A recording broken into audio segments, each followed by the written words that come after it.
Well, all right. I don't, if you guys can still hear me, we're gonna keep. I'm gonna rock it, and hopefully I can get that fixed. I'm gonna keep going. Hopefully we can get it fixed later, so we can get Maskus back in here because I know everybody wants to hear from what Maskus has to say and what Scully has to say, and not just me rambling incoherently into the night.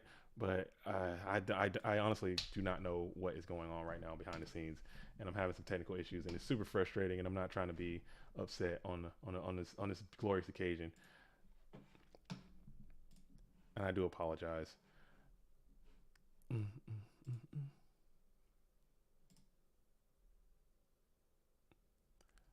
All right. Hey, so how about now? Can you guys hear? Can you guys hear what I'm saying? I'm not sure if you guys can hear. Okay. I don't even know if I'm I don't know if I exist anymore. I don't know if we're live anymore. I don't know anything. I'm just out here. Oh man, this is bad. This is really bad. I'm gonna have to cut all this. Just cut it. Just cut it. We're live, baby. All right. Okay.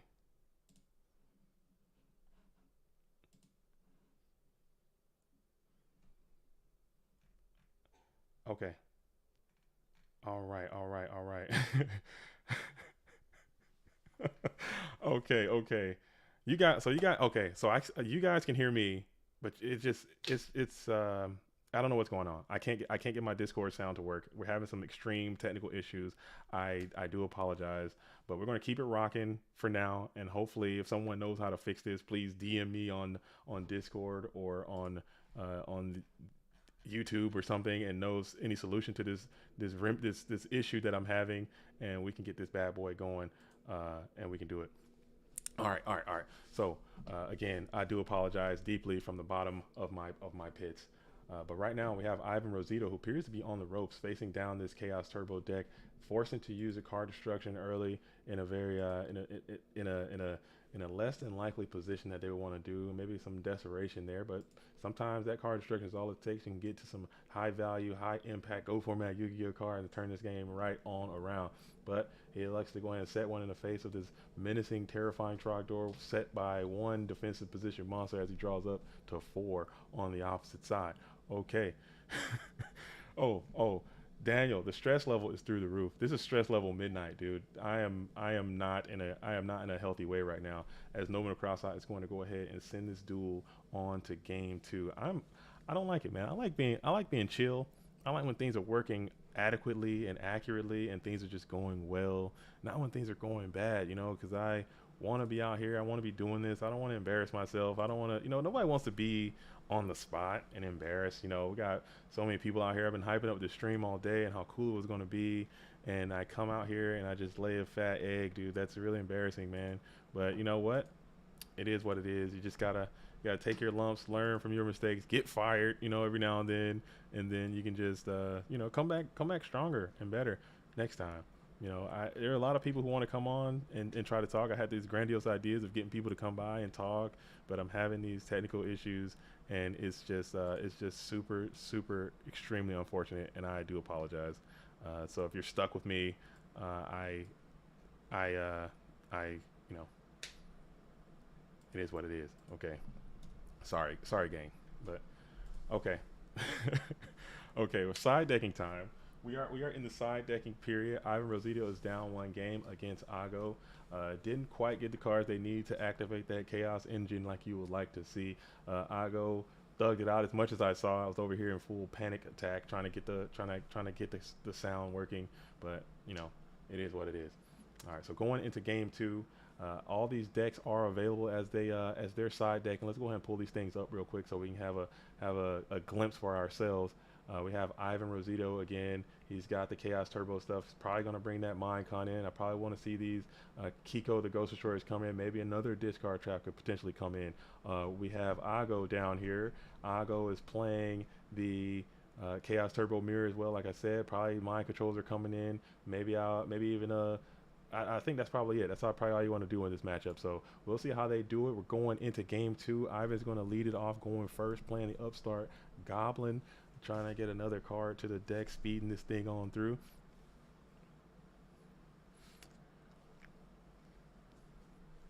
Yeah, Tyler D says he didn't want to start the day off with a Chaos Mirror. You know what? There were some thoughts behind that, but we have Ivan, who is our number one ranked player. He's already a GFC champion. You gotta start right there. I think that's how you gotta start the stream off. That's why I wanted to do it this way. I mean, I know people don't want to see Chaos Turbo mirrors all the time. I personally think it's the worst. The worst the worst mirror of the game. I don't like Turbo at all, but you know what I'm saying? It is what it is. You gotta respect the people that got there, who got the clout. Um, Tyler D says, I think WGM's about to beat the world champ. Oh man, WGM is playing a really good deck, and that's a good matchup that he had because you're playing scapegoats. You got scapegoats in there. You can kind of stall it out. You got a lot of flip effects in there. You can make Dark Balter pretty easily with the Thunder Drags and everything. So it might be hard for the world champ to get through that Chaos Control deck. I'm sure the world champ did not want to see a Chaos Control deck as the matchup, but you know, we'll see. We'll see. We'll see. It's going to be a good day. There's going to be a champion crown today, and it's all the way live. It's all the way live. So Ago is going to go ahead and draw and set two and pass into the face of this flip. So this is kind of where the Chaos Turbo player wants to be, getting a free flip effect with no harassment on that set monster.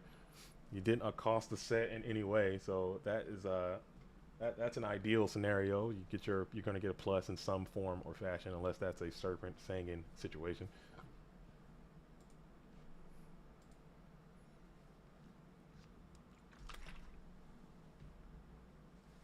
Yeah, and let us know. So once we get to the top four, we're going to do the raffle. We're going to have that. We're going to have that knocked out, and then we're going to do.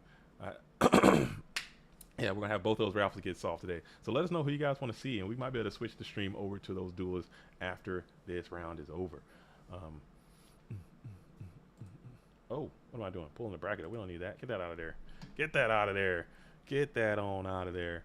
Again, as you're joining the stream, thank you so much. If you've been riding through all the mixed ups and calamity we've had this morning via Dueling Book and also, you know, my technical errors, thank you for finding the stream. Again, make sure you go ahead and like if you can, and subscribe to the channel if you haven't done so already. Tell your friends.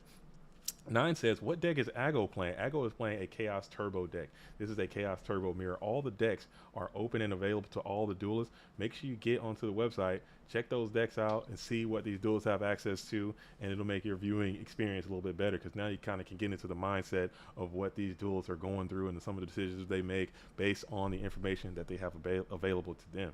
All the duelists who are, you know, worth their salt, you can't get to this level if you're not worth your salt. I'm sure they've spent a lot of time last night and the nights before analyzing these decks and their opponents and their potential opponents and how the brackets can go, so they kind of know what the other person is going to do and what they're trying to do. Oh, okay. I see you. We see you. Let's go. Let's get that. Look at that. Look at that. There we go. Metamats, okay. We gotta make sure we Metamats out here holding us down. I gotta keep that ad off of the screen though. You know what I'm saying? They don't need to be in the game. They're on the side of the game, just blocking some of these you know, violent comments that people are saying to each other when they're getting high intensity matchups. You know what I'm saying? We don't need to see all that. So we're gonna block some of that, but not the actual dueling field.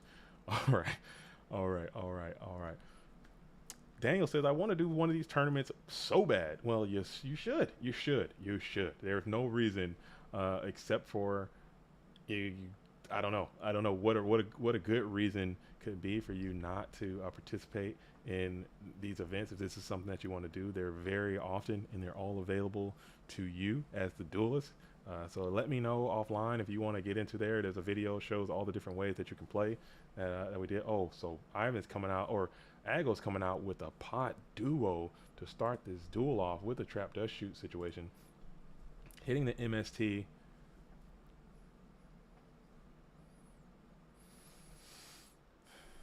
Hit an MST. And what we're going to hit here, we're going to hit it.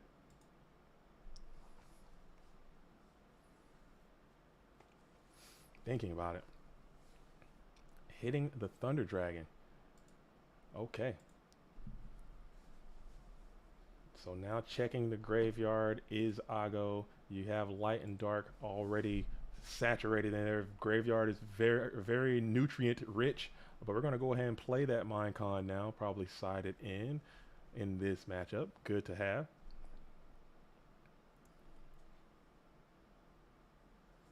The only Spooky says the only toxicity I want is the 2001 SOAD Adam, not System of the Down Adam, not in my Yu-Gi-Oh, man. I agree. I agree. You got to keep no toxicity in our city. In our city, you know what I'm saying. I would go into it right now, but it's still kind of early. You know what I'm saying. I don't want to wake my wife up. You know what I'm saying. She's got some things she's got going on today too. She's trying to get some beauty sleep in there. Not saying that she needs it, but you know what I'm saying. She's doing her thing. So if I go System of a Down right now, she might come out here and put me into the System of a Ground. You know what I'm saying. Just put me on out of here. And I'm sure nobody wants to see a live stream murder taking place on this beautiful Sunday. So hopefully you guys are doing great in your Sunday and your dueling experience is remaining as toxic free as they could possibly toxic be, as Night Assailant is going to be flipped, popped, and Upstart Goblin is going to be the way to go. So Pot Duo, he kind of thugged that on out and kind of made it still doing pretty well in cards. Ivan still has not yet to find some solid Trinity, you know, but not doing too bad. That Minecon was kind of a whiff. This graveyard is looking robust. You know, this is looking quite juicy over here if you're in the blue corner. So you got to see what you got to do. You got to see what you got to do to get this bad boy rocking and rolling, because if you wait long enough, Ivan is an animatronic organism from a different dimension. Okay, he doesn't make mistakes. He's expert mode, you know what I'm saying? He's a hard mode. He's Yu-Gi-Oh on hard mode, all right? So if you come out here playing Yu-Gi-Oh on hard mode and you're not on your P's and Q's, you're going to lose. So Pot Duo does shoot. None of that stuff matters when we're on hard mode. This duelist will find a way to defeat you expeditiously. So if you're Aggo, you need to figure out a way to maintain this tempo, maintain your advantage that you have, and get out of there quick. Because if you don't, he's gonna find a way to catch up. When he starts flipping those Trinity cards, when he starts doing his thing, it's gonna be a lot more impactful. So it might behoove you to get out of there as Saiyan comes down and go ahead and use that bulky 1,600 body, that attacking force. Okay, that is a stat line. The 3-eyed menace cleans up Fiend on Fiend violence, sending that Night Assailant to the bin, and Ivan's going to draw one card. Thumbs up from both duelists, simultaneous thumbs up, I might add, as they pass it back to the. Oh, is this, how jacked up is this? Is this so jacked? Is this jacked beyond belief? Yeah, I think that's quite jacked. Let me see if I can. Man, this is really bad. Let me move this over here a little bit. There we go. And then I can move that. Oh, God. I'm fired, Will. This is it. I'm done. I'll never work in this town again. I'm so done. Oh, man. As Dekoichi is going to be played, and then some chaos movement is coming. Some type of light and dark situation is taking place. This is Chaos Sorcerer. Chaos Sorcerer is going to come out. He's going to banish this menace to, oh, actually, check that. We're going to play the Book of Disque, as it is called by the 519 game. Book of Disque has put the Sangan into defense position and now protecting it from the wily ways and whimsical effects of the Chaos Sorcerer.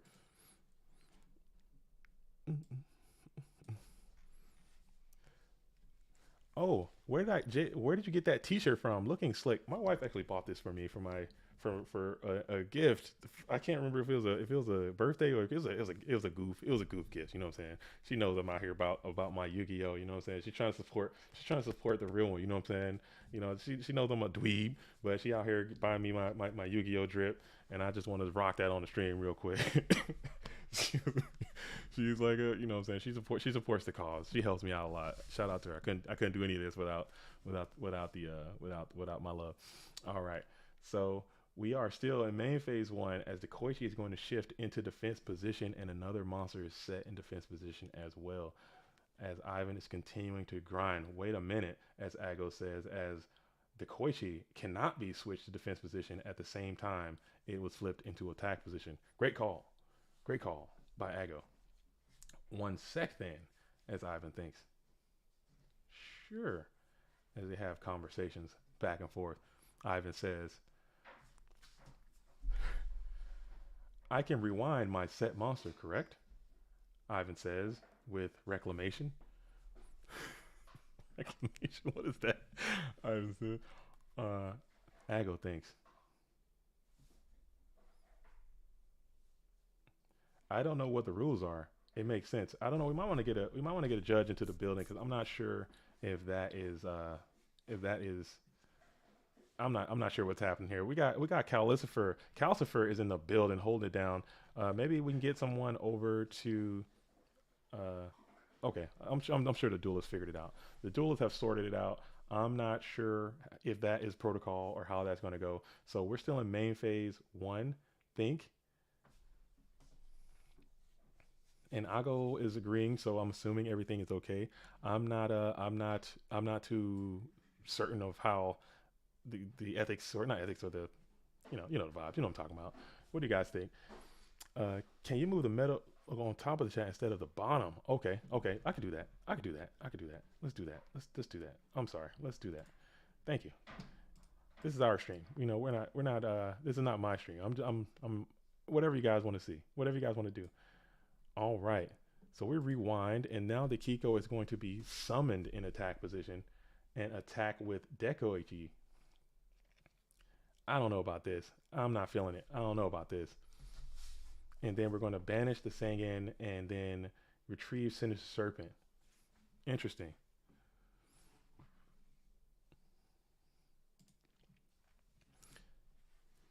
Yeah, Lucas G. I think I agree with you. I don't know if that was allowed, but I mean it's accepted, so I guess we gotta keep it moving. Tyler D. Campos is definitely having a rougher day now that the lists were published. I would agree. I think not publishing or excuse me, not posting the replays, and not publishing the deck the not having access to the deck list day two and not posting those replays day one like typically is done. I think that really set up a lot of duelists that had the ability to play like really tricky decks. Um, they had like the really tricky deck. Like Puig was playing a really cool deck. Campos is playing a really cool deck. Delinquent's playing a really cool deck. It allows for duelists to do more like transition things and more sneaky stuff. But when you put a replay out, it forces duelists to be way more straight because you have to have a more of a standard approach. So I think having those decks exposed and having the duelists have all night to look at those decks and study and analyze the entire bracket is going to completely reverse a lot of the effectiveness of some of those strategies. But it is what it is. So, Graceful Charity, the Trinity has been fulfilled by the blue corner as Graceful, Pot, and Delinquent Duo have all been resolved early and often. But still, Ivan is in a solidified position based on the way the cards have exchanged from each other. Um, and Light and Dark are still available as Chaos Sorcerer, Kiko the Ghost Destroyer, and Dekoichi the Battle Chanted Locomotive all stand in attack position, and Sorcerer is in defense position. And we're going to go ahead and Minecon number 2 on this Chaos Sorcerer. Oh yes, it is early. It is early. It is early. So I think there are a lot of still a little rustiness. A lot of things are taking place. You do have to remove 1,800 points of damage from your health. Ago from taking that Kiko the Ghost Destroyer attack. I think that is the rules of the game. That is how the game is played. So I'm going ahead and reach out to Ago real quick and ensure that that duelist understands that you must take that damage. It is something that has to happen.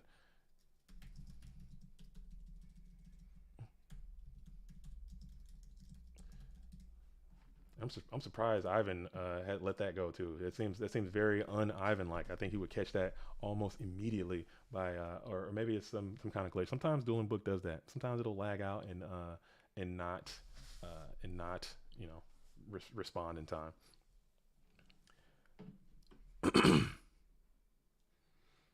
Okay. Yeah. Yeah, I think there was there was a mix up. There was something that went down. There was something that went down earlier, but I'm not the judge. I am just the streamer and organizer. We're all watching this together. That is the judge's responsibility. So I think Ago had the right to call a judge in that situation and get more clarity. They elected not to do that, and the game went on. So that's how it all went down. So I'm not saying what was right or what was wrong. I think in if you have a if you're playing in an event, a sanctioned tournament, you know what I'm saying, with judges available, and you if there's any discrepancy or any type of question or any type of disparity, anything like that, Just simply raise your hand, get into the Discord, call the judge, let the judge come by, sort out the issue, and then go back to dueling. You shouldn't be compromising and making kind of arrangements with your opponent. But that's how I think it should be done. That's in my opinion. But we are well beyond that. We have moved on. We are grinding and doing our thing. So we're going to go ahead and keep it going as Breaker the Magical Warrior is going to land. Breaker is going to go ahead and use its effect. And we're going to think about this. We're going to think here.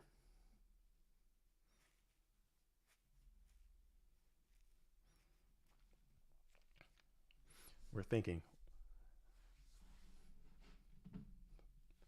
Think here. We're going to use Phoenix Wing Wind Blast, and we're going to discard, or we're not going to use it. We're just going to allow it to be destroyed. I think Breaker's just going to get its effect off there. Oh my goodness. Oh. Oh, actually, we're going to do a wing blast here. An enemy wing, or Ivan's wing blast is going to come, send that card right back to the top of the deck, and we're going to battle in for supreme damage. This is a lot of damage coming in, sending your Sinister Serpent out of play to match their Sinister Serpent that's out of play. Or actually, no, that was last game. So a little revenge Sinister Serpent banishment, as a lot of damage is being held. And as you can see, this duelist used a lot of the good cards, and Ivan still hasn't gotten any, but still has maintained a way to gain complete control of this game. As I stated, you gotta win. You gotta get on it. You gotta make it happen. Just because you get the Trinity doesn't mean it's gonna be over all the time. Sometimes you can thug it out and fight back through it. So now you are in a position that you can. Ago played all those cards, but still very, very vulnerable to the aggression that Ivan has mounted thus far. So main phase 1, Ivan staring down this set monster, hitting the think emoji, and vibing out with it, thinking about what they can do to get to game 3, because Ivan did go down game 1. All right, okay. And we're going to go Sork here. It's Sorkin time. So Sork is going to be summoned. Sork is going to hit the board, and we're going to battle in Chaos Sorcerer. It's going to swing in on the set. It is the Gravekeeper Spy.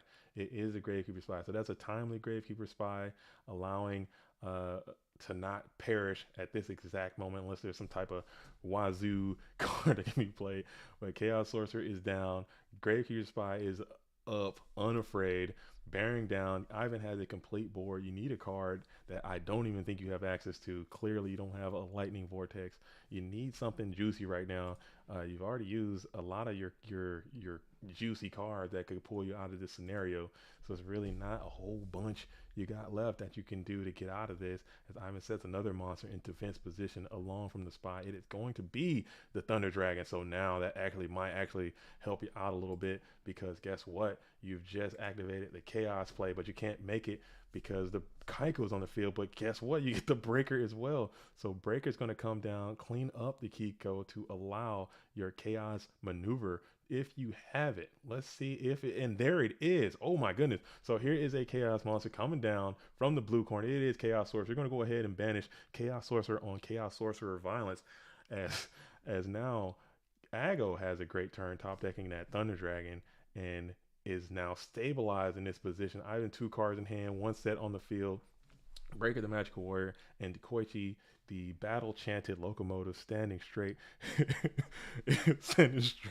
in attack position. Sorkin time. You're going to set another monster across from this Spellcaster Barrage that Ago has mounted. As he draws another card, gives it a quick shuffle, and then we're going to jump right on into the standby phase. As we delay a little bit in draw phase first, we're going to think about it for a second. Checking the graveyard, it is bereft of all nutrients and vitamins essential to summoning a Chaos monster or perhaps a Magician of Fate. That's another tech that a lot of duelists do that I think is a mistake that I need to work on in my game, obviously, but I think all of us can work on it in our game. It's like when you draw a card and you immediately ponder the graveyard, unless it's something you do every single time. I do it IRL and I do it online too. I still do it, so I'm definitely not the best player. I'm not gonna lie to you, but if you draw a card and then you immediately go to the graveyard, that is telling. That is a tell. That is a solid tell, that you have a card that interacts with the graveyard in some way or another. So definitely keep that in mind as you're out here getting your dueling on, doing your dueling grind. You know, so these spellcasters switch to attack position, bracing for impact as Breaker still tears down a full value EV max breaker. You know what I'm saying? You got this mid EV breaker staring down this maxed out IV breaker, and it's going to clean that guy up, no problem. But we have Chaos Sorcerer as well in sector. Let's see how Aggo elects to assault this board.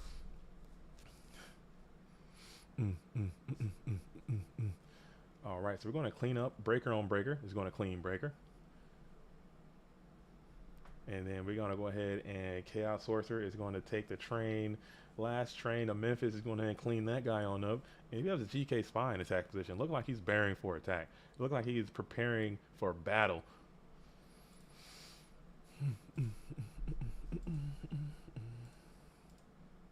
All right, checking the GY, and we're staring down. GK Spy still has the ability to cast an attack if they so choose.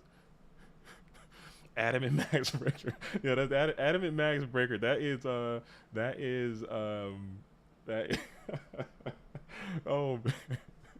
That is EV Train Breaker. That is Terra was a Terracilized Breaker. That is Terra Dark Breaker on the board right now. Staring down, you know, regular non max breaker. That's funny. That's funny. That's funny. Oh man. Let me tell you. Hopefully you guys had opportunity. Hopefully you guys had the opportunity to play some Pokemon Scarlet and Violet. If you had the opportunity to do that, I'm telling you, I haven't had more fun playing a video game in years. Okay, and I don't play that many video games, but that was a blast. I had a great time playing Pokemon. All right, we have standby phase for the red corner. Standby phase. You're going to add that Sinister Serpent to the hand. You have no light monster, but you do have access to a Thunder Dragon still in your hand if you are the red corner. If you are the blue corner, you're feeling a lot better now. You were in a quite vulnerable position until you were able to activate your entire game plan with that Thunder Dragon. But now, here we go. That's a great card, and that is a fantastic card to get in a scenario like this. A fantastic Tribe Infecting Virus to come through and absolutely eradicate the Spellcaster Menace that has had you on the ropes, and you're going to punch in for 1,600. Man, oh man, what a great Tribe Infecting Virus. That is a tribe that you've never seen. Joey Cornejo, if I'm your hero, you need to seek new heroes. Okay, I cannot be your hero. I'm okay. Thank you. I really appreciate it. I wish Mascus was here. I wish Scully was here. I want so many duels to come by and do the stream. Shout out to everyone who's asked to come by. I want more. I want it to be like a family affair, but just right now, today, I don't know. If you're just joining the stream, there was a huge error and mix-up in the sound department over there, and it was bad. But I'm gonna work it out, man. I'm gonna get it going. It was working fine yesterday. It was working fine this morning, and then it just completely died. So I don't know what the hell is going on. If somebody knows, let me know. We can work together to fix this to ensure that this doesn't happen. But that was a phenomenal Tribe Infected Virus. That was probably one of the best tribes I've seen in a fortnight. You know what I'm saying? And Tribe is back. Tribe is back and better than ever. He's going to come in for 1,600 direct damage. Let's see. Wing blasted last time. Let's see if there's an answer to this, and there is not. So you're going to have to take a full value 1,600 coming off of that Tribe Infecting Virus. You're going to draw 17 cards left in deck, 2 cards in hand. You're going to set one into the face of this Tribe Infecting Virus, and then standby phase and main phase. Standby phase, main phase. We are going to flip the Night Assailant. Night Assailant will be revealed as a set card, and this appears to be the end of the game. So wow, what a grind. What a grind. There was some things that went down in that match, you know, but guess what? This is the GOAT Format Championship of the 19th installation, Chaos Turbo versus Chaos Turbo. It was a slug. You know, Ivan didn't really get all the cards you needed, but sometimes it's not what you want; it's about what you need. And Ivan had the cards he needed in order to secure that victory. So, way to never mail it in. Way to try to stay untilted as best as you can and keep it going. So right now it is 1-1. Igo will be going first. Again, really quickly while these duelists are side decking, I'll do it super fast. We have this is Ago's deck. Again, for all the viewers at home, if you're going to check it out, make sure you go by the website. This is Ago's deck, what they have access to. And at the top here, we have this is Ivan Rosito's deck and what they have access to as well. Do a little quick little memory mind meld of that. You can check it out and see what they got going on. But that was a super timely Tribe Infected Virus. It be like that sometimes. You know what I'm saying? Sometimes you get tried for your whole existence. That's what happens. Alan F says, "Yeah, that was great. I agree. If you're Ivan, you got to be feeling stoked. You got to be feeling stoked because you don't. It's not oftentimes where you get hit with the full Trinity, and dust shoot and then thug it out like that. It doesn't happen too often, especially when you're not getting a lot of your own. So you know, you take those. You take those. Oh." Been waiting to join one of these. So cool that this exists. Why don't you? Why don't I hear that a lot, Alan F. And I'm talking specifically to Alan F. right now, who's in the comment section. Shout out to you, Alan F. Why don't you? You say I want to. I've been thinking about it. I want to get in. I want to join. Why not? Just do it. I mean, just do it. Just do it. I know there's a lot of anxiety and anticipation and like, oh man, I don't know what to play. I don't know what to do. I don't know what to. Just get in there and just play. Just play whatever you want. Sometimes you win. Sometimes you lose. I mean, if you want to be on this level as these duelists are right here, you have to play a lot. You have to take it very seriously, and you have to be something that you are doing. It has to be a part of your life to a certain extent, you know. But if you just want to come in and just, hey man, I play goats. I like goats. There's play. You know, it doesn't matter. It doesn't matter if you don't win. Life goes on. You know what I'm saying? You do what you want to do, and but still, I think there's a spot for everyone. So you should play if you have the time. It's lots of fun. All right. So cool. Trap Dust Shoot will resolve early and often, and the hand is Snatch, Knock, Ring, Jog, TT. So Nomen across out is going to be the play. Banishing all of the Dekoichis. Ivan has access to 3. Let's see. Let's count how many are removed from the deck. As 1 is going to be sent immediately from the red corner, or excuse me, from the blue corner. Nova Ethos with the updates. We got field reporter Nova Ethos. Nova Ethos says that La Bounty is qualified for the Go Format World Championship by defeating enough opposition to get to where they are, but still going for the Dublinsky. Oh wow, true Michael Linder, true true Michigander. Man, I can't read. Oh my goodness, I need some glasses, dude. I need some glasses. Where are my glasses? Oh my glasses, dude. True Michigander. Thank you for subscribing to the channel and joining the GOAT universe. We really appreciate it. Please continue to do that. If you haven't subscribed to the channel, what are you waiting for? Okay, True Michigander. All right, the Bounty has qualified. Very cool. Very cool. Shout out to them. So these duelists, again, as was stated earlier, this is a new double elimination bracket. All right. You have to get to the top 7, which is a very awkward position. There are only 7 invites based on the amount of people that sign up. There's going to be 1 per 32 is how we're going to do it this season. So since there were 232, the math says 7. That's how many people are going to get it. So if you lose, you know, in the top 16, unfortunately, you just got to go home and lick your wounds and get better and try again. You know, there's a lot of Yu-Gi-Oh to be playing, to be walking out there with nothing, but that's the way it is. It's tough out here in these streets, man. You gotta do what you gotta do, right? So Ivan elects to banish only 2 of the Dekoichis, indicating that maybe 1 could be in the hand, or maybe 1 was sided out, and 2 Dekoichis from the blue corner side as well, as Thunder Dragon is going to be sent to the graveyard, added to the hand, and now we are pondering from each.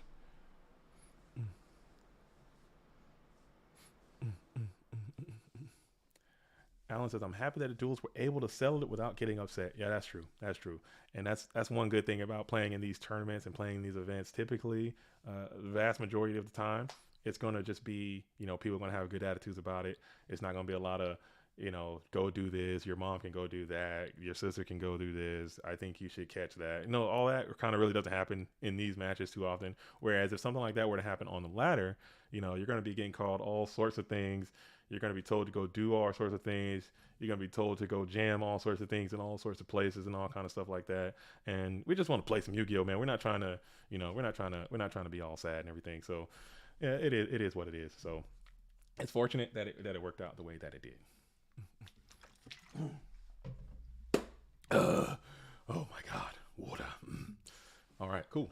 So Thunder Dragon's in hand, set monster in defense position, and we're going to pass it back over to Ivan, who has one set spell trap, which could very well be some of the cards that were identified by the trap does shoot. Still, the ladder is strange. The ladder is wild, man. I'm telling you, I've been told some of the most vile things from someone who I don't even know on the ladder. It's crazy. Like, I don't get it. Like, what? I don't even know what causes people to say some of the stuff that they say. Like, I'm telling you, and I'm old, man. I'm an old guy. I'm old. Okay, I'm old. I am older than most of the people in this whole community. And I was around, Xbox Live time. And I was around, at the beginning of the internet. You know what I'm saying? I was around AOL chat rooms. I know how vile people can be. And let me tell you, it's no match to what people can do on Dueling Book when you hit them with a full Trinity, or you hit them with some reasoning gate. You hit them with some reasoning gate shenanigans or something like that. Okay, so just be careful of that. All right, so so we have the Gravekeeper's Spy, which is going to go ahead and get blowed up by that Torrential Tribute, which was a known entity at that time. The cards remaining Ago has typed are Snatch, Knock, Ring, Jog, and Torrential Tribute. Oh, excuse me. The jog has already been played, unless there's a second jog. I might have missed something. Grumple says, I invented the internet. No, I did not invent the internet. I'm old. I was there. I'm telling you, I remember the internet coming into existence. I remember, you know what I'm saying? Y'all, you youngins out here, man. You guys are blessed. You guys are blessed. You guys are Korean blessed. You know what I'm saying? You guys are blessed to not have to deal with AOL dial-up. You don't remember that? You know what I'm saying? You pick up the phone and your whole situation just goes away. Your whole thing just dies. You know what I'm saying? We don't have to deal with that. Y'all know nothing about that. You know what I'm saying? You're waiting all day to download a picture to come up on the thing. Yeah, that's my life, dude. Now we're here. We out here vibing, you know what I'm saying? We got streaming, you know what I'm saying? We got internet, we got Netflix, we got Dueling Book, we got all these things. It's great. Life is great. Life is fantastic. It's Breaker's out again, alone and unafraid in attack position, playing into a known snatch steal. Ivan's thinking about, man, that looks like bait. That looks very baity. Ivan has to be thinking in his mind. I don't know. I don't know. Mr. Lopez says, remember those AOL discs that would show up in the... Yes, dude. I'm telling you, people don't know you have to put a disc in your computer to get internet. Like, what? Like, what? Like, you don't know nothing about that. Come on, man. Come on, man. Come on, man. People don't know about that. AOL disc. Oh, who got a disc? Let me get a disc so I can get some internet. What? Another tribe. Tribe is strong yet again. Go ahead and pop this breaker, and then we're going to punch in for 16 again. So 16 is going to connect with Ego again. The tribe infecting virus showing itself to be a pure menace in this match so far. Ego draws one time, gives it a quick shuffle, thumbs up from the standby phase, indicating that there is no trap to shoot. And now Snatch Steal is going to be played on enemy tribe infecting virus. Enemy tribe is going to go over and punch in for 16 of their own. Really? 600 if you can't figure out a way to get this tribe out here. Maybe you do. Maybe you don't. We'll see. Excuse me. Sorry. It's a little early. So it's a little early still. You know, I got my, you know what I'm saying? It's bright and early, 9 a.m. over here on a Sunday, and I'm up doing some GOAT format action. I don't have any other way. You know what I'm saying? Some people like to wake up and tune into some NFL prime time or some NBA basketball. You know, now I'm going to come in and watch some GOAT format Yu-Gi-Oh! Because that's where I want to be. You know what I'm saying? Hopefully you guys are here with me all day, just like yesterday. We got 100 people in the building right now. Shout out to all you guys. You're coming in. Make sure you go ahead and find the like button. Okay. Find the subscribe button. If you're not already subscribed to this channel, it means a whole great deal to a lot of us out here trying to grow this thing. That's my goal. That's my mission in life. That's my passion right now, is trying to make GOAT format one of the biggest things that it can possibly be, because it's something that brings me great joy. So if it brings you great joy, help me, help you, help us get this thing to where we all know that it can be. Because you like goats, maybe someone else will as well. I'm certain there are people out there who play, who know what goats is, but just don't know that this whole thing exists. Get them out, get them in here, find them, and get them in here. Talk to your old friends or whatever. That's main phase 2. We're gonna go ahead and sack up this tribe for a set. Anything could be Guardian Sphinx, perhaps, or maybe even Helpo Emmer, the trash man himself. Maybe that's a Millennium Wall, Millennium with the Millennium Shield. Maybe it's something like that. I don't know. Oh man. So standby phase. We're gonna go as a quick pass, set pass, and we're gonna bait the mind control here. Mind control is gonna be down. Mind control in distress. Mind control will flip and reveal the Sinister Serpent. Okay, Sinister Serpent is going to be in attack position, bearing down menacingly. Can attack. So that's a huge negative one on the situation. And we're gonna flip the Thunder Dragon here, and Thunder will bated breath as we all hang in the balance and wait on what this Thunder Dragon will elect to do. 4,500 life points are on the docket for Ivan Rosito.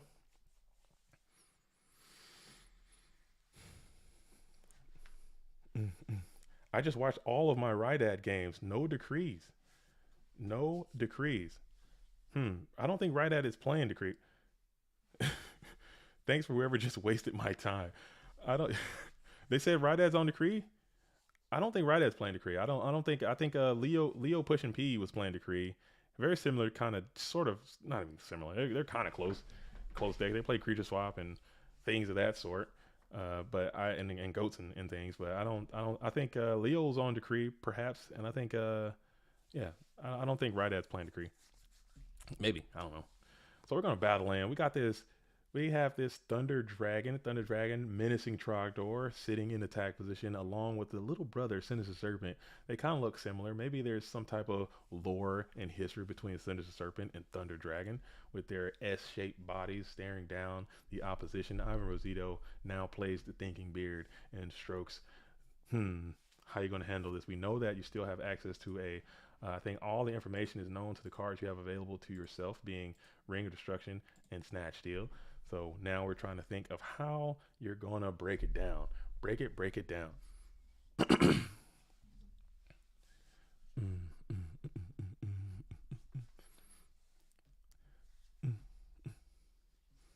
Oh, they accused Rydad for playing decree. Okay, yeah. I mean, if you see something, say something. I mean, granted, we don't want boy cried wolf situations. Type things going on. If you're not familiar, Boy Cried Wolf is a fable. I don't know if you guys tell that in different countries all over the world, but it's about a boy who said there was going to be a wolf and there was never a wolf, and then eventually there was a wolf and no one believed him, kind of thing. So you kind of want to make sure they're kind of valid. But if you see something out there, you see some malfeasance, make sure you report that stuff so we can make sure we're doing everything we can and try to keep our game as clean as we possibly can. Granted, there's always going to be people who try to bend the rules and break the rules and all that stuff, and it's going to happen. So if you are out there and you're seeing that stuff, make sure you try to report it to the judges and things so we can get that kind of stuff resolved before it spirals out of control. Ivan standing down, got the Sinister Serpent back.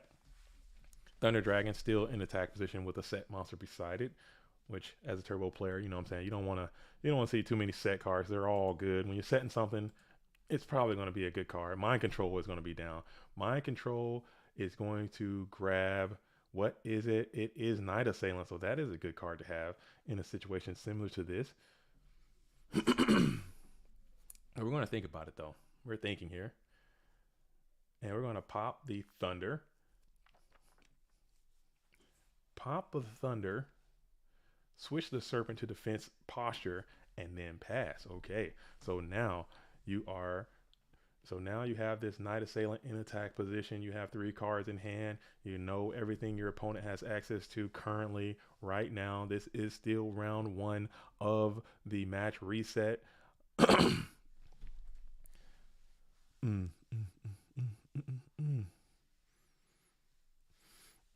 Apparently a fable by Aesop. Yeah, Aesop, dude, is Aesop international? Aesop. I mean, if I go to France and I say, "Hey, do you know who Aesop is?" Well, they be like, "We, yeah, I vibe with Aesop. I know who that is." Or they be like, "No, get out of here," kind of thing. I don't know. I don't know. I don't. You know, a lot of fable, a lot of Aesop's fables. You know what I'm saying? We're gonna punch in with this Night Assailant. Night Assailant alone and unafraid, swinging in for a beefy 200. Now that's a stat line. 200, 500, coming in, crashing 200 direct damage. Ivan's gonna have to eat that. I mean, you're on a clock right now. You eat a couple more of those, and this duel is gonna be over fast. So you can't. You gotta stop that fiend menace you have staring down. You handle the spellcaster.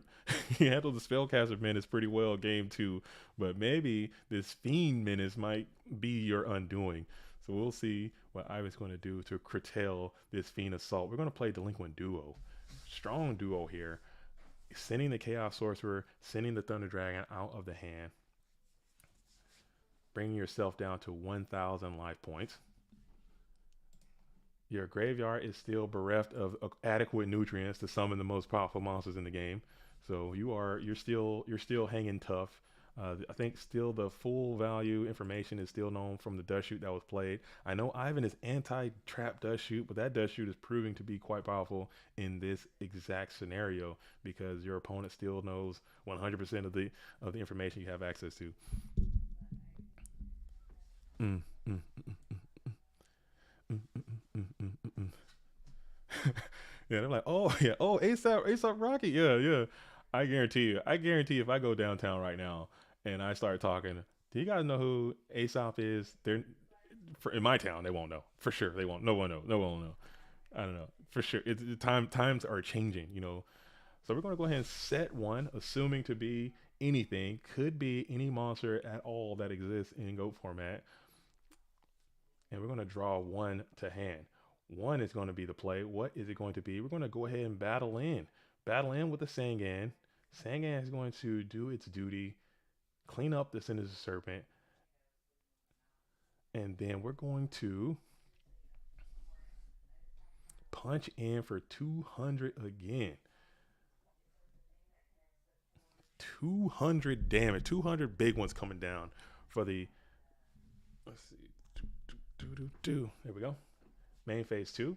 What do we got here? Will there be any card that is played to support these powerful fiend monsters?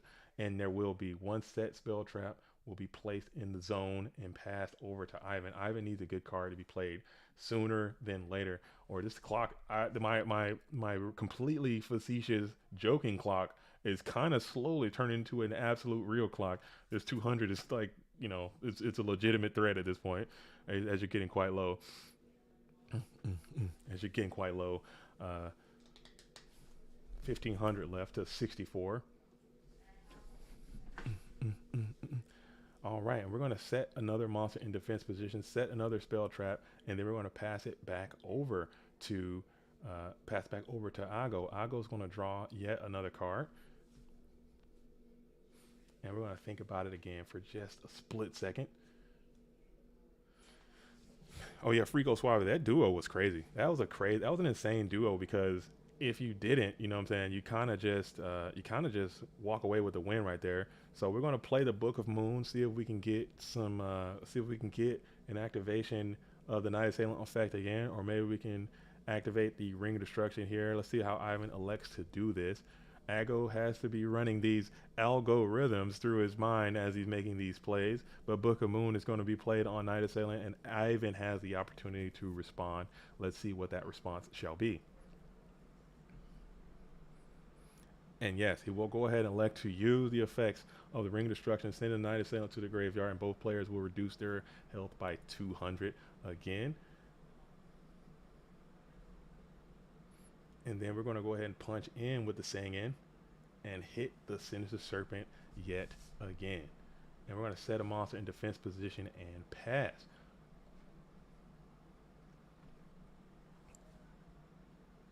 Mm, mm, mm, mm.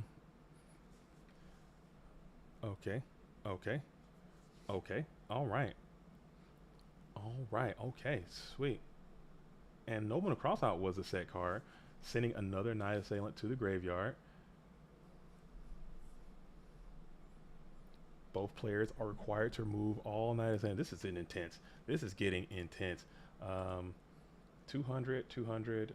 Okay, both players took all the damage required, and we're standing by. This Sangin is alone and unafraid, staring down. Ivan's graveyard is still bereft of the proper nutrients, the proper adequate nutrients to summon the chaos materials that may exist, as Sangin is standing alone and unafraid, bearing down the opponent's board. 1300 left. They're going to set another monster in defense position and pass 2 cards in hand. Top decking is going to be Aggo. Aggo is going to think about it in the draw phase yet again. And then the Sinister Serpent is going to come down. We're going to test the waters on the Sinister Serpent, and if Sinister Serpent kills Sinister Serpent, and Sangin will connect for 1,000. Ivan is on the ropes, as now standby phase. Sinister Serpent is going to be added back to the hand. Ivan needs some real cards. Stat, like something to make happen. You still have that Snatch Steal. You still have the Sinister Serpent. You still have 2 cards that are unknown. I think, actually, correction. Yeah, 2 cards are unknown at this time. And you're hanging tough. You need something to thwart this menace that is Sangin. You got to stop the pressure. Sangin's putting so much pressure with his wily ways. His three-eyed assault is coming down, being his beefy stat line. I mean, that's 1,300 attack on the board right now. So strong, so menacing, so vile. These guys are. What am I talking about? Oh my goodness! What am I doing? What am I on? I'm sorry. I'm just feeling. Oh man, I'm just feeling the quiet. You know what I'm saying? These intense moments. I don't know. That's probably why I do so poorly. I think sometimes. How do you start a sentence like that? That's why I'm so bad. You know, sometimes is because I you know, these pressure moments, man. I always make the wrong decision. I feel, and it's when you get down to these high crunch moments, it's time to make a decision, and sometimes I'll make the wrong one, which is so opposite of my actual life, because in my life I make high decisions all the time, and I'm always, you know, a high pressure guy, but in this game I always make the wrong choice, it feels. So Snatch Steal is going to have to be played on the Sangin, which is just that's just a feels bad situation. That just feels bad. That feels terrible. That feels bad, you know. Hanging on, getting the snatch, but you gotta do what you gotta do. And then we're gonna go ahead and go Sangin on Serpent Violence, going clearing up the Sinister Serpent and taking 700 off of Aggo's health. But you still have cards. Aggo has no cards. You have several cards, but now you're in a. Hopefully you found some defense.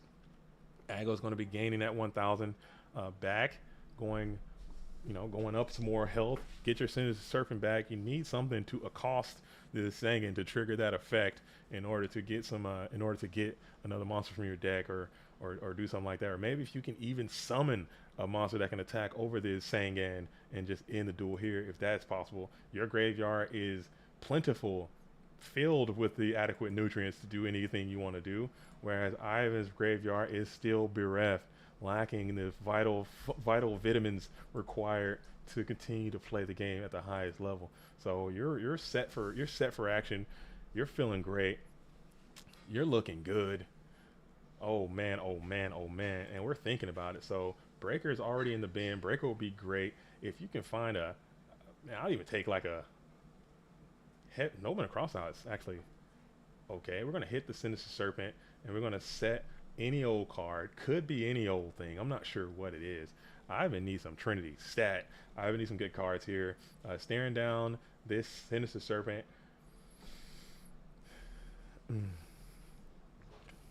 Now his 300 life points with this Sangin in attack position, very vulnerable. You have this Phoenix Wing Wind Blast. We're going to go ahead and send the Serpent back to the top of the deck, getting back the Mageo de Fella, which is great. You know what I'm saying? Having access to that. That's a really good Wing Blast, if I'm being completely honest. That's a really good Wing Blast. So he's going to punch in for the 1,000. and then he's going to. Oh yeah, I know, Lucas. I know that was Serpent. That's the joke. That is that's a joke. That's a joke. Yeah, he's gonna set. I'm assuming he's gonna be that Magician of Faith, which is going to guarantee a flip. So that's really cool. That puts you in a pretty decent spot because you know your adversary had already set into you before. So now they might do the same thing again. So we shall see. So main phase two is going to be on the play, and he's going to set one in defense position. You're still drawing the same card that you had before. It is that Sinister Serpent. You have no choice but to place it down into defense position to protect yourself. But now the tides are turning. I'm at 300 life points. The tides are turning. He gained 1,000 off the last one? We're going to give him another 1,000 with the Upstart Goblin to get to that second card, get to another card, into the pot of greed, and oh boy, oh boy, oh boy, oh boy, we've all been here before. Everybody knows what time it is now. Oh my goodness gracious.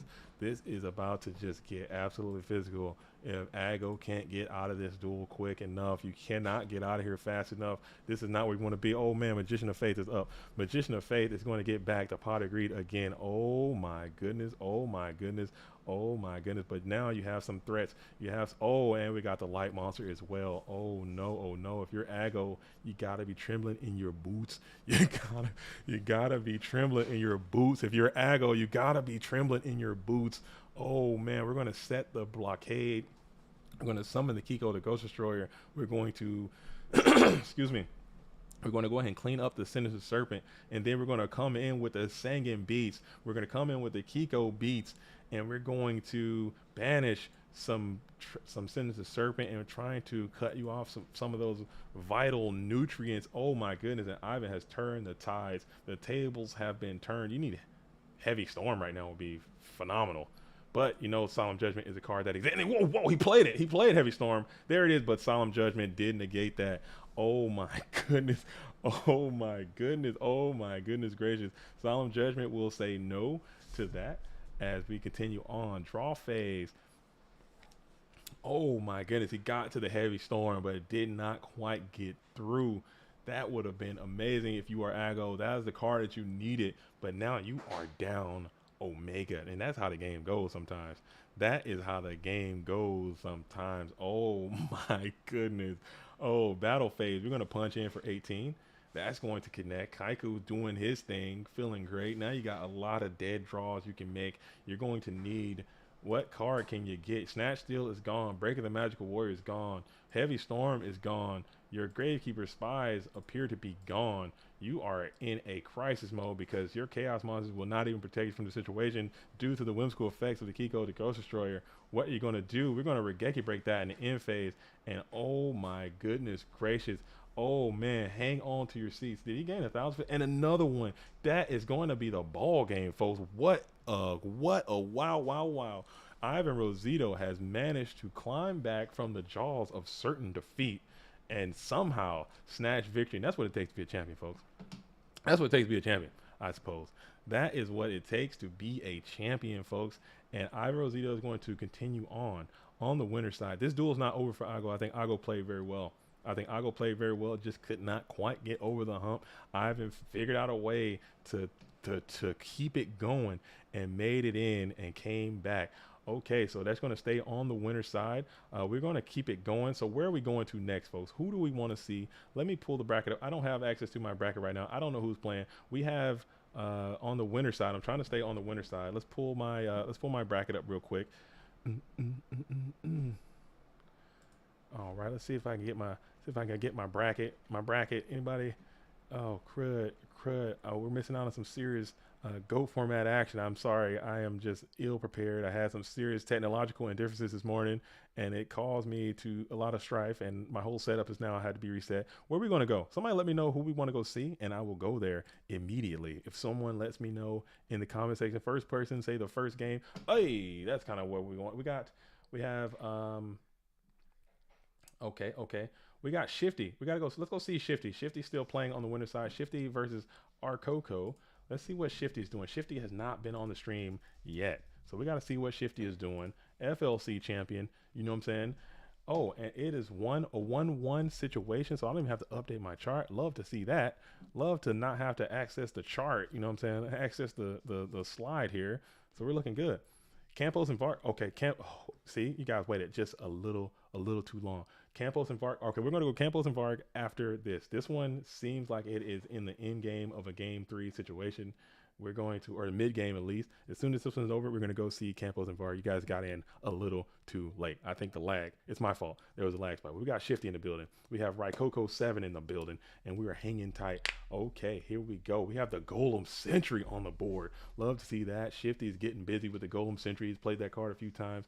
One FLC playing a Mask of Darkness Chaos Turbo deck. Elected to just go more of a standard Turbo build this time in attack position. Dekoichi's bearing down on the Gravekeeper spot. He's up an infinity, down in life, up in cards. I think that's kind of the preferred. So if you have to be down in the Chaos Turbo deck, you'd rather be down in life and not down in cards.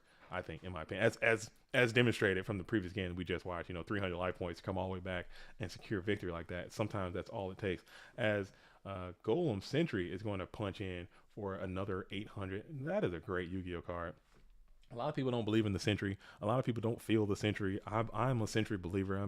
I love the card and what it can do. It has it's a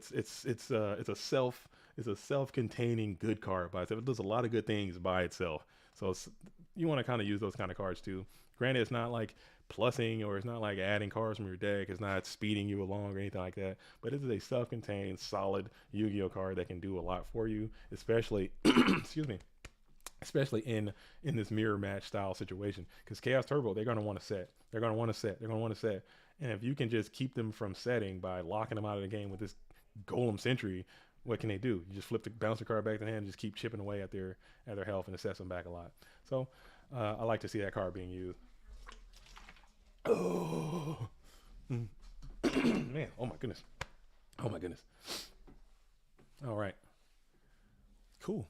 And we're gonna set right into the face of this menacing Golem Sentry. You have no choice. I mean, what are you gonna do? Your whole deck requires you to set cards a lot of time, and then. Oh man, there's so many good games. Nova Ethos. There's so many good games. It's so many good games. I want to see them all. I wish we could see them all at the same time, but we only can see one. There's only one that we can do at a time, and it's unfortunate. Fancy is probably getting busy. Gia and Fancy, I would love to see that one myself. So we're going to go ahead and Wing Blast in the draw phase, standby phase, get that Serpent back. We're going to send the spell trap card, Wing Blast itself. Wing Blast is going to pay to send the Serpent and send that menacing Golem Sentry back to the top of the deck. Let's see if he allows that to go through. This could be, I know Shifty has access to the Solemn Judgment trap card as well, but he elects to let that go through as well. So now we have a set card, and the Tsukiyomi is going to be played. And we're going to send the Dekoichi, flip the Dekoichi, get a draw, add it to the hand. This is where you don't want to be. You're down Omega as well. Ryukoko is. You're going to punch in, clean up this set. What is it? It is a Night Assailant. Night Assailant kills and destroys the Dekoichi. Thank you. My support system helps me. Thank you so much. Namaste. All right, Sinister Serpent is returned. Oh my goodness, what is going on? What is happening? Oh, there we go. All right. Here we go. Cool.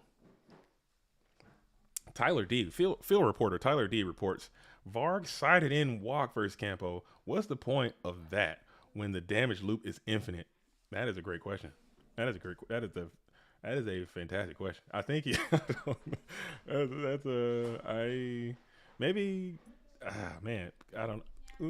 you think that they're going to like go in OTK mode. Maybe you can like have I honestly I don't know. Tyler D, that's a great question. I don't think Walk is the card for that matchup. I don't think Walk can help you. I think you need things that you may not have access to. Cool. All right. Main phase 1, 3 cards down to 7 cards. Oh my goodness, you are down Omega and Shifty's at 1900 though. 1900, sometimes you can just do that. sometimes you just gotta say, hey, caution, here is the wind, and then just chunk it into the wind and just do that. And we just all hold, and he scoops. Oh, it works. Sometimes that's all it takes.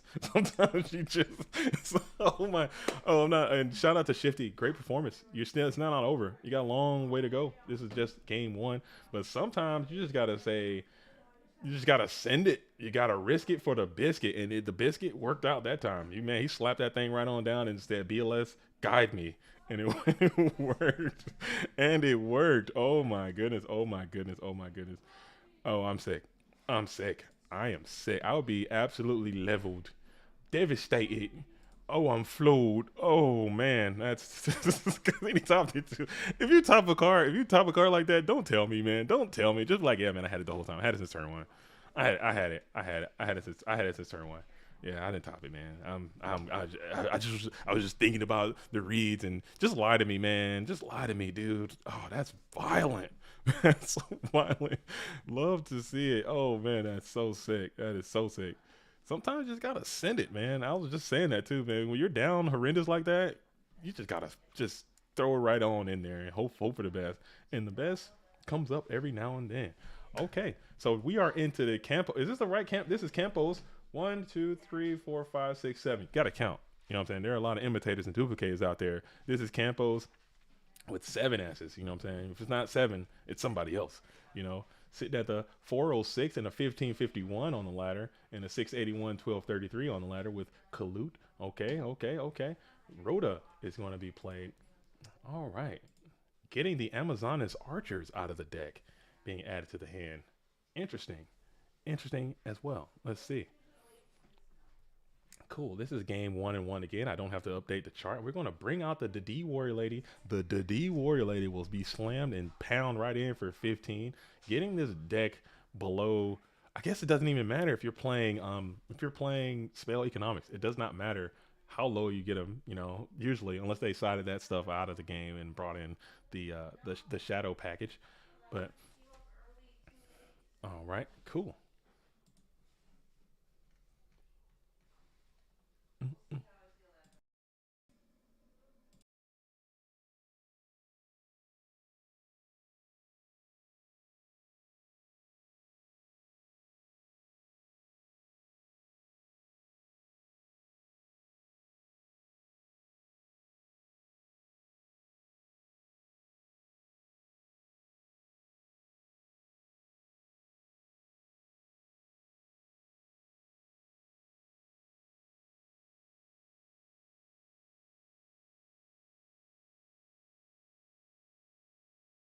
Okay, I'm back. I'm back. Sorry about that. Had to step away for just a briefest moment. What did I miss? What did I miss? We got okay. We're here. We're here.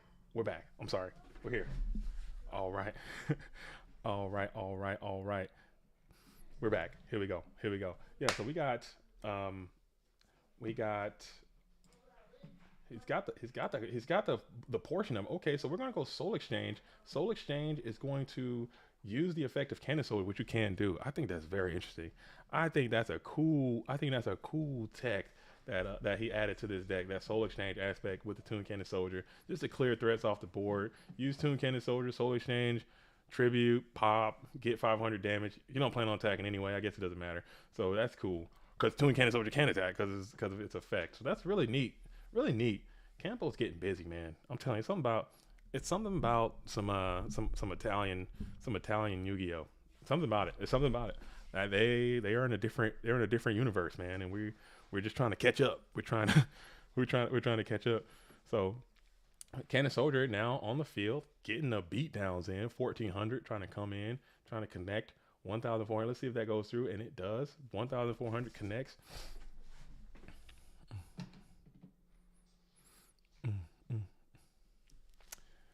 Nova says, if there's a seventh place tie, will there have to be a playoff to see who qualifies for Worlds? I believe that is the plan. If there is a not clear situation of who is going to be that seventh place player, there will be a playoff or a play-in. Loser gets nothing. Winner gets the invitation. I think that's how it's going to shake out. So stay tuned for that. Oh man, oh goodness gracious, excuse me. Stay tuned for that. So Ring Destruction is actually going to be played on this Toon Cannon Soldier, putting him into the graveyard, which might be good if you're the blue corner, but it could backfire as well.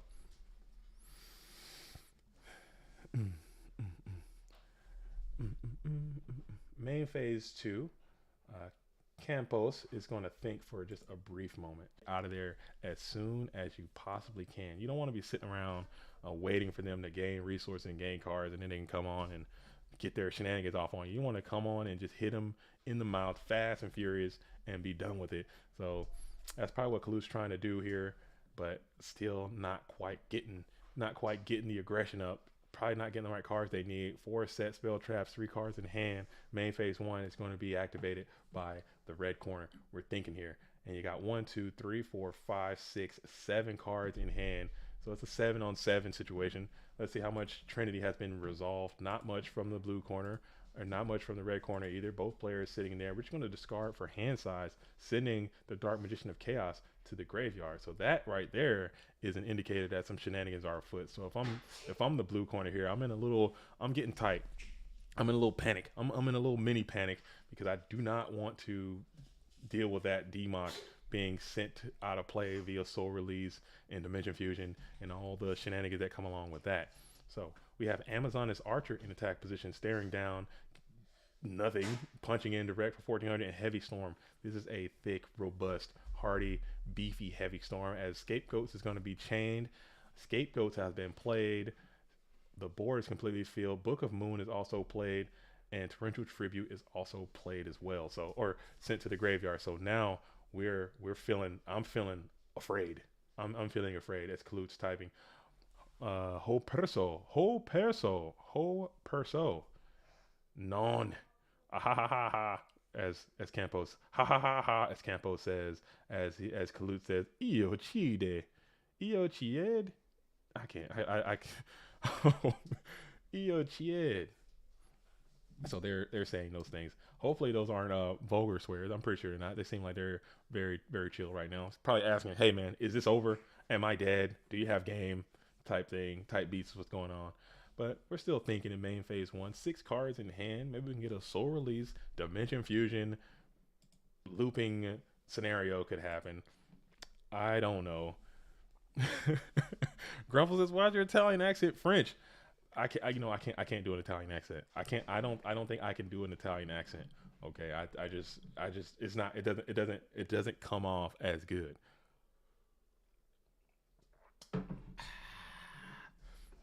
Pero in difficile. Pero in difficile. Difficile. I'm fired, dude. There's a fine line. There's a fine line between, doing accents and just being culturally insensitive. And I'm destroying that line. So I don't want to. Again, I'm already on the hot seat, about to lose my gig as GOAT format streaming guy. I don't want to do that, so I'm trying to, because certain ones you can do. Like if I do an English accent, I think that's fine.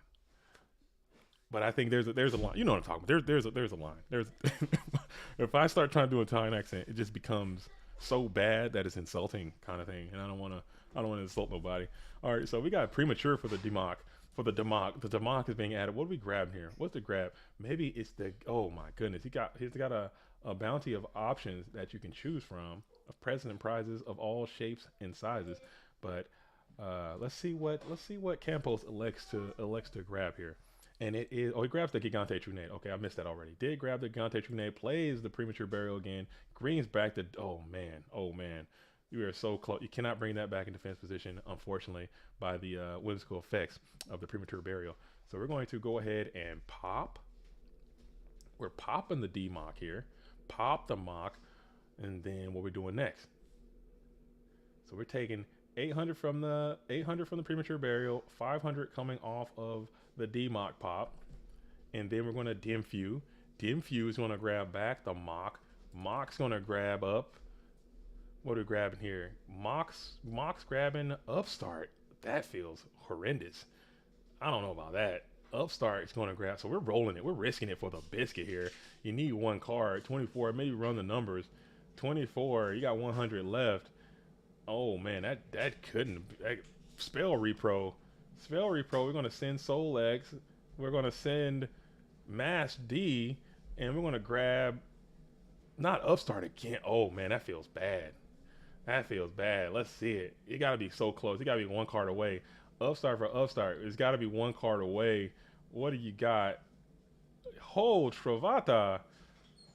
Oh man! Oh, hold Travata is correct. I don't know what that means. Oh my goodness! This is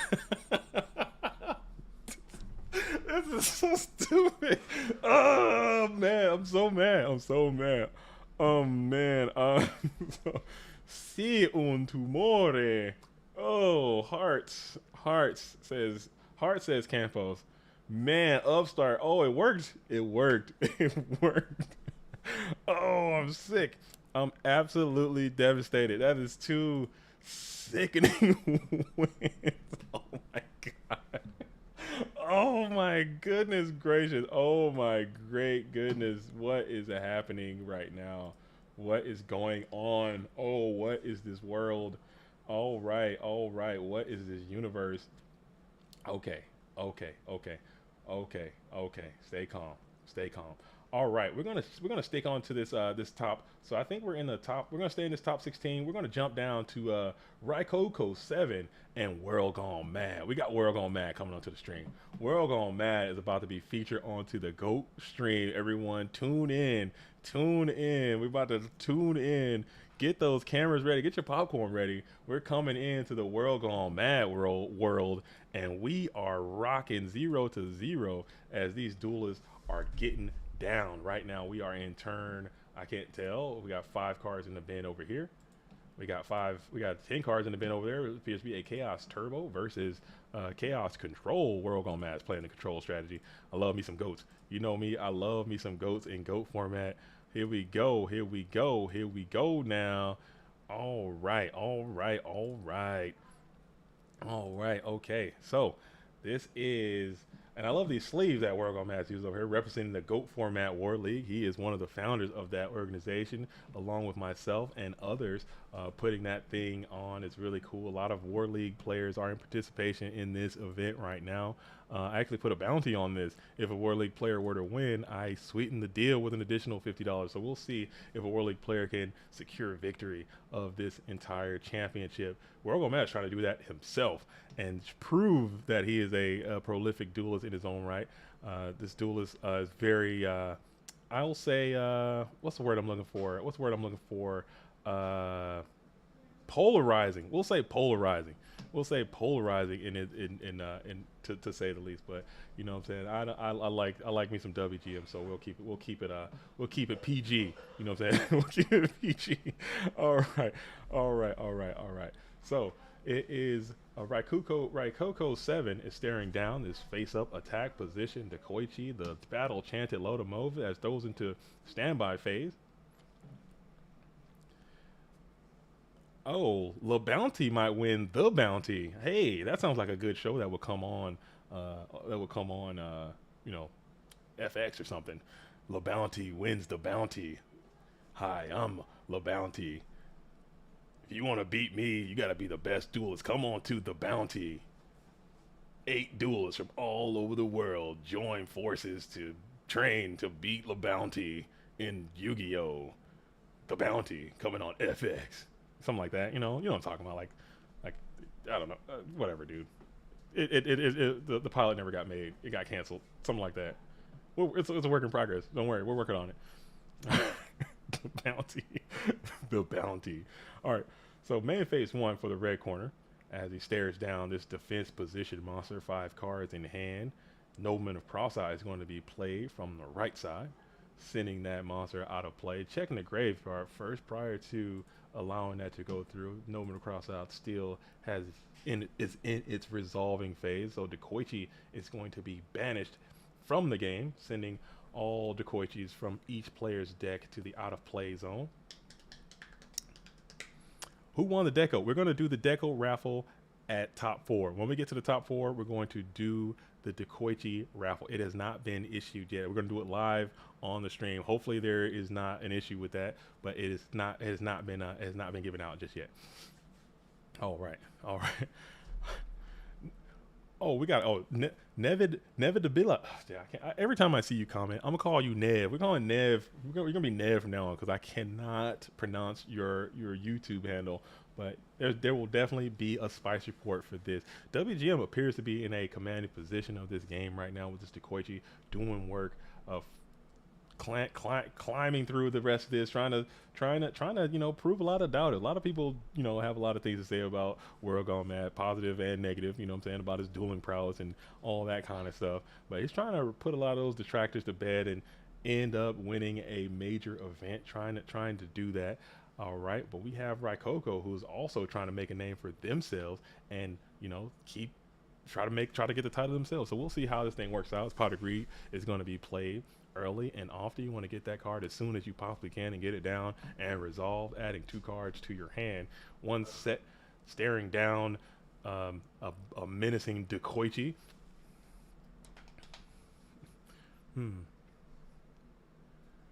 Ryan Fieldback says, "What do we have to do for the giveaway?" That was in the yesterday's stream. I've already made the raffle. You had to tune in to yesterday's stream to qualify to get in. I am sorry. The window has closed. I do apologize. I've made this whole thing and I cannot add more people to it right now. I do apologize. Next time we do another GFC, there will be another giveaway, of course. You know what I'm saying? Because I do appreciate everyone who is here, being a part of this and watching and commenting and subscribing and spending time with us and telling your friends and growing the game. It definitely means a lot to me because the game means a whole bunch to me. So to show that, I want to make sure I'm doing something to ensure people are tuning into the streams and liking what we got going on. So that's why I elected to do this. As Breaker the Magical Warrior is going to be down. Breaker has landed. Breaker is going to gain that counter and then remove that counter, targeting the set spell trap card on Raikoko's side, which is a fantastic hit. Hitting a Mirror Force, hitting a beefy Mirror Force is great.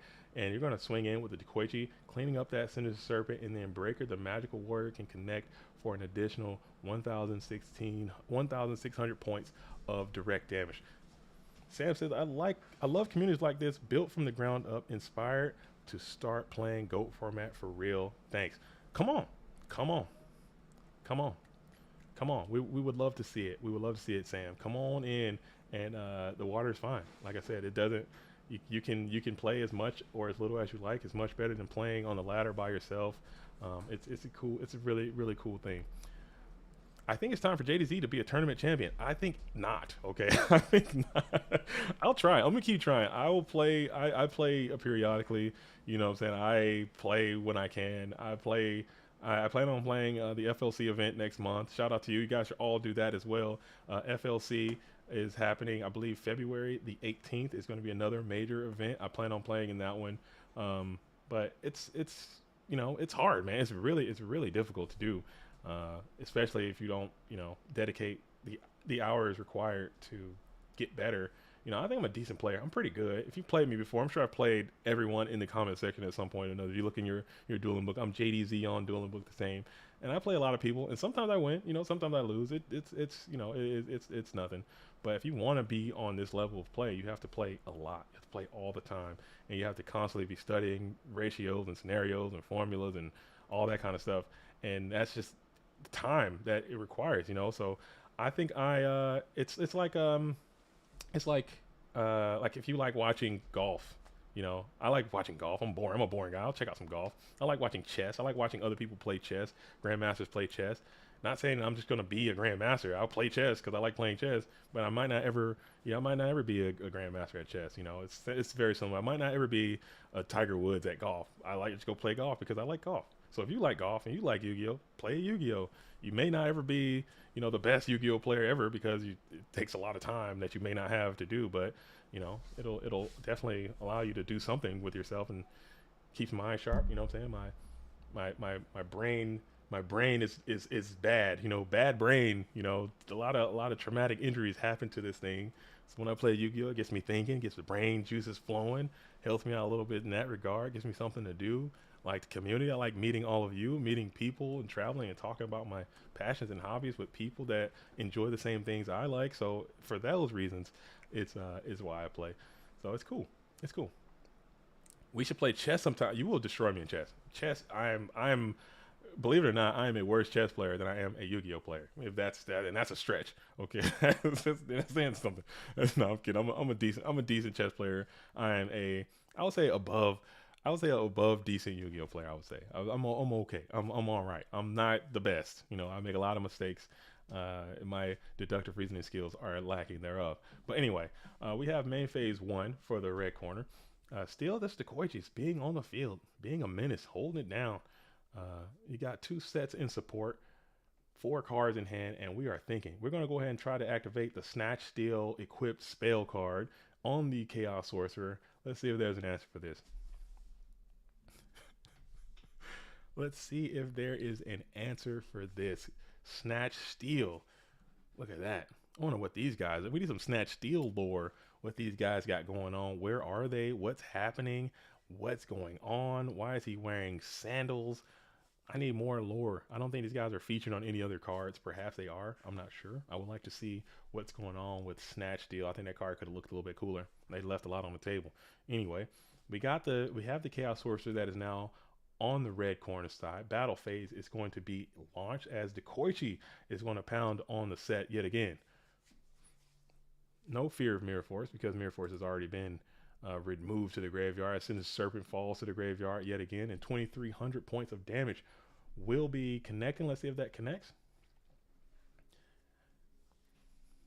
Checking both graveyards, so let us do the same. And we'll think. Okay. Solid Time just subscribed. Thank you, Solid Time, for joining the GOAT world, joining the GOAT experience. We really appreciate you coming in. Continue to do that and hang out with us because there will be we're going to continue to keep these streams rocking. More videos should be coming if I can get some more time off. You know, time is the factor. I think that's what I'm starting to determine after talking to a lot of people about, you know, I talked to a lot of, you know, GOAT format. Let me get this off the screen. What am I doing? Get that out of there. I talked to a lot of, you know, people who are thinking about making videos and doing stuff and more GOAT. It's just time. That's what it is. And it's really difficult. It's really difficult. But, you know, we're going to keep it rocking. More videos are coming. As 1,300 is the life points for Raikoko. 1,000 should be added for the effects of Snatch Steel as soon as Serpent comes back to the hand.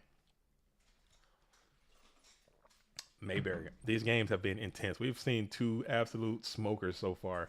Two intense Yu-Gi-Oh matches have been witnessed on the stream thus far, and only more are to come. Only more to follow.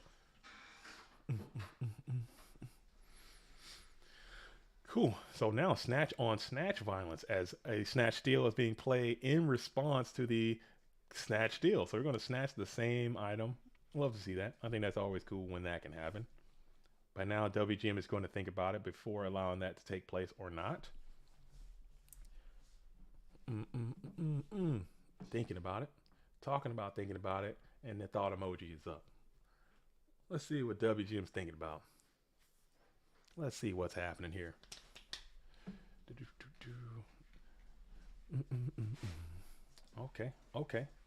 Okay. And we're still pondering. Just pondering a little bit. Pondering. What are we thinking about here? Probably Book of Moon, perhaps. MST, maybe a discard trap, and there it is. So it is going to, in fact, be the Phoenix Wing Wind Blast.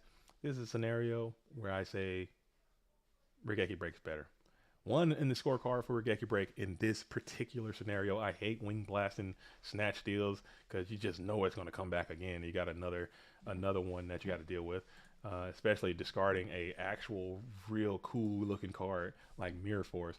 But you know that might be the way because game could be imminent right here based on the amount of life that Rikoko has available to them. So it might be a worthy cause to allow that to happen. Okay, cool beans. And we're going to go ahead and hit the Metamorphosis right now. Metamorphosis is going to use the effect of probably, you're going to think about this. We're going to think on the cost of Metamorphosis. Let's see what Rikoko is going to do here. We're going to think about this. We're pondering a cost. We are in ponderance. because if we're gonna Ring of Destruction using Ring Destruction now on the Dekoichi, the battle chanted locomotive, taking 1400 to to try to play around the whimsical effects of the Ryu Senshi. That was probably going to be the choice, and it is. Ryu Senshi negating all traps with, or negating a normal trap, and we're going to Normal Cross Out. So that's going to be pretty much the end of that duel anyway. So Normal Cross Out is going to find the set monster, and we're going to think about this for a second. I'm not sure exactly what the response could be here. Maybe, and yeah, we're going to go ahead and scoop it up. So we're going on to game two. World Gone Mad has taken game one. I think both of these duelists are the winner of this is going to qualify to go to the Go for My World Championship. I'm fairly certain, unless both of these duels are already in. Somebody has to let me know. Somebody has to let me know. So let's pull it up real quick. Let's check out both of these duelist decks, see what cards they have access to, as we did in the previous match. We have, all right, World Gone Mad. We have right here playing Chaos Control with a lot of flips. Very interesting take as well. Having these Knight Assailants in the side, I think is really interesting. I'm not sure exactly what this duel is trying to do with those cards. Maybe it brings them in the Turbo Mirror. I'm not quite sure. They'll have to explain that probably once this match is over. So playing against Turbo, I'm assuming these Mycons will go in. I'm assuming maybe the Knight Assailants is going to. I'm not quite sure. But going down, we have Raikoko. Okay, Raikoko again is playing the Chaos Turbo deck here as well. Probably going to bring in these Assuras, probably going to bring in some other cards. We'll see how they do it. So you guys let us know what you would bring in this situation, how you would play it. Yeah, so the winner of this game is going to go to the GOAT Format World Championship. The winner of this game is going to go to GOAT Format World Championship. So these duelists they gotta be feeling the buzz. They gotta be feeling the buzz. They gotta be feeling it. Kalish Mike, oh, that is Genzo Dude 9. KP used to side 2 Knight Assailants in a detox. What do they do? What are they doing with those? What are they doing with those Knight Assailants? What's the theory? What's the thought process behind it? What are they trying to do with those Knight Assailants? If you know, you know. Okay, Viking Ghost, I see you. That's some LRG in the house. LRG Lucas is in the building, representing the 400 organization in the GOAT Format War League. I see you over there. Keep your secrets. I'm sure at some point they will be revealed. That's a lot of stuff, and that's what happens. You know what I'm saying? Some players start doing things that work for them, and then other players see it, and then they duplicate it, imitate it, add on to it, and that's how the game rolls. That's how more things start happening. If everyone just did the one thing and didn't try new things and didn't make changes or ratio decisions or any kind of stuff, the game would just stagnate and die instantly. So that's why I think that's why the game is still so successful after all this time, because people are still able to evolve and make different things happen. So here we go now. Yeah, keep it fade. You know what I'm saying? If you know, keep it fade, yo. Keeping it fade, dude. Keeping it fade. That's it. So WGM keeps it fade, moves on, gets a dub. That's how it is. So we're gonna go first. Thunder Dragon, add 2 to the hand, and we're gonna think in main phase 1. Raikoko does. Sometimes you just gotta keep it fade, man. Keep it fade. That's it. Period. I mean, all right. And we're gonna think about it. King Tiger with Light of Intervention against Turbo. Just a thought. Let me tell you something, Daniel. I've tried that deck more times than I care to admit. Like, I've tried that deck when I first started back playing GOATs. I tried that deck exclusively. Like, I was like, hey, Tiger Stun is a good deck, and it can work. I am wrong. Okay, that don't. I mean, maybe you can catch people. You will beat people. You will catch people off guard. You can. It can work. Maybe there's a collection of cards where a Tiger Stun deck can be good, but I'm telling you, it's the game's too fast. There's a lot of cards that are just independently good. Like I was mentioning when I was talking about Shifty and he was playing the Golem Sentry. That card is just a good card by itself. A lot of cards are independently good by itself. But you got a card like Light of Intervention, which is bad by itself. If you got BLS on the other side of the field and you draw Light of Intervention, you feel like bad. You feel like not good. You feel sick. You draw King Tiger when you're staring down Chaos Sorcerer. You draw King Tiger when your opponent got Kaiko the Ghost Destroyer. You're drawing, you just feel bad. You feel bad. You feel bad. I'm telling you, I love the deck. I've tried Tiger Stun in several events. I'll come in, I'll play, you know, a tournament, and I'm like, I'm playing Tiger Stun, and I'll get clapped up, man. It's I think it's good, but it's not quite there unless someone can dedicate a lot of time to playing the Tiger Stun strategy and get the right ratios down, and they come up with some type of development. Maybe they can. As Grave Fever Spy is going to come out and do their thing. See, that another card that's just independently good by itself. You set Grave Fever Spy, you get another spy. It's dark. It's 4-star. It's got 2,000 defense. It's got 12 attack. The card is just good on its own. It's a good card. So that's why people can get down with it. Whereas like Light of Intervention, ain't it ain't it ain't that. JD9 says WGM is winning today. Today, it can happen. He's doing a great job. He's got a great deck. He's got a great deck for this field, and he knows how to play it very well. He's on a mission. He's motivated. Sometimes oh man, if I win, it's okay. If I lose, oh that's fine too.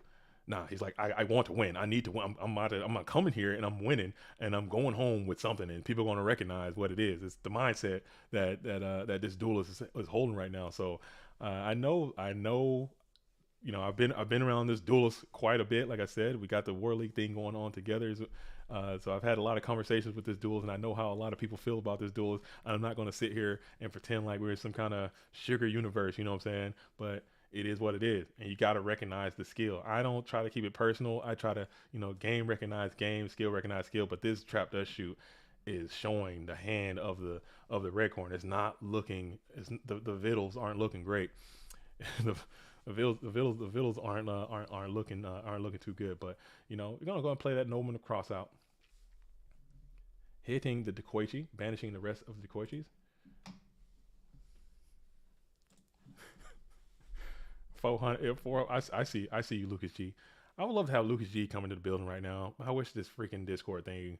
I would have to completely reset my entire computer right now and shut everything down and start it back. And we're rocking right now. I don't want to risk it, man. It just sucks, dude. I'm so depressed. I'm so sad. All right, so cool. We have three set in the spell trap zone, 3 in hand, passing it back over to Raikogo, who's thinking in the end phase. He's thinking in the end phase. Pondering, if you will. Merb Gaming says, how long have you been streaming today? How long you been streaming? We've only been up for about maybe 2 hours. Maybe 2 hours, but we want to keep it rocking all day and all night. I don't get tired. You know what I'm saying? I don't eat. I don't get tired. I don't use the bathroom. I don't do nothing. I'm locked in. Okay. This is GOAT format action. All right. This is the GFC. Okay. This is the Super Bowl. All right. So if you're not on that type of activity, if you're not on that type of time, if you're like, hey, JDZ, it's just a game, you're a dweeb. Okay. Go do something else. This is the something else. This is what I'm doing. This is my something else. All right. This is important. All right. This is real. So I'm locked in, baby. And if you're not on that kind of time, you know what I'm saying? You're on the wrong time. You need to change the channel. You know what I'm saying? But if you're on that type of time, get on that time. I was in here for 6 hours yesterday too, and I don't care. I don't care. We get busy. All right. We get busy. All right. This is go format, baby. This is GFC. All right. So if you're not on that kind of time, let me know. So he's gonna go ahead and pick off some of these goats, trying to keep some of that damage down, as those Gravekeeper spies can do. They can just kind of start wheeling and dealing. That 2,400 adds up. You know what, Michael Gray? I didn't even get a chance to watch it. I didn't even get a chance to watch it. I was about to tune in to the Royal Rumble, and then my player thing wasn't working, and it was giving me beef, and I was like, you know what?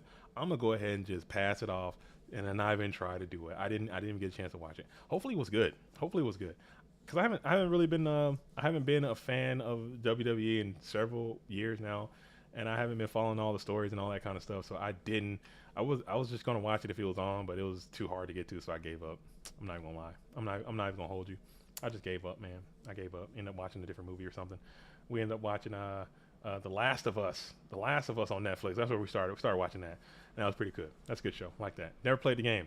I like the show though. Delinquent Duo is gonna be played, so WGM's hands not looking too great after that. Trap does shoot. The Delinquent Duo is going to make it significantly worse. But hitting the Thunder Dragon, hitting 2 Thunder Dragons, so that's probably the best way to go. Chase Him says, we want Cena. Did Cena win? Is Cena still wrestling? Is he still back? I like John Cena. I think John Cena's cool. I like the Rock, but I grew up, like I said, I'm an old guy. I grew up in the WCW WWF timeline, Attitude Era, NWO era kind of thing. I'm from Georgia, so I was a big WCW fan back in the day. So I'm an old guy. You know, Stone Cold, The Rock, Undertaker, Mankind, Degeneration X, you know what I'm saying, telling everybody to suck it all the time. You know, I think, I was telling everybody to suck it, you know what I'm saying, all that, you know, getting suspended and stuff, telling everybody, like, oh, Cherry Reaper Gaming says, should I join the Go community? Of course. Thank you for the donation of 200 of $2 and $2 CA, man, it means a lot. Like I said, if you feel charitable and you want to donate to the cause, thank you so much for doing that. It means a whole lot. We're going to make sure that all those donations go right into the prize pools and the gift pools for later events. Okay, this again, all this stuff that I'm doing, all the YouTube stuff, all of the streaming stuff, all the the graphic stuff, and all that stuff. I do it out of the love I have for this game. It's not for profit. I don't make any money. There's no money to be made in Go format Yu-Gi-Oh. Okay, there's no money involved. It's all just out of the love I have for this game and what this game means to me when I was growing up. As you know me, if you know JDZ Plays Goats, this game got me through some tough times in my youth. I had a very tumultuous upbringing, and the game of Yu-Gi-Oh kind of stabilized a lot of that in my own personal life. So I feel that now I'm an adult and I'm stable in my position. I have the ability and to do that. I want to give back to this game that I love so much. So that's why I do it. It's not for the money, but if you do have money and you are willing to donate and you want to donate to these streams, just know that all that money will somehow find its way back to GOAT format via prizing, via cash, via mats or gifts or something like that. So thank you all for doing that and running the website, and also running these all the things that go on behind the scenes. So shout out to everyone who's doing that. Also shout out to everyone who's doing the Patreon thing as well. It means a lot to the community, and running those events and funding these events is how we're able to have these these free entry cash prize events, is through the Patreon and through donations and things like that. So it's all community, it's all self-ran and everything. So as Raikoko go ahead and does the turbo thing, does a turbo shimmy and sends WGM right on out there. He didn't have a very good hand. That hand was very reactive and bad, and Raikoko had some really good cards. But you know what? That's why we go to game 3. That's why we have you don't play just one game. You play 3 games, and you gotta win 2 out of 3. That's how it gets down. DK0 says, mind blowing how much effort you put in. No, it's really I just have the time. I have the time. Right now in my profession, in my actual job, I'm getting to the end. I'm at the end of the road where a lot isn't expected of me, and I'm about to transition on to a different life. So I'm able to have a lot of time. I'm able to to do it. And I said my theory is, if I can't do it, I'm sure if anyone else within my position, they do the same thing if they could. But a lot of people don't have the time that I have available, so I do what I can when I can. And that's not just me; it's everyone else behind the scenes as well. Scully, Maskus, Spooky, Necro, Lucas G, all the staff, MMF. I'm sure I'm forgetting a lot of people, Calcifer, all the people who volunteer their time. Time is a resource, man, and a lot of people are doing that. It's not, no one's getting, it's not like, oh man, let me get my paycheck. It's not. It's all about love of the game. It sounds hokey, it sounds a little, oh man, whatever, but it is what it is. Assure Priest is going to be down. Assure Priest is great against these scapegoat-based strategies. Assure Priest is going to come on in, and let's see what happens. Thumbs ups are all around, and Assure Priest is going to connect for a 1700. Usually what happens in these situations, sometimes we got the goat-based strats. All right, Coco 7 is going to think about it. Maybe you can support this field with electing not to. We're just going to send that Assure Priest back to the hand and pass on a completely empty board. Really, it doesn't have an OTK style potential in a deck like what WGM is playing, but you can stabilize a little bit. Not stabilize, but you know what I mean. You can make something happen for yourself here and put something down. Let's see what's going on here as he's thinking about it in main phase 1. Assure Priest is known. Assure Priest is known. Mitchell Mayhouse, hashtag build goat. We can. I think there's a way to do it. Try the YouTube route, try the Discord stuff, social media stuff. I think we need to. I think I like Big Noodle, Mr. Noodle, Mr. Big Noodle. He's always like, hey man, we need to get Moist. What's his name? We need to get Moist. What's the guy's name? He's on YouTube, very popular, long-haired guy. He plays Yu-Gi-Oh very well. He has like a lot of Yu-Gi-Oh cards as well. Super popular, millions and millions of YouTube following. We should get him, Moist Critical. That's his name. We should get Moist Critical to come and do GOAT format. I think that would be great for the game. I would love to see that. I would love to see some of these big Yu-Gi-Oh YouTubers, the CMOs of the world, the CMOs of the world, the Samurai X of the world, and all those guys come and start doing GOAT stuff. I think that would be great for our game. I think that would be huge if we can get more influential people to come into GOATs. I don't know why they stay away. I don't know why they. It's GOATs has bad marketing. I think we have bad marketing. We have bad stigma. I think a lot of people have their mind made up about what they think GOAT format is and what they like about it and what they don't like about it. A lot of people have their mind made up about what Discord is, or excuse me, what about Dueling Book is, and what they like about it and what they don't like about it. There are people who I talk to. I go out to play at locals, and I'll talk to people who don't play GOAT, and I'll just chop it up and, hey, why don't you play? Oh, that game sucks, man. It's got this, it's got that, it's got this. And my next question always is, have you ever played it? No, I've never tried it.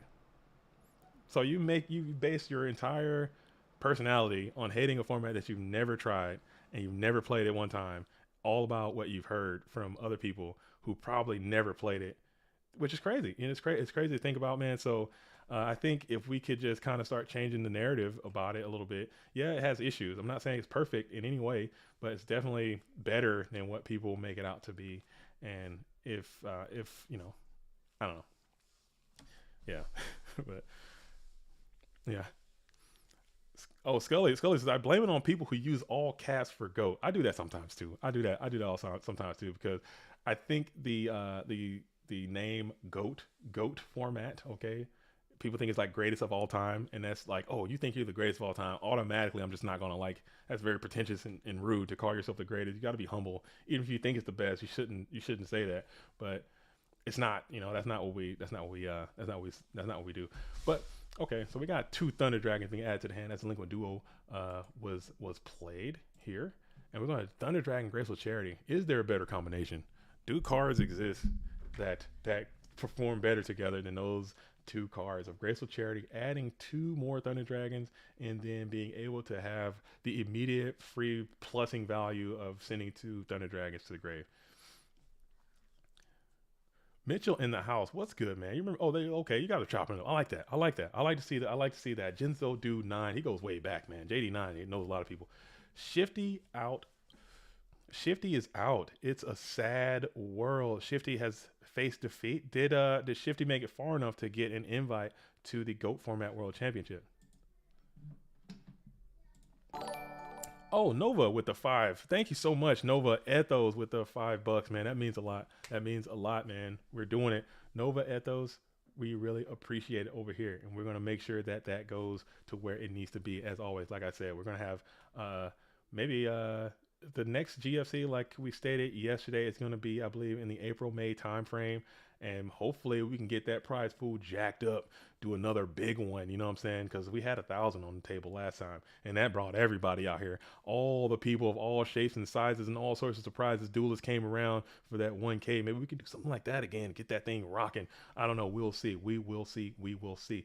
Okay, in phase, we're going to go ahead and reveal the set card with Scapegoats all along, running headlong into a trap to shoot. Scapegoats usually an indicator that there is a Metamorphosis play that is afoot, but alas, Metamorphosis was not a card in the hand. Let's see. It is a Phoenix Wing, Wind Blast, Scapegoat, Ring of Destruction, Mind Control, and Snatch Steal. Snatch Steal. WGM can't seem to find a Mon. There is no Mon in this equation at all. This duelist cannot seem to find cannot seem to find a brown card to save their life today. Okay, we got no Mon to be had, no Mon to be seen. Okay, we are in main phase 1 with a spell situation. No Mon to be sit back as that trap does shoot whiffs a big swing and a miss. Grumple says, nah, Shifty went 0-2 today. Ouch, baby. Very ouch. And that was hard. That was a hard loss too because that BLS just was topped and just sent it. That would tilt me right on out. That would tilt me into another universe. That would tilt me into oblivion. I think if that were to happen to me, I don't know, man. That hurts. That hurts. Getting a B. Oh my god. And you got the set. You got so many cards. You got all these. Oh man, that's just rough. That is rough. So we're gonna mind con on the Night Assailant. Night Assailant.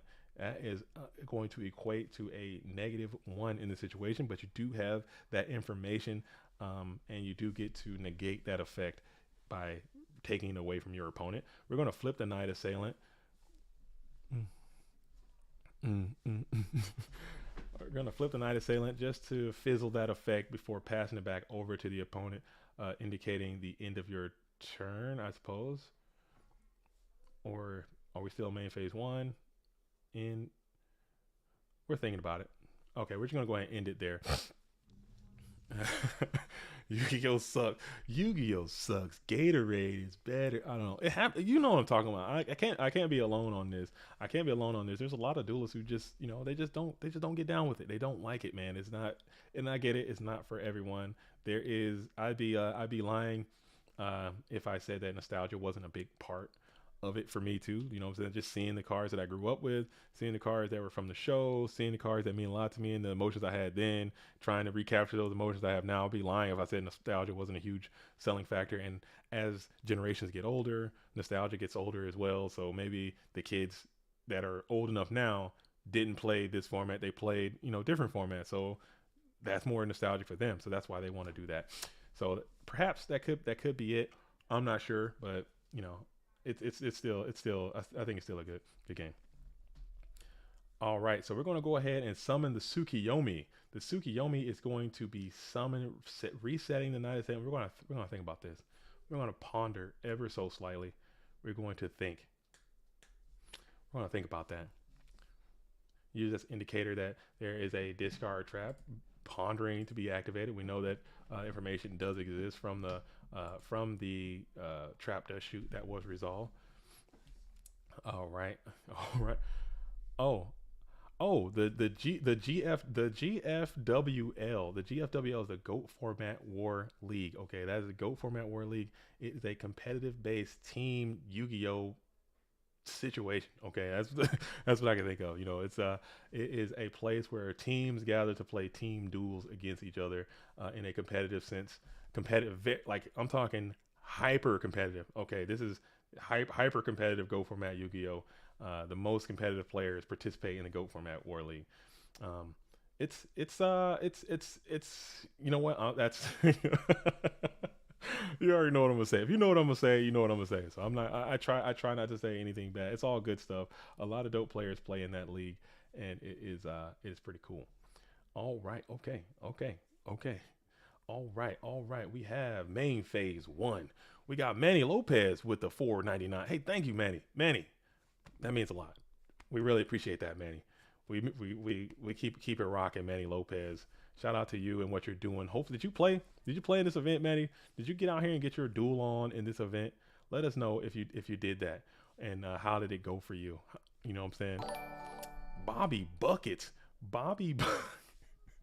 Is that Manny Lopez? Is Manny Lopez Bobby Buckets? I had a hex on Bobby Buckets for the longest time, and I just removed it. I just removed that hex from Bobby Buckets, and hopefully that duelist can kind of get something going back yet again. I had a hex on him. He's now uncursed though, so hopefully it goes well. Yo. All right. Thank you so much, man, for doing that. It means a lot. All right. So we're going to go main phase 1. Main phase 1 is going to be for the blue corner as we're thinking about it. Staring down 3 scapegoats, 2 sets. WGM still has yet to find a single Mon. Need a Mon. Got to have a Mon at some point.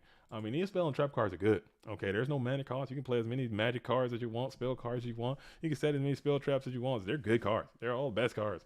But at the end of the day, you gotta have a Mon. You know what I'm saying? You're not Odeon out here. You can't be spell trapping your way through this whole tournament. You gotta get a Mon.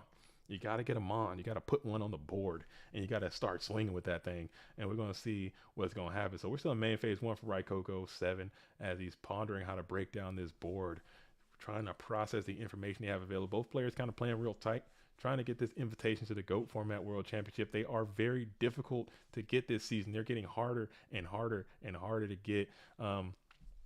So they're not as bountiful as they once were in seasons past. So it's 1-1. Let me update the chart. I'm slacking in my I'm negligent in my responsibilities. Let me update the chart. Here we go. It is 1-1, and we're going to summon the Ashura Priest. The Ashura Priest is down, and we're going to see if we can activate the whimsical effects of the Ashura Priest and slap all these goats right off the board. Let's see if that goes to swing. Bobby's moving the hex, JD. I could finally get a win this season. Oh man. Yeah, the hex is off. The hex is off, Double B. Okay, we good. It was on. I took it off of you. I took it off of Insidious. You guys should be good to go.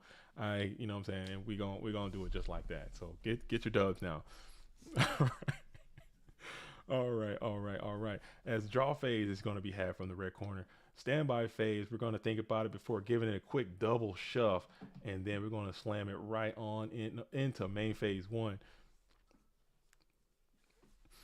Going to go right on into main phase one, still trying to find a summonable Mon, trying to put something on the board, facing down two set cards, one being the Ashura Priest, one being unknown to us at this time. Unless I missed it, I kind of turned away for the briefest of moments. I can't quite recall what that may have been, but it is main phase one, and we are thinking in the red corner, pondering. You're down in cards. Those scapegoats are doing their job, being kind of a chump block kind of situation, giving you some type of added value, but still they aren't real cards. In this scenario, you are 6-7 versus 1, 2, 3, 4, 5, 6, 7, 8, 9. You're down 2, but you have been hit with some bountiful Trinity, and you got one piece of the puzzle solved yourself.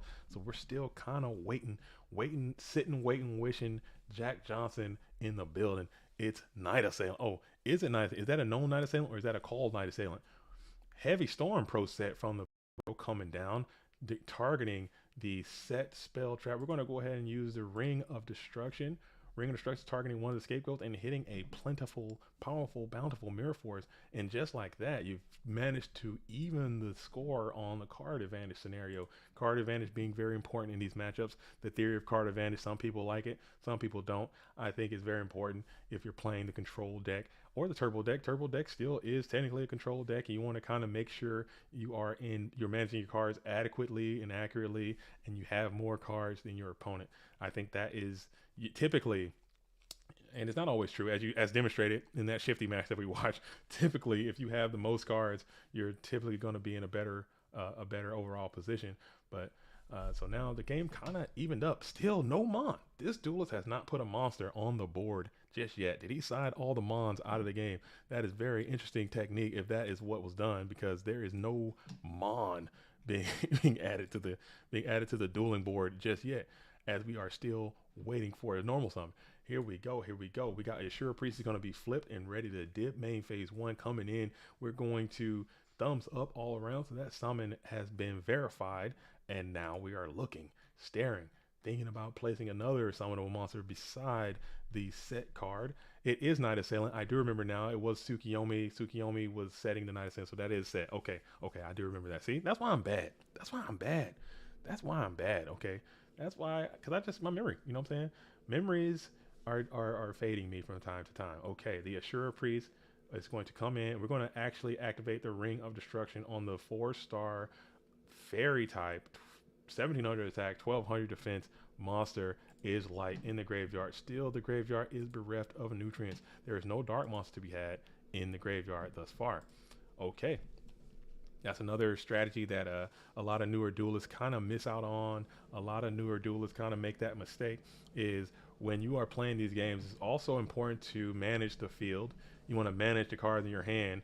You want to manage the cards in your opponent's hand, but you also want to manage the graveyard too. So you want to keep the you want to keep a sharp lookout on the cards your opponent has access to in their graveyard to ensure they are bereft of the adequate nutrients to summon the cards needed to defeat you. So right now there is a whole light smorgasbord in the graveyard and no darks, but this Tsukiyomi is presenting to be a terrible card for you as it keeps resetting this Night Assailant over and over again and bearing an attack down on your final token. Oh no, you can't attack. I'm sorry, you skipped the battle phase by I'm tripping. I'm absolutely bugging. I do apologize. All right. Okay, I looked away for a brief second and did the thing. So we're gonna go ahead and flip the Night Assailant back down.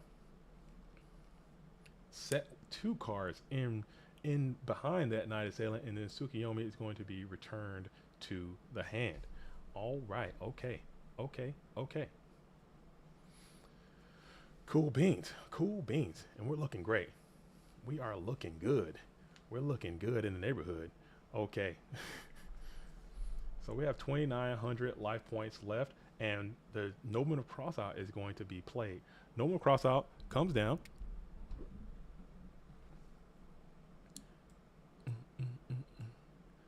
Nobleman of Crossout is going to banish all copies of Night Assailant, which Night Assailants are present in the deck. So maybe bringing those cards in the turbo matchup might be a part of the theory that you know why those cards are being played on. And finally, a normal summonable settable monster has been placed on the field in defense position by the red corner as he passes back over to the blue. Okay. Oh, can we scroll down the chat? Okay, yeah, let's do that. Sorry, let's get that down there. Sorry about that. It should be automatically updating itself. Shout out to the sponsors again. I gotta have that MetaMats up there rolling in the Imperium Duelists. Okay, gotta let them know in the gyms. Gotta let them know that as well. Deck thinning is winning. I like that. I'm gonna have to steal that as well. You guys are smart out there. I'm gonna start stealing all these slogans and catchphrases and add them to my own repertoire as I'm out here doing the thing. Okay, main phase 1. Rikoko is thinking 5 cards in hand, 2 on the board. Breaker, the Magical Warrior, is a great card to draw in this situation as Breaker is going to hit the field. Breaker is going to gain that counter, and then Breaker is going to use that counter to destroy probably a... Is it Sakuretsu armor, perhaps? Let's see what it's going to be. Or it could be a discard trap, perhaps. Let's see what it is.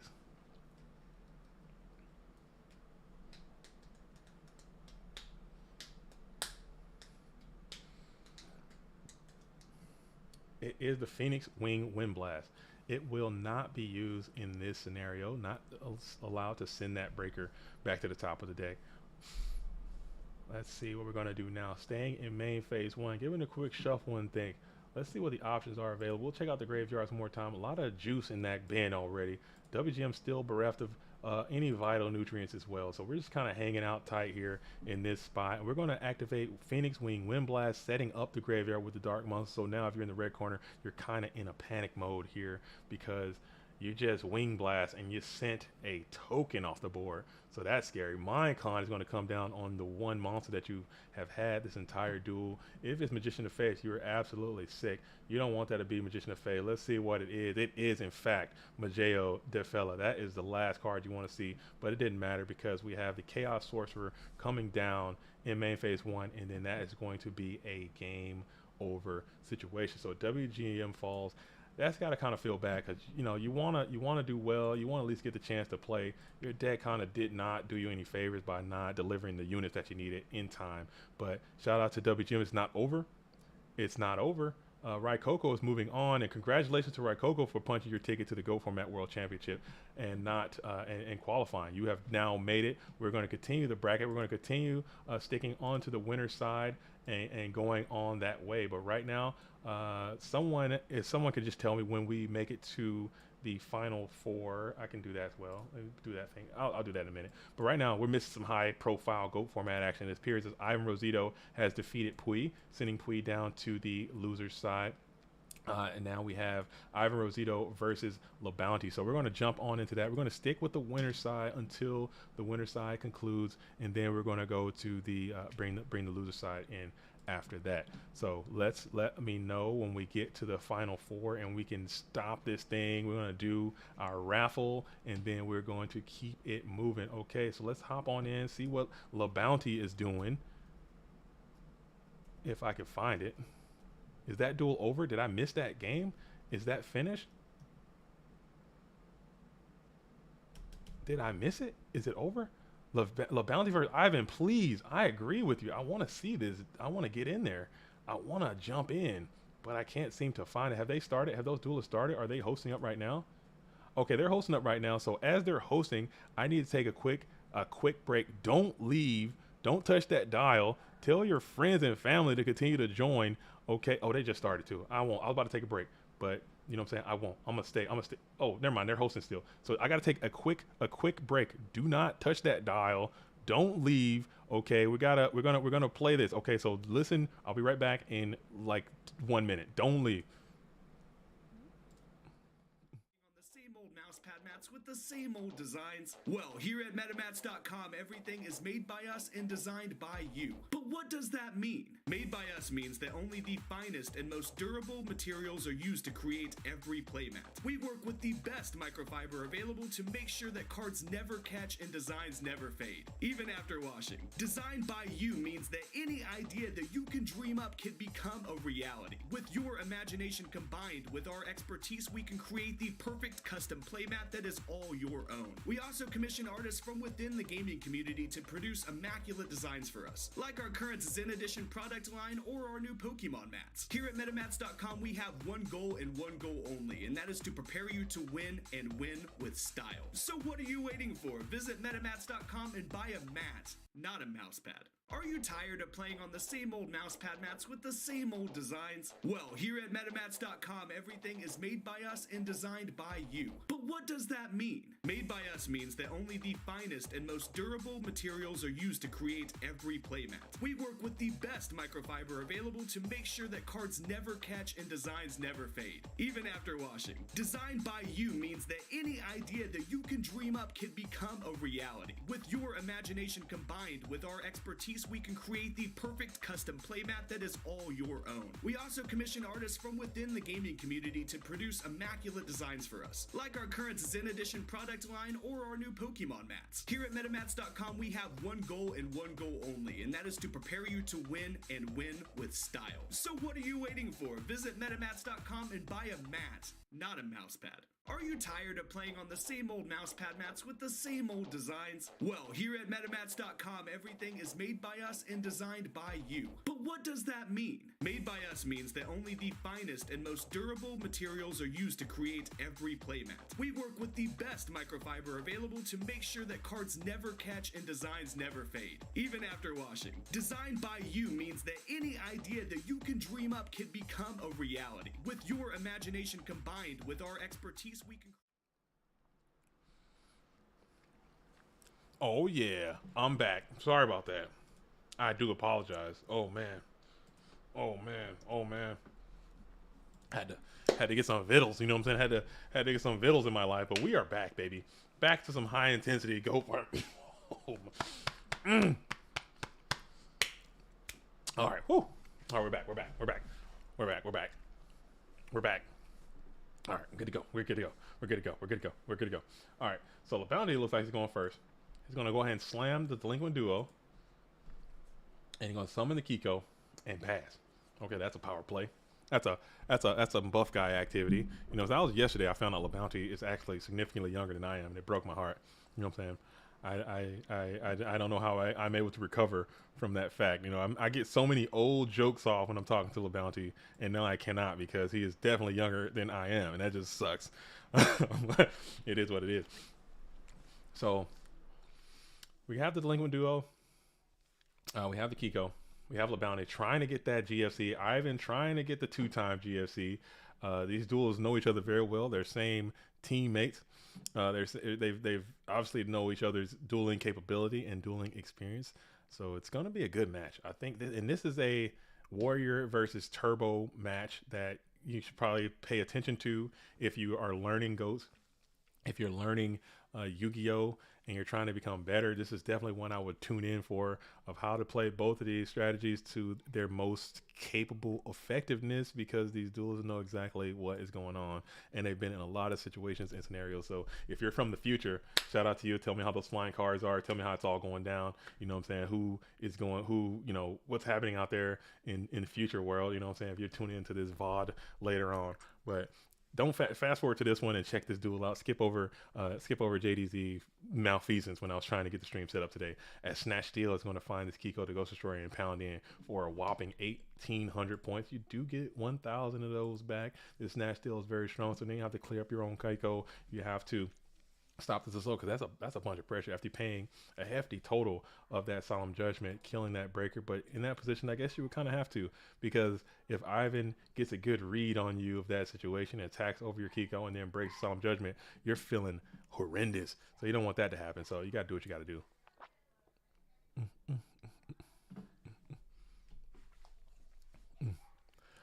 Sorry if you hear my children in the background. They are quite, they're banshees. I'm trying to contain them as well as I can, but sometimes they just, you know, they just do what they got to do, man. I can't do it. Maybe if I get my own goat studio set up at some point, when I get a different place. You know, my house is kind of in disrepair at the moment. You know what I'm saying? I gotta fix this thing up. But once I get me a goat studio set up, maybe we can talk about that. All right. But if you're just tuning into the stream, this is the GOAT Format Championship number 19. Okay, this is the winner's side. Winner of both of these duels have already secured their invitation to the GOAT Format World Championship already, but now they are playing to enter the top 4 and get some cash prizes and other prizes associated with winning this event. But for these duels, I'm fairly certain that it's all about the prestige. It's not even about the prizes for the most part. It's all... Oh, am I out? Can you guys not, did I lose sound? Am I out? Oh, I'm panicking. I'm losing it. Check, mic check, 1 2. Can anyone hear me? Am I flying cold and blind? Did I mess something up? Oh my goodness. I'm finished. I'm just gonna sit here. We're just gonna vibe out then. Hopefully someone can hear me. As this Don Zalug is gonna be summoned. This has to be a spy right now. It's gotta be spy. It's not gonna be spy. It's gonna be the Dekoichi, and the Don Zalug is gonna come on in for 1,400. Can the stream hear me? Oh, you don't hear the kids? Okay, cool. Cool. Thank you. Oh, dude. Oh, having a panic attack, man. This thing has been just the bane of my existence all day. And the Don Zalug is going to go ahead and rip the Chaos Sorcerer. All right, going to go ahead and draw up to 2. This is the position that you do not want to be in. You do not want to be in this spot when you're playing against the Warrior Menace. You always want to have more cards. And a lot of this stuff is easier said than done. You know, easier said than done. You can just, no pun intended, as Don is on the field. Hey, easier said than Don Zalug, but it's very important. If you're playing against a deck, you have to keep more cards than them. I know it's very obvious.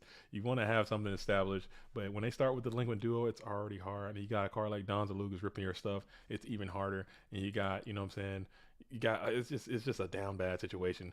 So, and then, but that's just how the deck is. That's why that's why the deck is so popular and powerful, and why so many people flock to it, because it can do this. It can control the board so easily. It can punch the damage so fast. It can just control the game, and you can just get the W, and that's what it's all about. Mystical Space Typhoon is going to be selected, hitting the Phoenix Wing Wind Blast, which is dead at this point. There's no discard. This is going to be game number 1. The chart is actually correct. This is game number 1.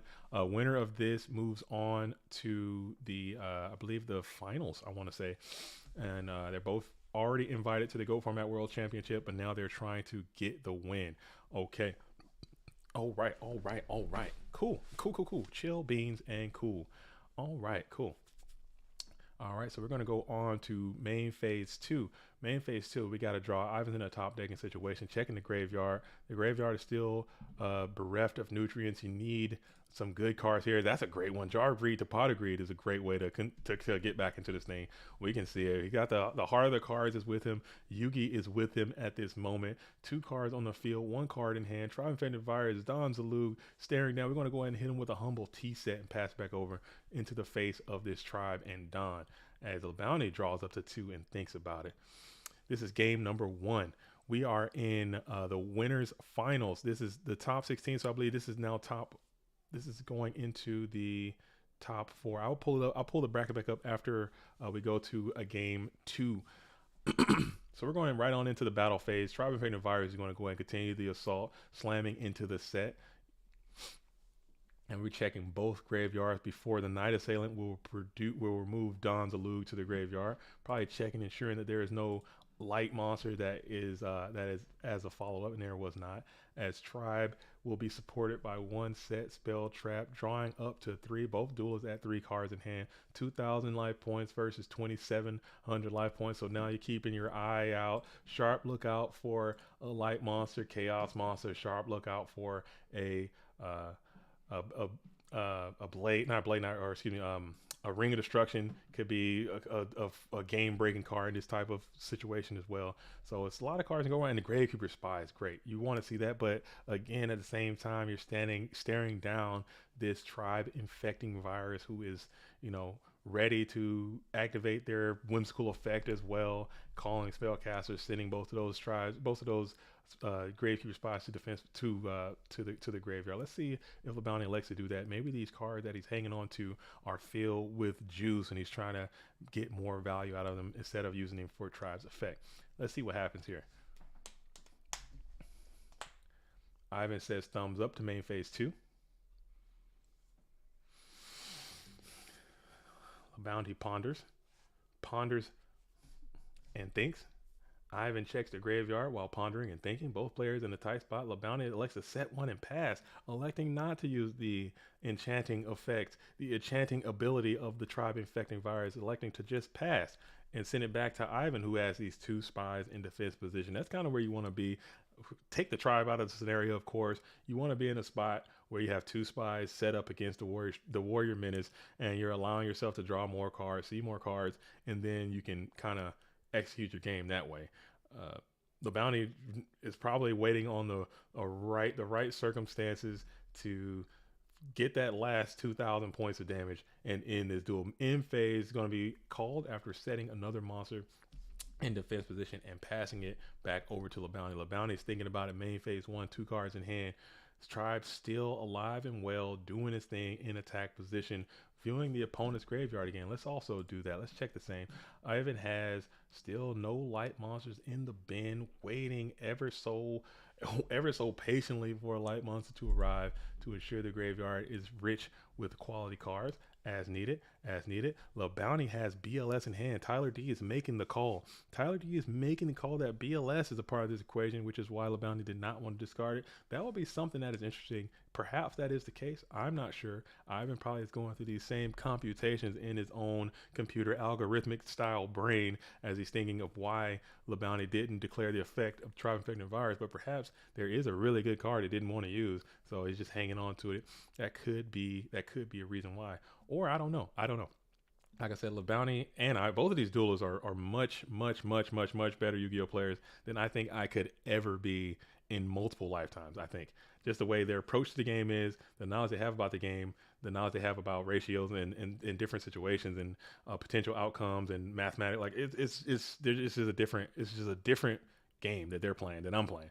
So I don't know. So I'm not able to confidently and competently make those type of calls, but that would be a good thing. That's what I would think. And maybe that there is a card that LeBounty doesn't want to do, that doesn't want to lose to call the effects of these Gravekeeper monsters. Maybe waiting on a light monster, discard that light monster and then call it, and then you could play your BLF, something like that.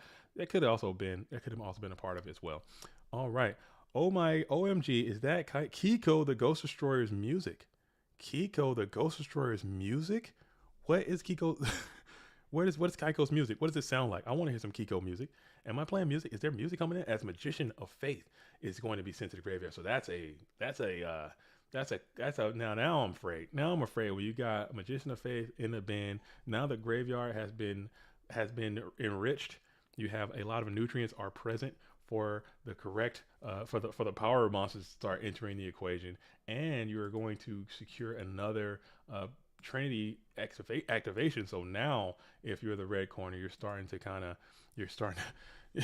oh, yeah. Dang, dude, I missed it. Michael Gray, you're funny. Michael Gray is funny, dude. I'm sorry, I missed it. I'm sorry. Like what the oh man, oh I missed it. I'm so bad, dude. I'm so bad. I missed it. Just like was it Larry oh no, it's Kaiko the Ghost Destroyer. Oh my goodness, the carnage. Oh man, Jim Roll, Jim Rawls used to do. Oh my, the humanity! Oh, he can't keep getting away with this. What is going on? Dude, something like that. I don't know. That's my impression for the day. All right. So, but there's nothing. You're gonna give him the pedigree and just pass back over. Very interesting. Oh goodness! So we have Magician of Faith sitting in the bin. We have a pot of greed being, or excuse me, a shoot. What did he grab? I wasn't paying attention. Sorry. This is game number 1. This is the first game. This is game number 1. Mystical Space Typhoon is going to get ripped, and we're going to hit the Mirror Force. Oh my goodness! Just like you drew it up, and the Black Lusted Soldier has landed. The Soldier of Black Luster has landed, and we're going to have a solemn war. Oh, I'm sick. I am sick. I'm sick. Dude, what? He can't keep getting away with this. I'm sick. I'm sick. Oh, I'm sick. I'm sick. I am sick. Oh, the humanity. Oh, look at that off the top. This match is scheduled for 1 fall. It's a slobber knocker. What? Oh man, I need to start watching wrestling again, dude. I might even watch some old tapes again, man. What the hell is a slobber knocker, dude? What is a slobber knocker, dude? What is a slobber knocker? I don't know. That sounds like something that shouldn't be for children. You know, the slobber knocker. He grabbed the MST. He grabbed the MST off of the Magician of Fate and then hit the. Oh my! Ivan is on a different level, dude. He's on a different something. But think about it. It wouldn't have mattered. It wouldn't have mattered because he knew. He said he's sniping, but it didn't matter because he grabs the MST and then he hits one or the other one and he has solemn for the other one, so it didn't matter. That's why, you know what I'm saying? That's the kind of that's mega brain, you know. So I would have jacked that up 15 ways from Sunday, dude. It didn't matter as long as the other one, as long as one wasn't. It didn't matter what it was. You grab the MST, you pop one or the other, and then BLS does the rest. But getting that Magician of Faith, and I just kind of, I knew, as soon as that Faith hit the graveyard, I was like, man, I've seen Ivan play enough. I was like, I played Ivan enough. I've seen Ivan play enough. I was like, I knew as soon as I saw that light monster hit the bin, I was like, it's time. It's chaos. It's macaroni time, dude. So it happens. You know, it is what it is. Let's see what while they're side deck, I'm pull up. We already saw Ivan's deck. Let's see what LeBounty's playing again. Let's see what this duelist has access to. I'm sure he wanted to take that. You want to win all your games, but when you start out and you got the duo and everything is kind of rolling and you feel like you're so close to the finish line, those are the ones that you want to win. So LeBounty's playing the warrior strategy, very standard stuff, keeping the one Book of Moon in the main deck. I think that's pretty cool, but this side deck is kind of juicy as well. Having the Magician of Faith and the Spirit Reapers and all these kind of cool cards in there. Ivan obviously playing the Chaos Turbo strategy that we talked about again this morning. So we'll see, man. I'm assuming all those Sakurazus and Swordsville and Light are coming on in. So here we go, going into game number 2. Let me update the chart to reflect that information. Here we go now. We got Ivan here and there. Got it. Okay, cool. LeBounty will be going first again. Main phase 1, we're just going to set 1, set 2, set 3, set 4, summon this Ninja Grand, and pass. Okay, so it's a set 4 summon Ninja Grand pass situation, right headlong into a trap dust shoot resolution. One Faith in main deck seems bad. Who gave them something to hit with? Why give them something to hit with knock? Did I miss that? Is there a Faith in the main deck for LeBounty, or is that in the side? He probably had it in main. I think honestly that theory. I think that theory might be catching on. I think that theory is something that duelists might need to start incorporating into their game. I saw Fresh is having some great success main decking the Gravekeeper Spy in the Warrior deck. Main decking the Magician of Faith in the Warrior deck might be okay because you make their yes, you do make their knocks live game 1, but if you set Faith and they knock it, guess what? Their face are going to be gone too, and that's a menacing card that you have to deal with throughout the game. Same thing with those Grapefruit spies. You said it, they knock it, all their spies are gone as well, and that's another problematic card that you no longer have to deal with. That is a big part of their strategy as well. So having a turbo deck, if I'm going into a matchup, again, this is me at my level or whatever level, not champion level you want to call it. If I'm going into a matchup knowing I'm playing a Chaos Turbo deck that no longer has access to Magician of Faith, I can play my game a lot differently, and I can be more confident in going into sets, and that's less light monsters they have. My Kikos are way stronger now because now I have to banish, Thunder Dragon and stuff. So it might be something that you might want to consider doing. Or on the worst part of it, you set Faith, and now you're getting another Rhoda. You're getting another pot yourself. You're getting another Heavy Storm. You're getting another card late game that is like big brain, because guess what? If you're the Warrior player, you've now simplified your game state. You're all top decking. You top deck Faith late game. You set it, and that thing is a bomb. You know what I'm saying? When it resolves for you. So it's definitely something I would consider trying to do. I mean, that's what I was talking about. These good players, they're always figuring out a way to push and do the next thing. It might not be a huge meta shifting whole deck thing, but one tech card here, one tech card there changes that thing, and now the whole thing just flips on its head. So I would consider that. Snatch Steal is going to find this Ninja Grand again, and we're going to Snatch Steal is going to find Ninja Grand, and we're going to punch in for 1800. Let's see if we can get a 2-for-1 scenario out of this Snatch Steal, which is the worst feeling when you are Sakuretsu armor your own stuff, and that Snatch Steal gets extremely valuable in those situations. Cool. So main phase 2, we're going to eat that 18. Main phase 2. And then we're going to hit the Delinquent Duo being played from the blue corner side now. So finding some Trinity early, getting that Delinquent Duo. It's not full value, half value, just one Delinquent Uno in this case. But LaBounty's going to think about it here. We're going to ponder for a moment. Maybe that's a really good unit in the hand of the red corner. He's probably trying to hang on to it. Maybe you can negate that with Solemn Judgment, perhaps, or maybe you can, let it go. Maybe you can, TT, Mirror Force, Sork, or Magician of Fate, MF. I'm thinking that's Mirror Force, perhaps, and Chaos Sorcerer are going to be the cards that remain in play for the blue corner. But Warrior needs some new side tech. Warrior needs some new side tech. I think he might be onto something. Hits the Black Luster Soldiers. That's probably what the thought process was of keeping the big winning machine in the hand, but the Bounty electing not to protect that BLS and allowing it to go right on to the bin. Okay, and we're gonna think in standby phase, main phase number 1, and we're gonna set 1 in defense, in support of the nothing. There's no mons that the Warrior player can have, and you're going to try to crunch in again with this 1800. 1800, will it connect? Let's see if LaBounty allows that 1800 to stick. Yeah, Warriors need some new side tech card. I'm telling you.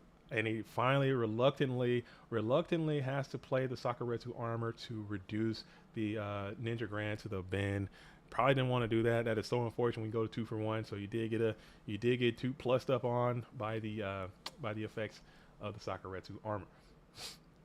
Yeah, Warrior tech. I got to do it. I think. Listen, here you want to hear the JDZ. You want to hear the JDZ deck, the JDZ Warrior text. I think Warriors should be playing. I'm giving you this information, and you should try it for yourself. I think Warriors should start playing Light Force Sword. Boom. I'm gonna say that right now. Warriors, why not? Why not? You're already doing it anyway. I think if you can Light Force Sword the right card at the right time, guess what? The game's going to be over in 4 turns anyway, so it does not matter. I think Warriors can start playing Magic Drain. I really do. Because guess what? When you're top decking, Magic Drain becomes just a free negation on the spell anyway. And the last one I think Warriors can try to start using, I think Warriors, listen to me now. Don't cut the stream off, please.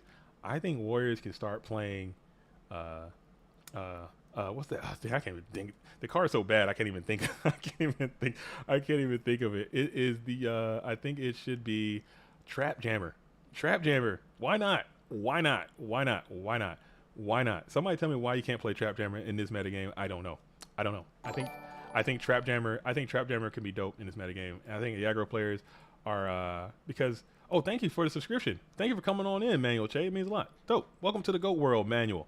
But I think it's cool because a card like Trap Jammer, right? The Chaos Turbo player, they're always going to bring in the battle traps typically in this metagame right now.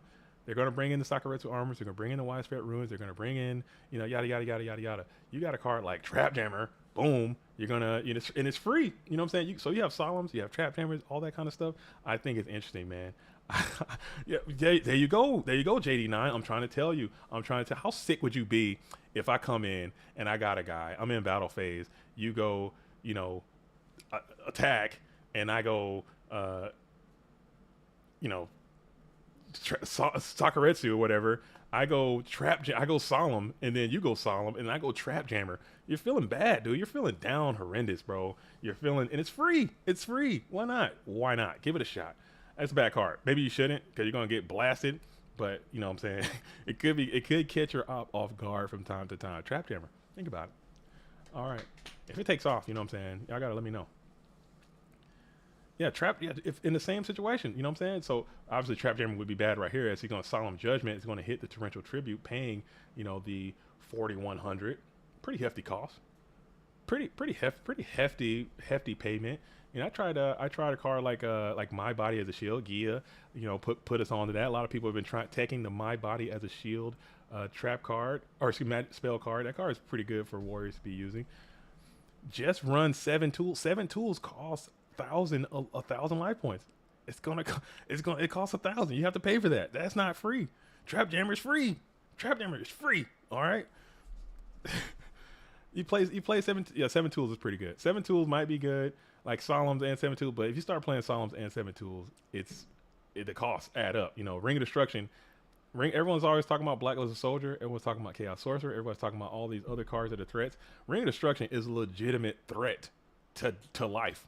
Okay, if you're paying 1,000, you're paying half your life points. You're paying for this. You're paying for that. Next thing you know, you don't have anything left, and you got Ring, and Ring is over. You lose. But you got Trap Jammer. Guess what? You play Ring. I'm Trap Jamming that in the battle phase, and you're feeling bad. Call 100. Guess what? Trap Jamming that too. Trap Jamming everything. Or just immediately just skip. Here's the hustle. Skip your draw phase. Go right to your main phase. Or excuse me, right to the battle phase immediately. Just like I'm skipping it all. And ooh, this Mobius is buff. That is a buff Mobius, the Frost Monarch right here. Hitting the card destruction, hitting the Swords of Revealing Light, punching in for a beefy, healthy 2,400 points of damage. Ivan's Graveyard is completely bereft of all nutrients as well. Oh my goodness. Mobius, the Frost Monarch, is a power unit here. That's another tech card warriors are using because the same thing. They have the turbo players typically shift out of a lot of their chainable stuff, and they bring in the Sakuretsu armors. They bring in all that kind of stuff. Sakuretsu armors. So getting a plus value on the Heavy Storm, and we're going to set one in support of the board. Mobius, the Frost Monarch, staring down the field, and we're going to summon right on into it.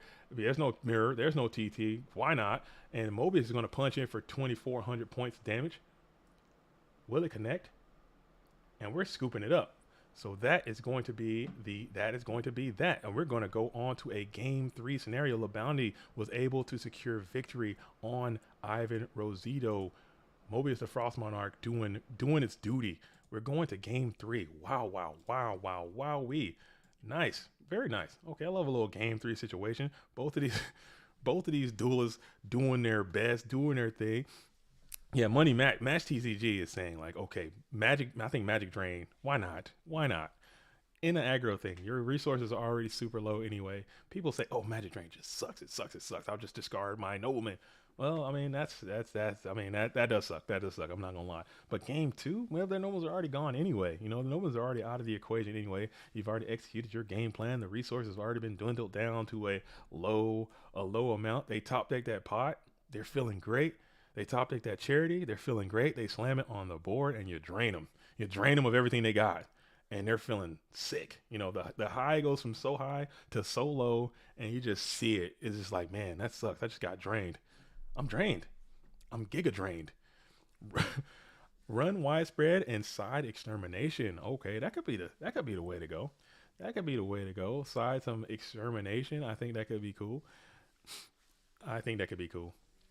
I think that could be cool. I think again, I'm just trying to sell Trap Jammer. I know the card is terrible. Okay, if you play Trap Jammer, you're probably going to find yourself in scenarios where you're drawing Trap Jammer and you're getting your body rocked as well. You know, it's not a good card.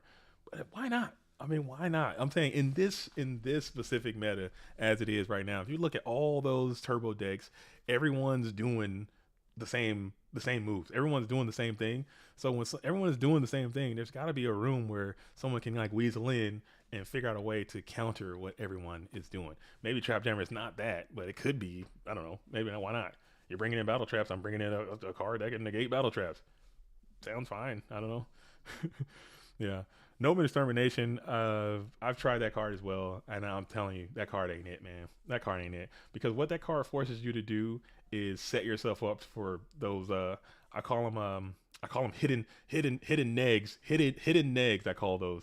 Where it's like you have a card like your opponent has a card like Regeki Break, and they have Sinister Serpent in hand. You have Noble Extermination. You play it, and then they just Regeki Break, hit your monster, and then discard Sinister Serpent. You just negged. Technically, you know what I'm saying? Because they, you know, they got value out of that Regeki Break anyway. They killed your monster, and you killed the Noble Extermination from your hand, and they just get back to Sinister Serpent anyway. So I personally don't like Noble Extermination for that specific reason, because you could just chain the stuff to it, and it's still fine. Whereas if I'm in my battle phase, you know what I'm saying, I'm attacking you, and you try to Regeki Break me, you're getting jammed, and what are you gonna do? You know what I'm saying? You're gonna have to just pay that cost and get jammed. Opening up with Delinquent Duo is wonderful. That's a card you want to see in a game 3 type scenario. You don't want to be duo turn 1 game 3. Gotta be sick.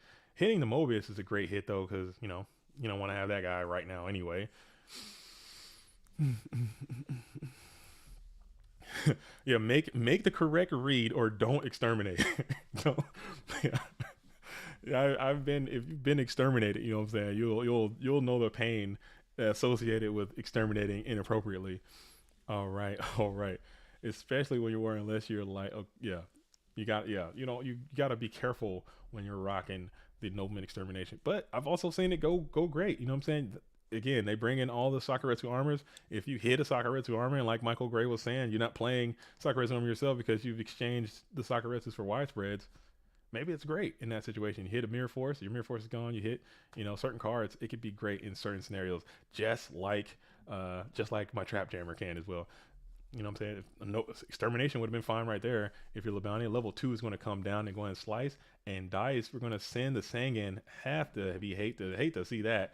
You're absolutely feeling sick. You want to be slicing dice in Gatekeeper Spies. You do not want to be slicing dice in the Three-Eyed Menace, doing his duty for King and Country, sending himself to the bin, grabbing one 1500 attack point or less creature from the deck to the hand. That's what Sangan can do. Shout out to Sangan. MVP should be ultimate rare. Need an ultimate rare Sangan today. I would love to have that. Battle phase still for LeBounty as we're checking the deck, seeing what we want to grab here. What the choice is going to be. So many think it works for Decree and don't realize you could just chain to it. Yes, all continuous traps are fine. All continuous traps are fine, but you can trap jam a Decree in certain scenarios. You know what I'm saying? If I'm you know, doing my thing, and you know, you can trap jam a Decree if it works out that way. Very rarely do they work out that way. Maybe a battle phase ring trap jammer situation can happen. All right. So you're Ivan, you got to be feeling pretty good. You're up in cards. You have a good spot. The Delinquent Duo doing its thing, being a menace to the format as it often is. Staring down this little Mystic Swordsman that could, 2 cards in hand. Hopefully, if you're LeBounty, those are some good cards. If not, you're just gonna have to hang, thrive, survive, and vibe. We're gonna set one in support of the little swordsman that could, and pass it back over to the blue corner. Blue corner jams right into the standby phase. Standby phase is gonna be called. We're gonna think about it for a second. Ivan always retains his priority no matter the situation. Main phase 1, we're gonna shuffle one time before getting a thumbs up from the red corner. We're gonna shuffle again. I'm losing it, dude. Oh my goodness. DB just crashed. No, DB needs to uncrash. Hopefully. We are lagging a little bit, but we're gonna hang tight. DB's been holding it down. Everyone send your energy to the dueling book system right now. We need to keep this thing rocking and rolling all day. We're gonna have to make sure that everything is going good and swimmingly. Swimmingly is the word of the day. Oh, we're gonna play Heavy Storm. Heavy Storm is gonna hit the DT into a Graceful Charity. Graceful Charity. So two pieces of the Trinity have been fulfilled by the blue corner, and Sinister Serpent and one other card is gonna go to the bin while the bounty stares down one little swordsman and one card in hand. This is the exact opposite position that you would like to be in if you are the red corner. Feels bad. This is game 3 too, so you're gonna have to hang on. You're gonna have to stabilize in some way or another. You need to get to a solid sticking Yu-Gi-Oh card. But sometimes I've played the Warrior deck quite a bit. I played all the decks quite a bit, but I played the Warrior deck. Sometimes you're playing against Turbo, you just get to a Kiko to Ghost Destroyer, slam it on the field, and just vibe. That happens sometimes too. So you get to a card that's just overwhelming on its own and just, can get back into it. So that's kind of what the red corner is going to be hoping for in this type of scenario. But, it's definitely a down bad situation as you discard the Singleton Thunder Dragon, which clearly is something that you don't want to see if you're in the red corner. So those units that are left in the hand are quite robust in their own regards. So you're going to draw one card from the deck going into main phase 1, and you're going to shuffle them bad boys and think as you're staring down this attack position Gravekeeper's Spy. And we're going to think about it. Okay. Thinking Moji is doing its thing, getting its work on. The bounty is thinking about how you want to accost this board. This is the opposite. This is the position you don't want to be in as the warrior player, as we demonstrated in game 1. We talked about how you don't want to be down against the turbo player, or excuse me, against the warrior player. Now this is how you don't want to be down against the turbo player. You know what I'm saying? Y'all know what the hell I'm talking about. I'm sorry. I'm over here looking at it. I'm slightly distracted for a second. I gotta fix something really quick. And there we go. Okay. Looking good. Nice. Very nice. All right. So we're gonna go ahead and premature burial, targeting the Mobius the Frost Monarch, paying 800. And it's going to stick. Let's see if this Mobius can just grow legs and support the operation. Battle phase. We're gonna attack into the GK Spy. GK Spy will think about it for a second. We're in the battle phase. GK Spy is going to go ahead and get cleaned up and sent to the bin by Mobius the Frost Monarch. And we're going to set one card in support of the Mobius before passing over to Ivan. Ivan's in the draw phase, shifting to the standby phase. Thinking about it before grabbing the Sinister Serpent back to the hand. Light and dark are secured from both players. The thumbs ups are exchanged. Okay.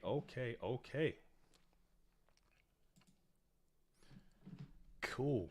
We're going to set one across this Mobius the Frost Monarch. We're going to go into main phase 1.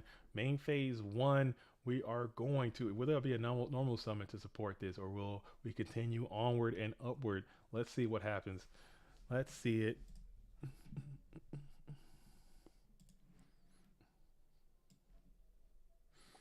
Okay, we're thinking about it here. We're thinking long and hard, meditating, if you will. And we're going to summon. We're going to summon. The summon is down. We have Mobius in attack position. We have Kiko the Ghost Destroyer in attack position. We have Mobius. Let's see. Now Ivan's thinking. Okay, so now we're in the thinking from the Ivan Rosito. So I'm pretty sure we're still within the summoning window. We're thinking, and the thumbs up. So the summon is good. Pass back over to LeBounty. LeBounty is going to enter the battle phase, attacking in with the Mobius the Frost Monarch.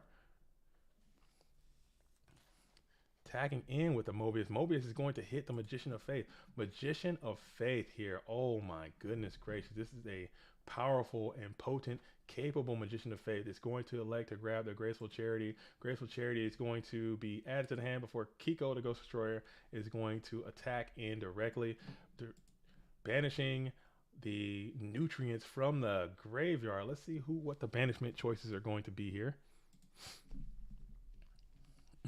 Wow, this is tight. This is a tight spot. We're electing to bring all of the light monsters out of the equation and leaving only dark monsters available to the blue corner. And then the Graceful Charity will be played as predicted. I'm pretty sure we are in the top. Let me update my thing real quick. I'm just leaving it on top 16. Where this whole thing is top 16. I'll change it a little bit later. I'm not trying to shut my whole life down. I'm still very self-conscious about this stream and have it not working. Royal Command is such a cool card. Too bad it's not that great. Some duels I've seen using the Royal Command in certain events, getting some pretty good results with it too. Catch you off guard. It's very cool. Stops Night Assailant in its track. Stops all these pesky flip effects. But again, on its own, it's underwhelming by itself. In support of other things, maybe it could be good enough to be played. Perhaps. All right.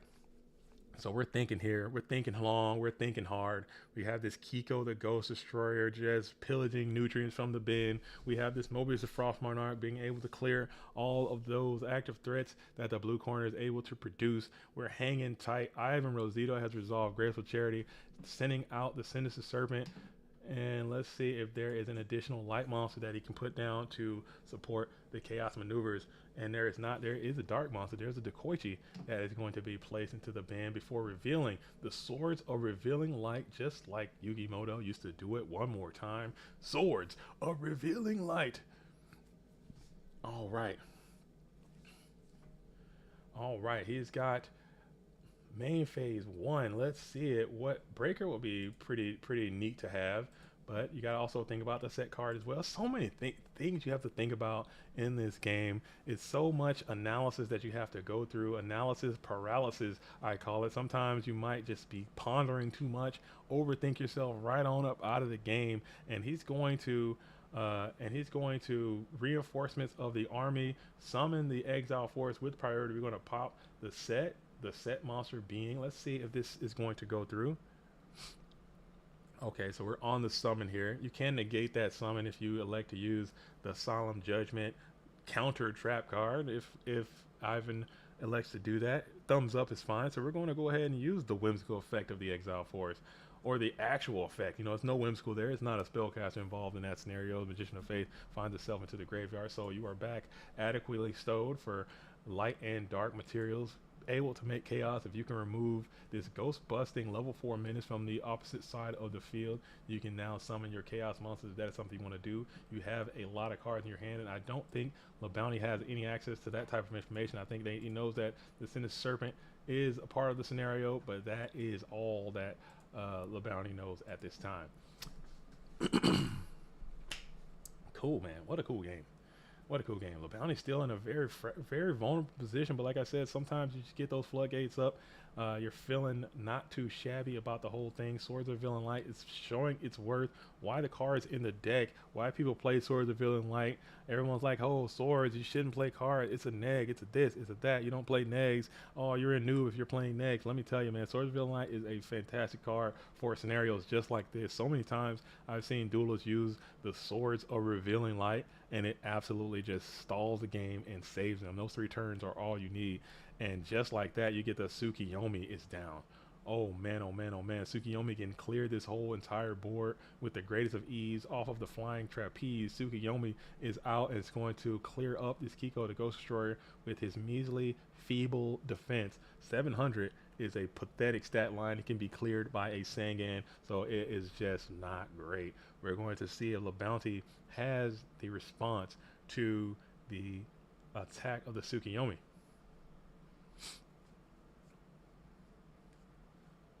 Thinking about it here, 1 card left. This is a 1 card decision. This is something you have to think about. Messenger of Peace. Okay, I've seen some duelists use Messenger of Peace to some effects. I've seen Messenger of Peace being played quite recently, but the issue with Messenger of Peace is that there's a duelist that goes by the name, or not a duelist, there's a card that goes by the name Don Zalug. All right, can he get under Messenger of Peace? No, yes he can, right? Yeah, I think that's and all those little Clifford the Trap Remover. Clifford the Trap Remover is also a card that is that gets right under there and stuff like that. So having them not be able to attack is kind of cool. Not Don, it's Cliff. I'm thinking Cliff. Cliff can get in there and break that Messenger piece. Sometimes duelists use it, sometimes they don't.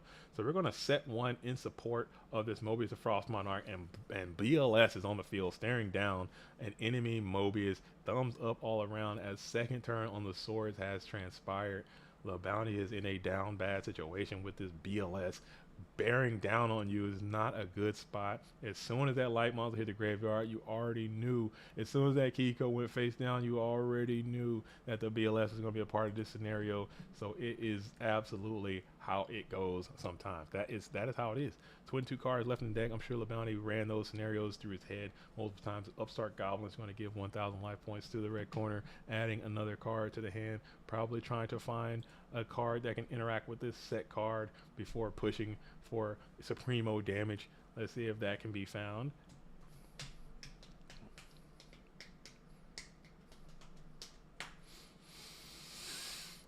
And we're just going to go right on into the battle phase.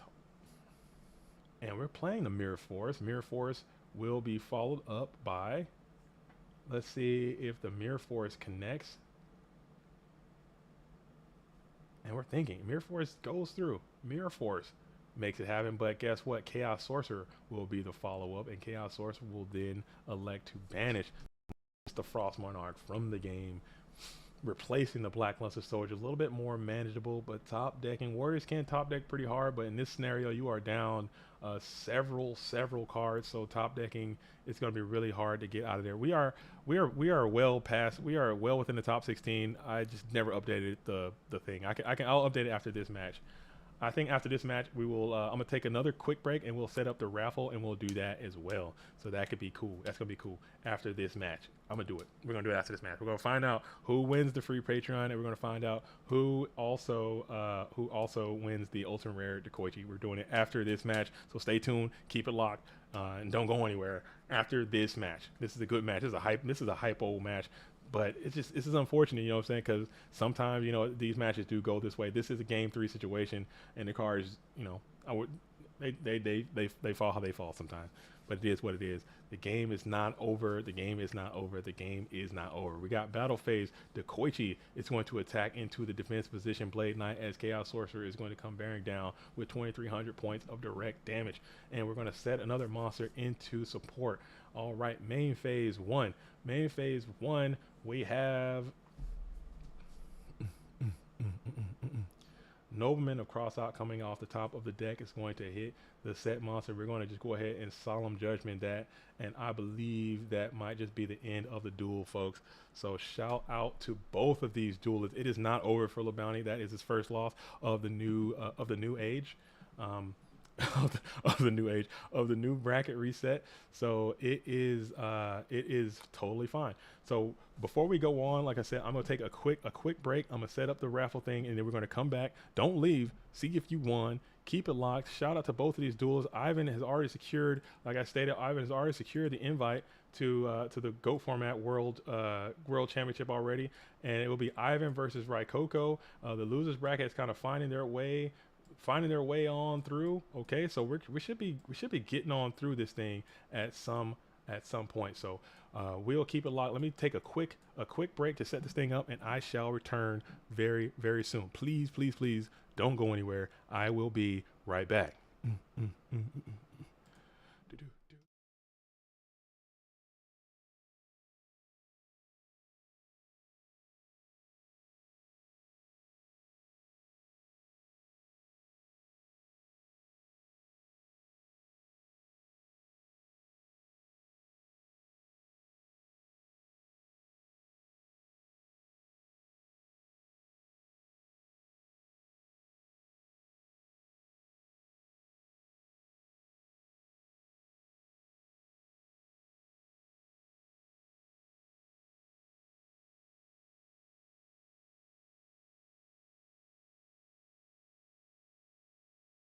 All right. We are back. We're back faster than I anticipated. Okay, we're doing this really quickly. Okay, so we have 2 of the charts here. I took everyone who put a 1, put them on this wheel right here, and I took everyone who put a 2 and put them on this wheel right here. So this is how it's going to go. I'm sorry if you missed the stream yesterday. That's how you got to do it. You got to pay attention to the stream. This is for the you know, the viewers. I'm saying I might have did this raffle a little incorrectly, but this is how I wanted to do it. I want to say thank you for everyone who's watching these streams and tuning into these streams. It means a lot to me. It means a lot to the format. It helps us grow and liking the channel. So all these duelists, or all these people who are here in this first one, this is the second one right here. and this is the first one right here. All right, if you put a 1, I'm gonna spin the wheel 1 time, and whoever gets it, they get a 1-month free Patreon subscription. It's happening right now. So here is the spin. Everyone pay attention. Click to spin. We're clicking. It is spinning. It is going. This is number 1. Number 1 for a free Patreon. We have... Oh, Justin Spivey. If your name is Justin Spivey, you have won a free Patreon membership for the month of February. Let us know if you can use it if during that month or not. We can just cash it forward to another month. Let us know. Reach out to me or Scully in the Discord, and we will sort that out as well. So Justin Spivey, thank you so much for playing the game and liking and watching these streams. It means a lot to all of us. Okay, moving on. That was the Patreon. All right, so now, same thing. These are all the people who put a 2. All right, it's too late. You had to put it in yesterday. You had to do it yesterday for the first part of the stream. Now we're doing the answers on the second part. All right, so here is number 2. Are we ready? This is for the Ultimate Rare Dekoichi, first edition. I will show it again. This is coming from me. This is coming from your boy, JDZ. Okay, this is my own. This is from my own. This is the best. Which one is what? It was this one right here. This is the best condition one I have. Okay, if you can see that, I don't know if you can. So I'll take a picture of it and send it in the Discord. Okay, Ultimate Rare First Edition Dekoichi. All right, this is for whomever, whoever gets this. All right, just totally random. Here we go. All right, are you ready? Here it is for the Dekoichi. Here it is. We're spinning. We're spinning. We're willing. We're dealing. We're going to Peyton Smith. Peyton Smith, come on down. You are the next contestant of The Price is Right. You have till today to claim this Dekoichi Ultra Rare First Edition. Peyton Smith and Justin Spivey. Make sure you guys reach out to me on the Discord, and we can make sure that we get the correct information so I can send this stuff to you. I will have it sent to you today. So Peyton Smith, thank you so much for your subscription. Thank you so much for watching the stream and being part of that. If you didn't win this time, it's okay. There will be more giveaways as long as I'm running the stream. If I'm not fired immediately following this, you know, there will be more opportunities to do that, because I don't mind doing giveaways. Okay, but as we're waiting, all right, do you guys want to stick with Ivan again, or do we want to jump down to see what some of the loser side are doing? What do you guys want to do? We want to keep it rocking. We got a Turbo Man, we got Raikoko versus Ivan, or do we want to jump down to see what other duelists are doing on the down bracket? Let me know. You have literally seconds before I jump on into Ivan Raikoko going down. Going before I get it going. Let me know. I'm gonna wait here for 5 seconds. Let me know, and we can decide to do that. Let me update the chart. We'll stick with Ivan. Okay, Ronnie McCutcheon, you were the first one to go in. We're sticking with Ivan. Let me update this, because this is in fact the winners finals, actually. So let's do that. Let's update the chart. You know what I'm saying? Y'all know J Double D. Your boy J Double D don't like to update the chart too often. Your boy don't like to update the chart too often, but I mean, we're in the winners finals. I got to put that on here and reflect the actual information. But I expect Peyton and Justin Spivey to DM me if I don't get those DMs before 24 hours. Okay, 24 hours. I'm going to spin this wheel again. Okay, if I don't get a DM, I'm spinning that wheel again, and we're going to give it to someone else, because you got to watch the stream both days. That was the rules. Them's the rules. Okay, if you don't respond to me in DM and prove your YouTube is Peyton, I'm going to spin the wheel again, and we're going to give it to someone else who is watching the stream, perhaps. So let's let me know what it is, and we're going to do it like that. Okay. I don't know how this is going to work. What am I talking about? That's an empty threat. I can't, because you won't be on the stream then. What am I talking about? Oh my goodness. So we're going into winners. Actually, let me put the game up real quick while I'm waiting. All right. So we have this. Update the chart. This is the winners final. Ivan is so dangerously close from being... Are they hosting? Is the game up right now? Are they still taking a break? They could just be taking a break right now after that long, arduous duel that Ivan had to play against Lil Bounty. We are still waiting. I think they're still waiting for that to set up. So if that game starts, make sure someone reach out to me and let me know that as well while I get this bad boy set up. Winners final. There it is. Okay. There it is. And I could just make this a little smaller there, and then shift that bad boy on up a tad here. Shift that thing on over there. And look at that. Look at that. Look at that. Okay. Mirrors are boring. I'm on delay. Okay, I'm on delay. Okay, give them 4 minutes low key. You have to give more time to see chat. Okay, you're right. You're right. You're right. You're right. You're right. You're right. You're right. Okay. Okay. Okay. Okay. Okay. What do we want to see? What do we want to see? We're still waiting on. We're still waiting on. Ivan. I just updated the thing to say winners finals. Oh my goodness. So y'all gonna make me change it? We'll change it. We'll change it. Let's get some, cause we can't be sitting here waiting. You know what I'm saying? We gotta get some pulse pounding action happening right away. You know what I'm saying? Here waiting. Who haven't we seen? Is there anyone on the top 16 that has not been featured on the stream just yet? I would like to see that as well. So cool. Let's pull this thing back up. Do we want to jump back in and see World Gone Mad one more time? World Gone Mad versus Riddy Had or versus Goat? Is that where we want to go? Is that what I'm hearing? Are the streets talking? Is that what the streets are saying? Somebody gotta let me know. I'm on a delay.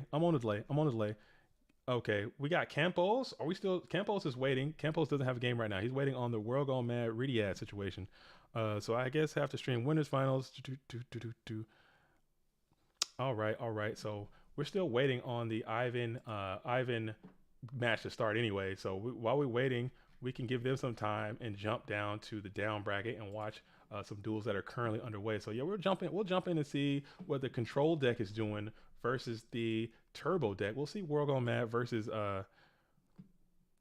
is Pui game not playing right now? Is Pui going right now? Okay, we'll jump into Pui. We'll see what Pui is doing. We'll see what the Burn Queen is doing. Let's see.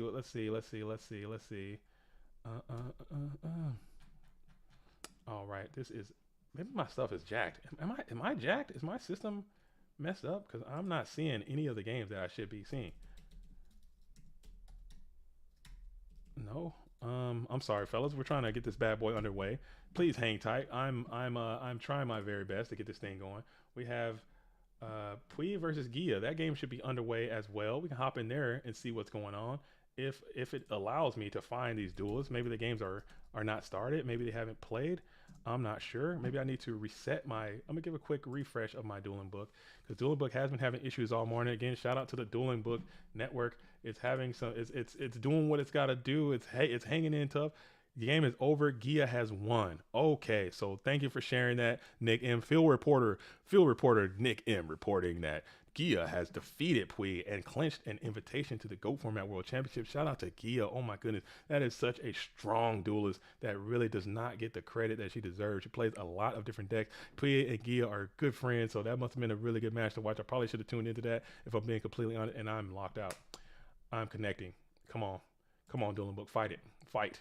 Connection error. Fight. I need you to fight, okay? I need you to fight, DB. Let me in. Fight it, okay? Fight. Survive. Let me in. Come on. Send me your energy. Get me in there, please. This is me all the time when I'm trying to play, when, you know what I'm saying, when I get my opportunities to get my duels on. This is my dueling book right here. Come on. Get in there, DB. Come on. I guess. JDZ versus Dueling Book. I'm going to lose, bro. I'm going to lose every single time. I can't beat Dueling Book, dude. Come on. Survive, Dueling Book. Come on. Let me in. Show me your secrets. All right. And connection error. Okay.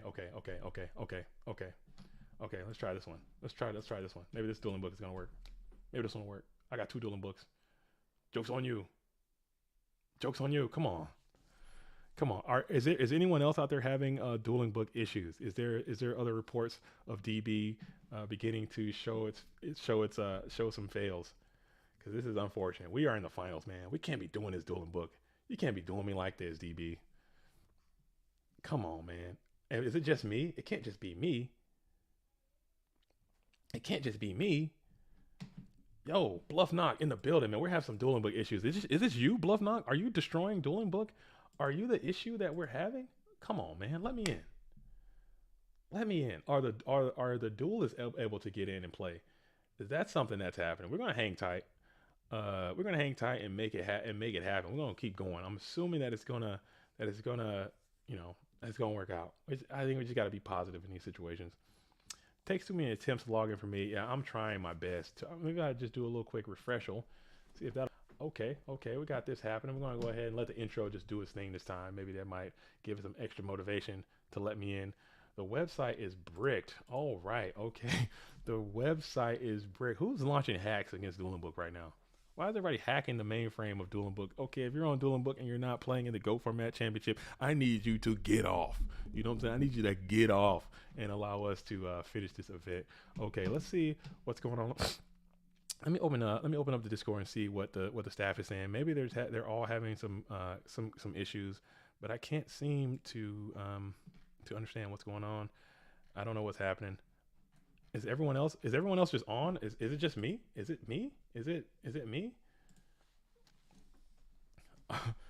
Is it all me? I can't seem to find it. I can't seem to find my way onto Dueling Book. I don't know. It's not my connection. It's not my anything. This is just perfect. This is the perfect way to. This is perfect. Okay. All right. I guess we're gonna sit here for a little while. You know what I'm saying? I'll pull the decks back up and just look at those for a little bit or something. It's just so unfortunate that I cannot seem to get into Dueling Book right now. Is it it ain't loading for me. Yeah, that's so bad. That is so unfortunate. Okay, we're gonna hang tight. And we're gonna hopefully that this bad boy comes back around here quite soon. It's been humming pretty good this whole time, except for literally right now. And that's unfortunate. That's unfortunate. Oh, look at that. We're in, boys. Hang on, boys. I think we're in there.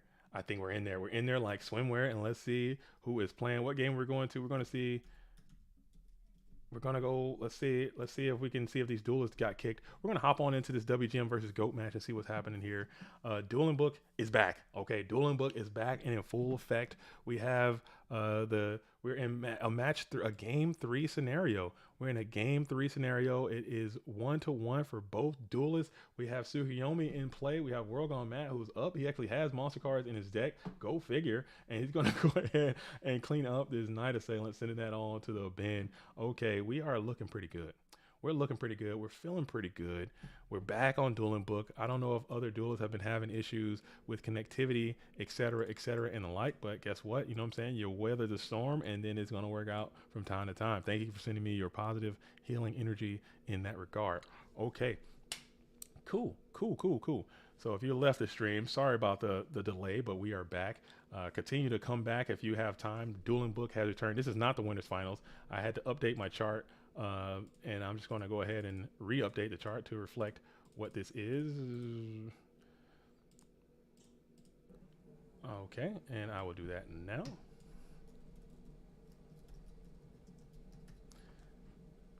Cool. Awesome. Very nice and cool and nice. All right. So our is blue corner side. Blue corner is checking both graveyards. Going through a lot of materials already. Red corner has some good units in the graveyard as well. 11 cards left. 2 pieces of the full Trinity have been resolved. 6 cards in hand, 3 cards on the field versus 3 set spell traps, 2 cards in hand, 2 monster cards there as we are staring down a main phase 1. World on Mad is trying to figure out a way to end this game. 2150 is going to be the play. I'm not sure what information both of these duelists have access to or what the game state is. We kind of jumped in as we were waiting for the winners finals to conclude. I think there might be a holdup in the play. From what I understand, I think we're going to get it up to the final 4 again. I need some support in the backside. Hey, don't no pun intended. If anyone's listening, if I can get someone to let me know how we're gonna manage the stream in that regard of who we're gonna be playing, because I think there might be a focus point on the stream where we're gonna go to lock games and funnel all the activity into the stream. I don't think that is. Maybe we just lock the. I don't know what we're gonna do with that. We'll just keep it rocking until management comes out. I'm just an employee in this regard. Okay. All right. Main phase 1. We have still thinking here from the blue corner, trying to still thinking. Mitchell says never enough. Kaiba. Hey, you know, I said I paused there. I paused there, Bluff. I paused there, man. Come on, man. Stall me out. Stall me out. Oh, man. I love this game. I love you guys. Okay. Here we go. Here we go. All right, so we're gonna think. WGM is going through some grieving process. It feels he's saying, you know, things about what's going on. I have the chat. It's kind of obscured by the logos we have here. He seems distraught for something. I'm not exactly quite sure. Maybe usually that's indicated that a game shot was missed or some type of card was played in the incorrect sequence. I'm not sure, but there is some distraught happening from the blue corner's perspective, as we are still holding in main phase one.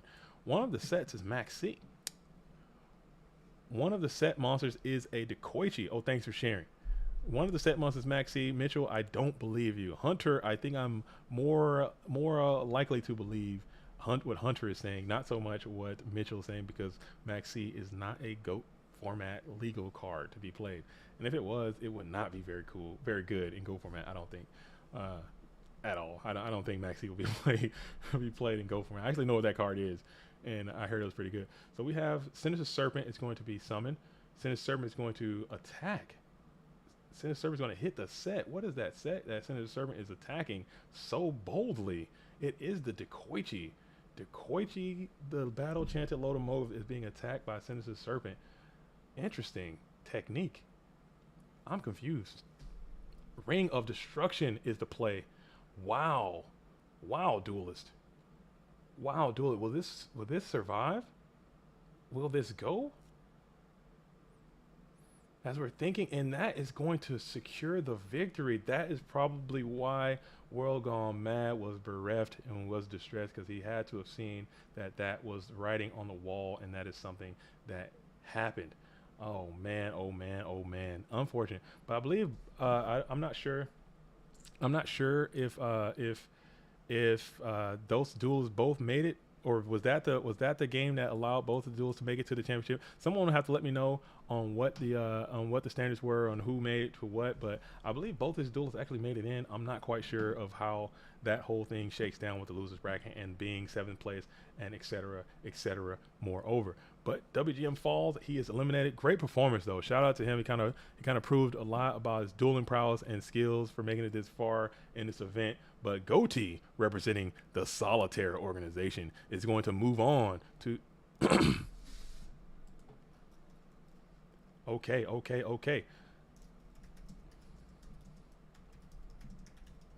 All right, we're gonna hold for a second. I think we're trying to set up how the stream's gonna go. We got a lot of people behind the scenes supporting it all, setting it all up, but we're locked in. We have GOAT format activity taking place, and the brackets are just starting to tell the story of what is going on, as we have Ivan versus Raikoko. We have World Gone Mad has just defeated Rydad. We have Campos waiting for that game. I think we're going to jump into that, because from what I understand, Ivan Rosito and Raikoko might be on a holding pattern.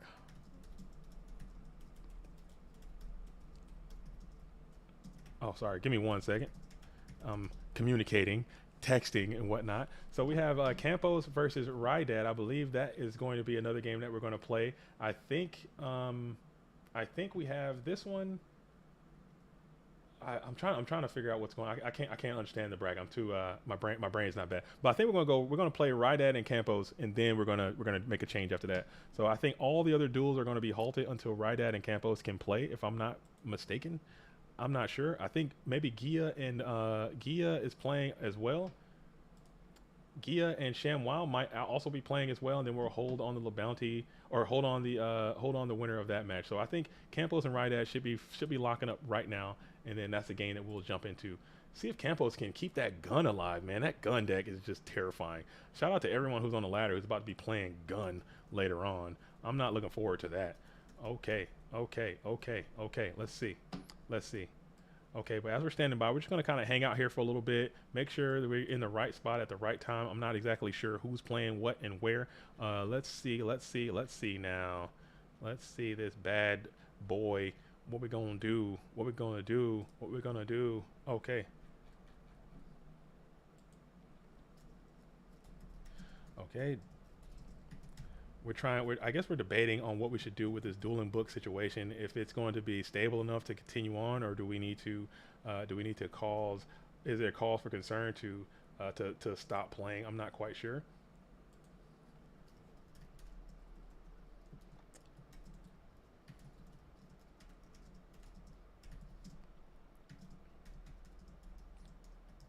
Okay, we're still trying to figure it out. Sorry about that. I can't think and type at the same time. I can't speak and type at the same time. I'm trying to figure out what the game schedule is going to be. And I am confirmed right now there will be some lock games. Okay, there's going to be some lock.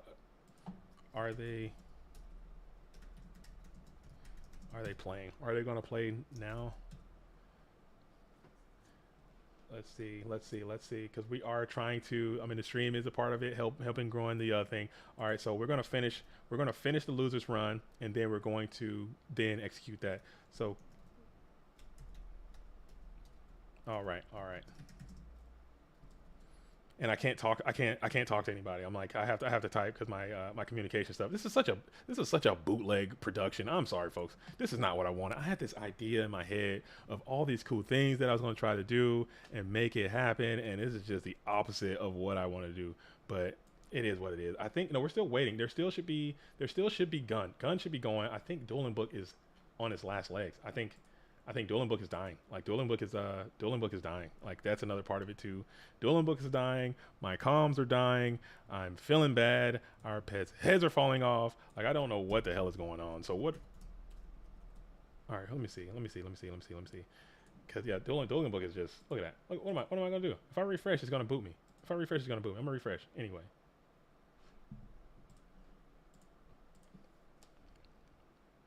It's gonna boot me. Probably shouldn't even refresh. I am so sad right now.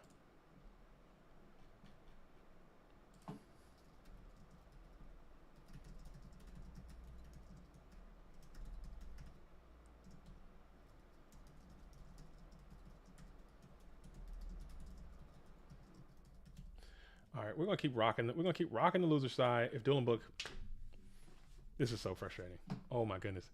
I hope you all are at home are just getting a good kick out of JDZ, just getting extremely frustrated because I am just like, we got no food, we got no jobs, our pets' heads are falling off, we gotta go. Oh man, I love that movie. People don't know, man. Okay, people don't know. Oh man, I'm feeling bad. I'm feeling so frustrated. I am so frustrated. Oh man. Oh man. Maybe. I also cannot log in. We're having some serious we're all having some serious connectivity issues. But it's like the Grinch that stole Christmas. You gotta just fahu dore sometimes through the whole situation and just keep trying. Never give up. Hopefully Dueling Book can maintain itself and be able to not die mid function for the rest of this game, because this is so unfortunate because it's been doing so great. Sometimes it's bad, but I mean the service that they are providing is usually pretty good more often than it's not. So we're still kind of scrambling right now. The duelists are trying to scramble right now, trying to make sure that Dueling Book is going to be stable enough for the rest of the day to finish this event. The last thing I would want to do is postpone this event and continue to and try to come back at a later date. But it is what it is, man. So we're going to kind of just hang tight for a little bit. We're going to try to chill. We're going to vibe it out and see what's going on. I think everyone's kind of on a standstill, on bated breath, and kicking it. Cool, man. Cool. All right. So we're just waiting. Sitting, waiting, wishing. You believed in superstition. Anyone in remote duel? Do I got any remote duels out here while we're waiting on the Dueling Book to come back? Anyone want to remote duel? Oh, I'm back. Look at that. I'm in. Hacker Man is in. Okay, we're in. We're in. Campos is hosting. It looks like we're good. I think we're gonna watch the duel. Look at that. We're in. We're in. Look at that. We are in. Okay, we are in there like swimwear. Okay, thank you all if you're hanging out through this dramatic situation and seeing us struggle heartily to keep this event rolling. I appreciate that so much. Look at this duelist. Look at this duelist playing pot duo like this. Love to see it if you're a GOAT and a combo player. obviously hates to see that. You're gonna go pot duo right away with no regard for human life and send both of those to the bin. Send the reasoning out of there. Send the mass driver out of there. This is game number 1. We are still on the loser side. This is Campos in the red corner playing gun, and in the blue corner we have Goat, who's playing a interesting. We'll call that a Monarch Tomato control deck. I think it's a really cool deck. Abyss, Tom Abyss is what we're gonna call that. It's a Tom Abyss variant of a control deck. Cool cards. Tomato, Sanguine, Abyss. You know, that's a hefty combination of cards. And Trap Death Shoot. So you can go pot duo, Trap Death Shoot. When you're playing those cards, it typically does not matter what kind of deck you're playing because those are some absolute units of a card. Oltan Official, why does Dueling Book have an intro video? That is a great question. I do not know. That's some serious teraflops of gigarams that they are just wasting on information that they could just cut that right on out of there. I don't even know why Dueling Book has a whole social media aspect of it. Get all that out of there. Get the chat sections out of there. Get the friend stuff out of there. Maybe keep the friend stuff. Friend stuff is pretty cool. There's a lot of stuff you can cut right on up off of that Dueling Book to just, you know, put all those nutrients of gigaflam somewhere else. You know what I'm saying? Those gigajoules of information. You can put that somewhere else and get it on up out of the, you know, the little chat section and all that crap. Cut a lot of aspects of Dueling Book right on off of there. Save some time. Cool. Campos is going to get that Tomb Cannon Soldier right onto the hand now, getting all 3 of those copies to the bin and grabbing the Cannon Soldier to the hand. 5 cards left after the pot duo crisis, and the Dust Shoot is going to miss. I mean, Dust Shoot is probably not great in this matchup because there are only really 2 monsters you can get. It'd be kind of interesting if you had both of those. JDZ website start. I'm telling you, you don't want anything to do with me on a website. Okay. I update the goatformat.com website from time to time, and every time I do it, disaster follows shortly after. So get me away from technology. Get me out of there. I'm barely holding the stream together, as you can clearly see. The last thing you want to do is put a JDZ production on a dueling simulator. It's going to turn to garbage instantly, so don't do that.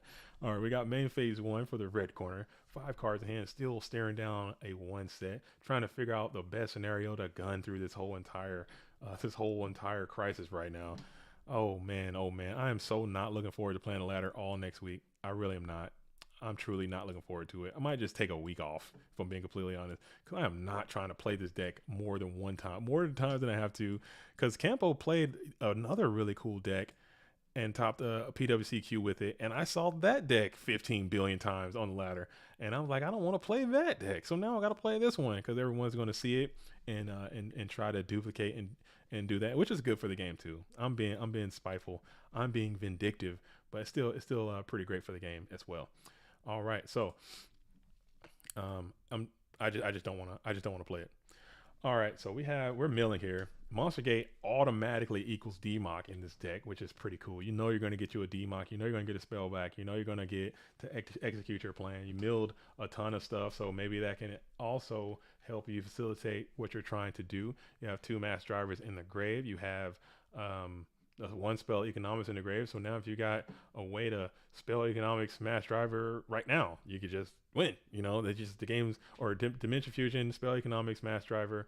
You get 1 of those picks from your bin already, so you can add whichever piece of that scenario you're missing. And in this case, it just happens to be that grab back. And then you got the damn spell reproduction is another part of the scenario. Even though I don't think you can afford it realistically right now, we shall see. Man, look at that deck. Look at that. That's your deck, man. That's really cool. So we're trying to see here how to put it together. 4 cards left in hand. We are in the main phase 1, and we're going to Soul Release. Soul Release is going to banish some sick Trinity from the blue corner, and then we're going to remove also the Cannon Soldier and Tune Table of Contents. You don't have to do 5, up to 5. I mean, you can, if you elect to do that, you can just send the 1. We're going to send the Sanguine. What a hit. That's a buff DMOC, man. That's a buff, strong DMOC. Getting the spell back and banishing the Sangan and removing. Graceful Charity is cool, though. Graceful Charity is a good card. So the full Trinity has been elapsed by the blue corner. Great card to draw. Graceful and Delinquent Duo. Sending 3 more cards from the deck. Sending 2 more cards to the bin. Let's see if we can win. You know what I'm saying? In there like Flynn. I got bars, you know what I'm saying? That's what I do sometimes, every now and then. Not all the time, not always, some of the time. But anyway. Cool, cool, cool, cool, chill, and cool. All right, all right, all right, all right. We are still in there. We're still going strong. It looks we're going to try to fight through it, but DB continues to be a menace. We might have to reschedule. I don't want to do that. That's like the worst case scenario. We got everybody here. We got everybody ready to play. Everything is set up. Granted, it's not the best of terms, but I want to keep this thing over. I need to have a champion today. You know what I'm saying? I don't want to wait until a later date to get our champion. All right, Graceful Charity is going to send Nobleman of Cross out to the grave. And we're also going to send Metamorphosis. So Nobleman of Cross out, Metamorphosis, Tribe Infecting Virus. Tribe Infecting Virus is going to declare its effect, sending what it's going to be to send here. Blackluster Soldier before punching in for 1,600 points of direct damage. All right, all right. Okay. All right. Oh, now we got main phase 1. We're going to upstart. We're going to give the opposition 1,000 health, bringing them back up to a full 8,000. Another upstart is going to bring them up to 9,000, drawing another card, moving back up to 4 in hand. 4 cards in hand. Dimension Fusion would be pretty neat if you had access to that card. If you can go Dimension Fusion, you have 2 of the pieces of the puzzle already banished from the game. All you would need is the Dimension Fusion and economics in this case. Let's see what happens. Pending Goat doesn't have an answer for that, but you still don't have it. You're still missing some critical pieces. You're still missing some pieces to the puzzle. You have main phase 1 being declared. Breaker the Magical Warrior is down. Tribe Infecting and Breaker together in unison. 1900, 1600, 1 set spell trap. Open board, and we're just going to pound in 1600, 1900 coming in direct. Bringing that life point down to 29. Getting below 2,000 still does have value because Dimension Fusion can't be played even if you don't have the spell economics. But getting this game over as quick and fast as possible. Giant Trunade is a card you don't want to see. Giant Trunade is a card you definitely don't want to see. We have Giant Trunade has been played. Let's see if Dimension Fusion is going to be the follow-up. And there's the spell economics. And that's the game. Just like that, Gun wins. Gun is going to get the Dublinsky. Sangin will return. Toon Cannon Soldier also returns. So you gotta do it the right way though. Let's do this right. All that stuff comes back. Sangin is back. I guess it's just gonna scoop. I guess it don't matter. That is Gun. All right. That's how Gun works.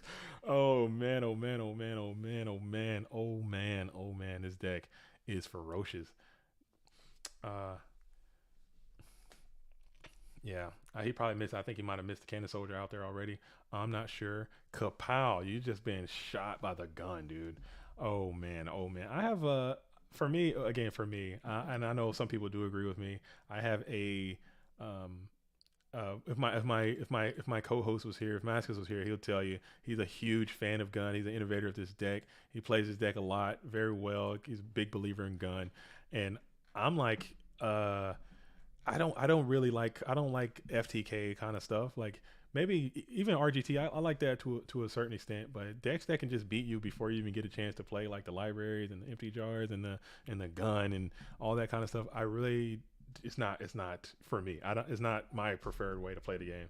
But I understand it, and especially in a competitive sense like this, when you have invitations are given out and prizings are given out, and it's a tournament, you should be trying to win, and this deck can do that, especially if the meta is extremely soft to it. No one was expecting a deck like this. Very few Jowgans being played, very few Spell Counselors being played, very few cards that can interact with Gun, no anti-spell fragrance and all that kind of stuff. No one's playing that kind of stuff, so it's like it is what it is.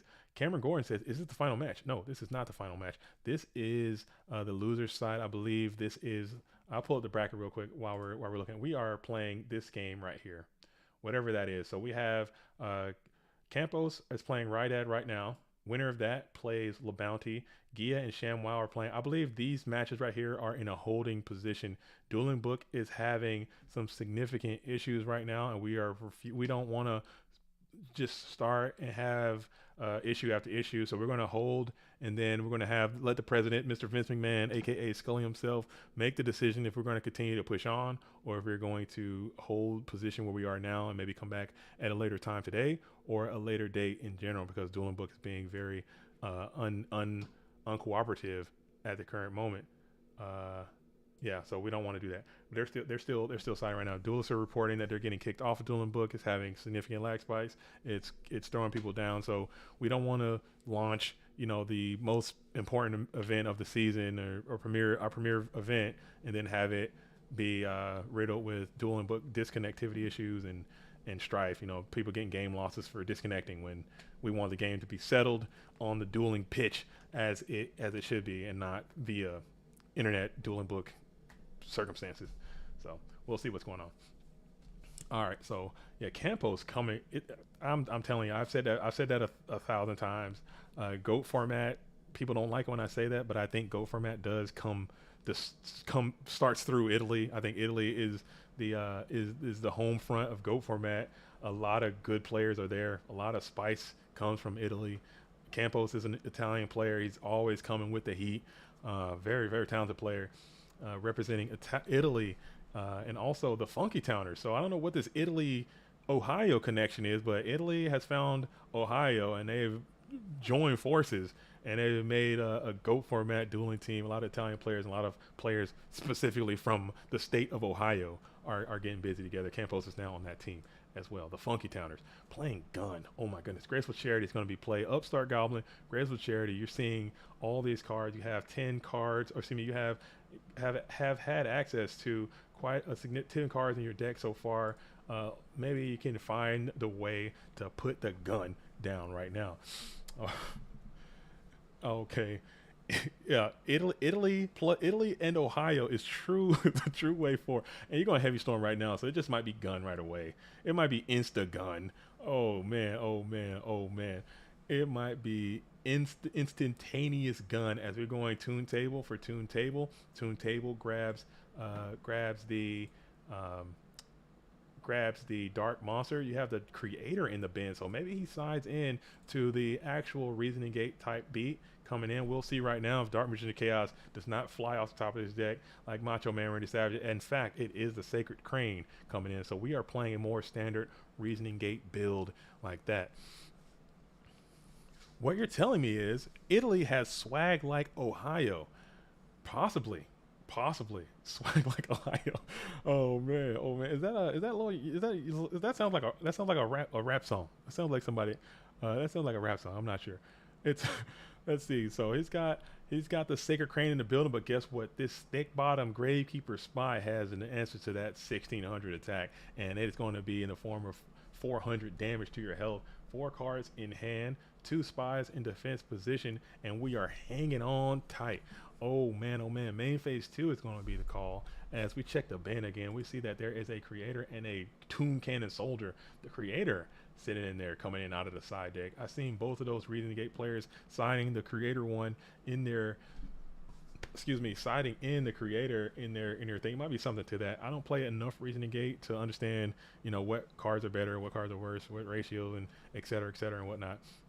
But I've seen both of those duelists top this event playing the Creator in the side deck, so maybe there might be something to that if you're a Reasoning Gate player to consider in your dueling adventures. Doug Bongos of the Funky Towns here. Hi, Savage. Oh, what's up, Doug Bongos? Man, I didn't recognize Phoenix Fairy, Shiny Hunter. Yo. What's up, man? What's up, Doug? How you doing? I love me some Funky Towners too. Shout out to the Funky Towners, man. We love Campos. See, but I think you guys made a mistake. You guys are really confusing the dueling world because you guys also have a Campo and you have Campos on the same team. And for the longest time, everyone thought that Campo and Campos were the same person, and in fact, they are not. Now it's even more confusing because they're playing for the same organization. Mitchell, peace out, man. Thanks for dropping by. Thanks for the love, man. Thanks for showing up and saying what's up to the stream and hanging out with us all day. We really appreciate it. Mitchell Mayhouse, everyone. He's a real one. Shout out to you. Thanks for dropping by. This is my weeb alt account. Yeah, get all your accounts in here. Bring your weebs in. We'll take weebs. We'll take are we lagging out? Are we main phase 1? Oh no. Give me a thinking. Give me something. Give me something main phase 1. Can I type? Can I type? Can I talk? Are we live? Are we good? Are we frozen? Is the Grizzly Reaper mowing? Goat? Send a message. Dead?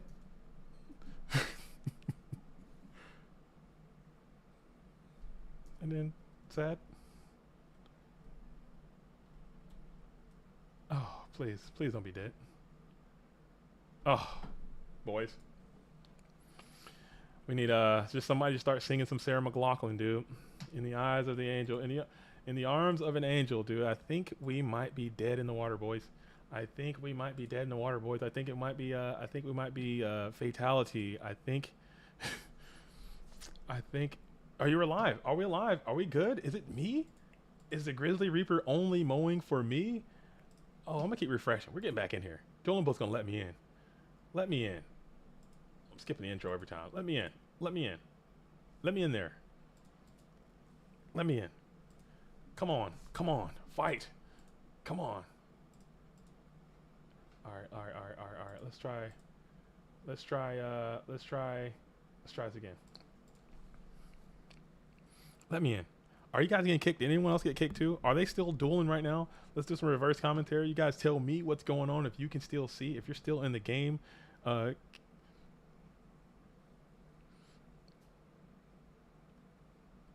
sometimes I have to use a different web browser. Okay, let's see. How do I do that? I don't want to pull my thing up, and next thing you know, I've got like, you know what I'm saying? I got some stuff on. Oh, I'll pull this up. Let's see. Pull this right again. Shout out to you, Peyton Smith. I still haven't had a message from Peyton Smith. Somebody let Peyton Smith know that he won the thing. So let me go dueling book here. Let's go dueling book here. Let's see what's going on there. Let's see what's going on. Let's see if I can. I'm going to Safari over here. We got Safari in the building. Shout out to Safari. I might not be able to do it for too long because this thing's got ads. This thing is like riddled with ads. I don't have an ad situation on my. Oh damn! I don't know my password. What's going on? This is embarrassing, folks. This is embarrassing.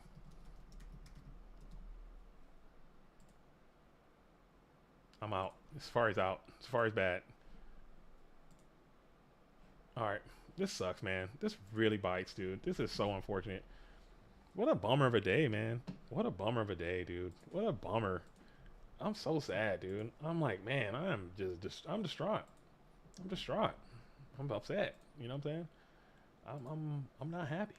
I'm quite upset. Yeah, DB runs horribly on Safari. I think now they both got kicked. Oh.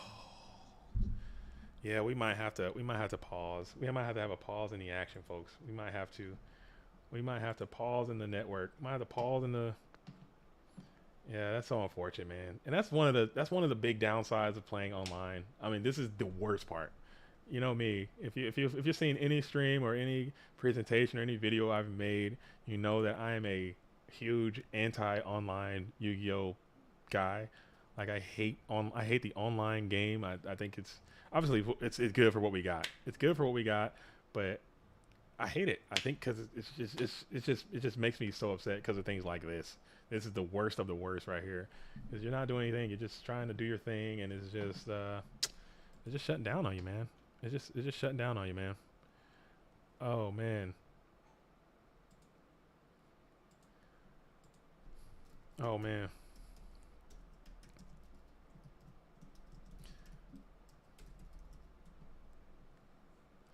Dang, bro. This is super sad. Remote duel. Let's get the cards out. Let's get the remote duels out. Let's get the remotes. Let's get the remote duel going. You know what I'm saying? Let's where's my camera at? Can I connect my remote duel camera to this? Let's get some remotes going. Oh man. Oh my goodness, dude. This is so sad.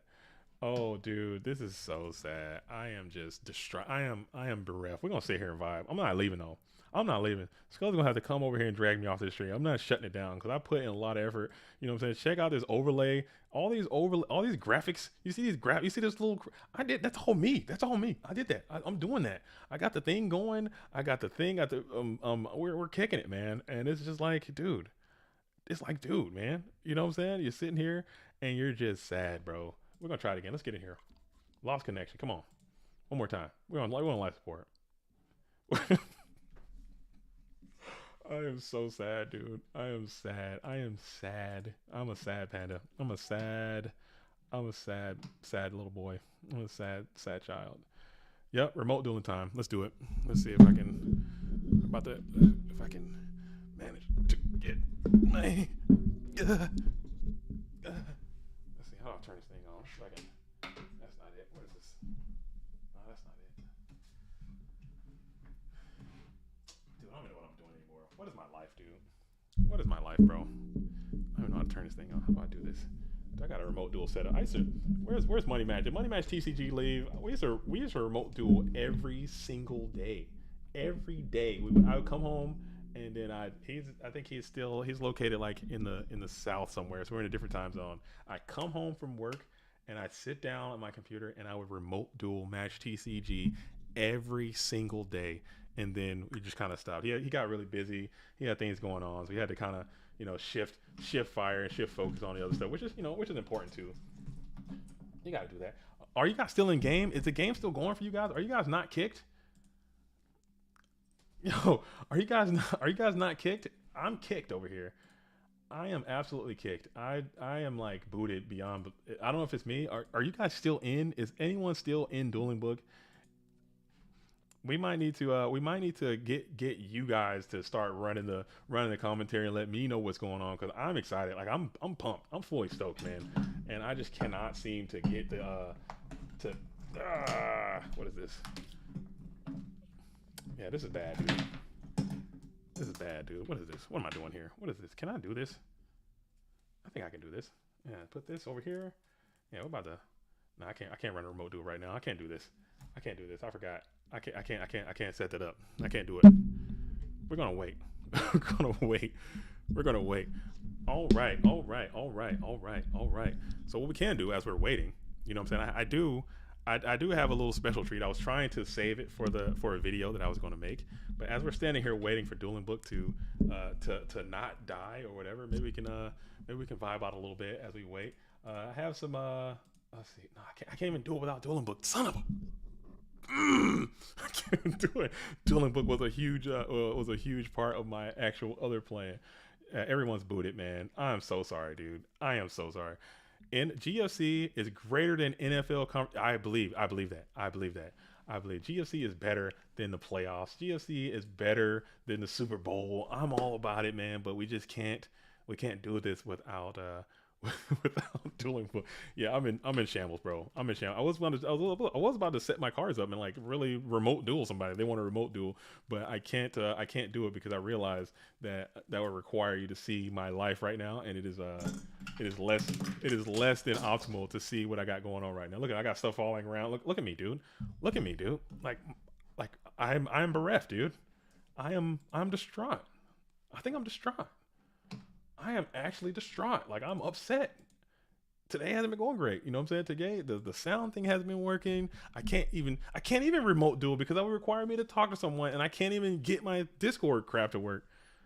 I'm bereft, dude. I'm sad. I'm distraught. I think that's what it is. And every time this thing disconnects, I just get even more and more sad.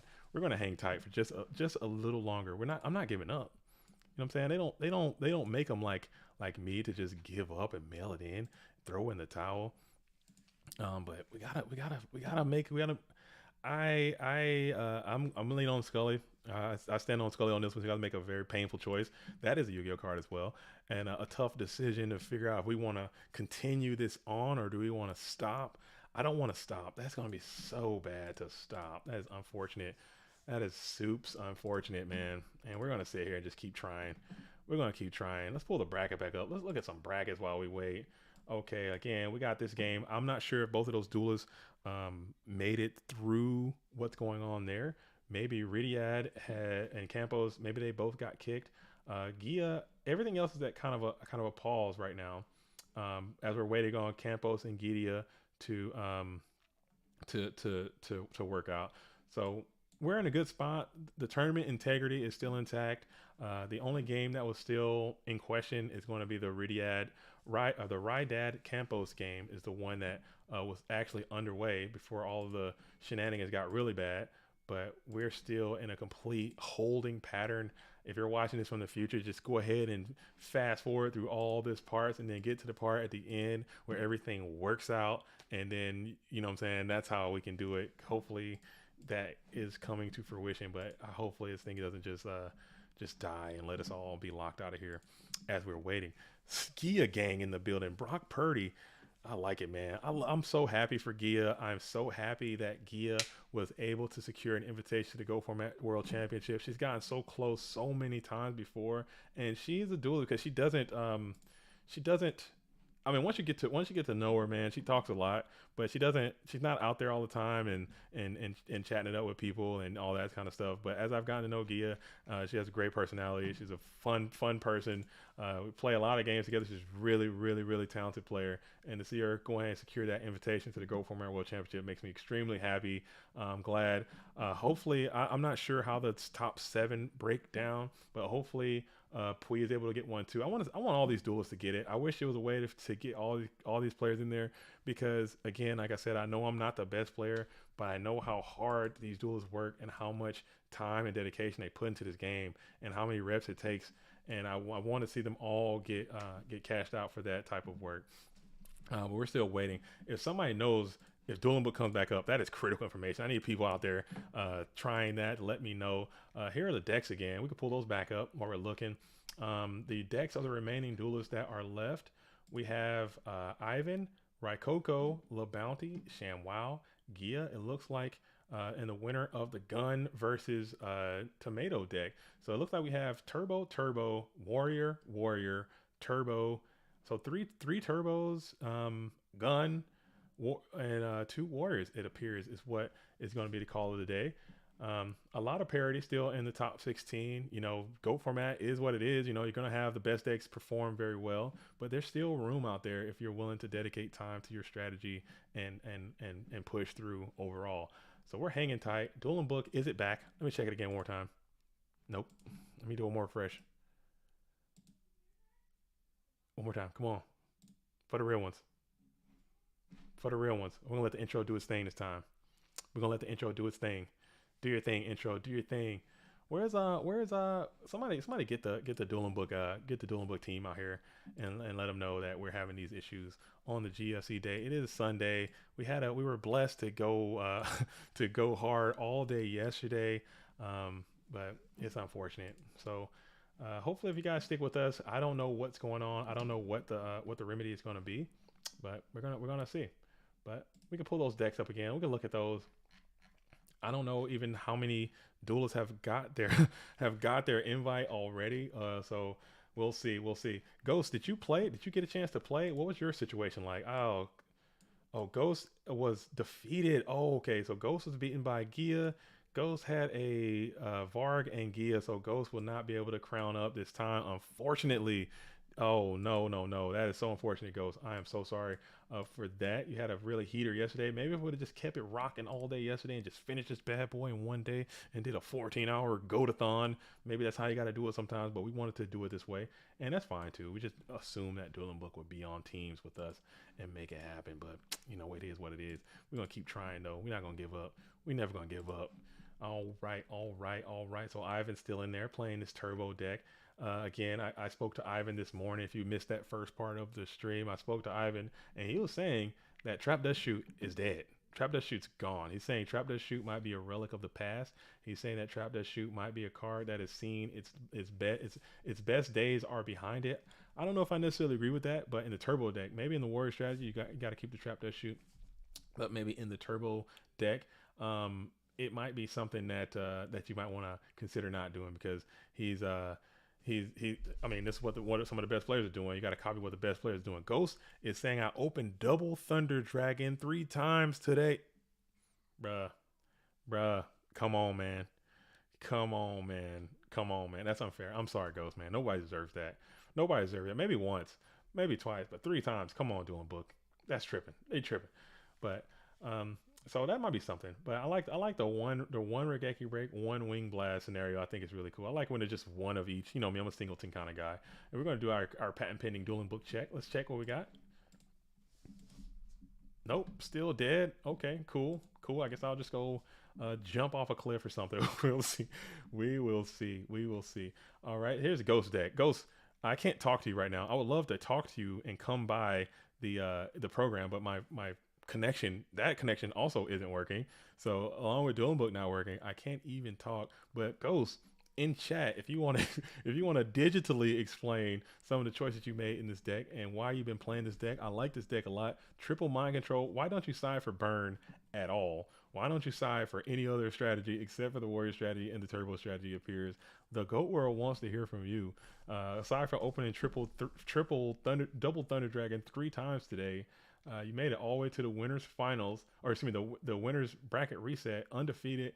Unfortunately, ran into some foul luck and got out of there in the bracket reset.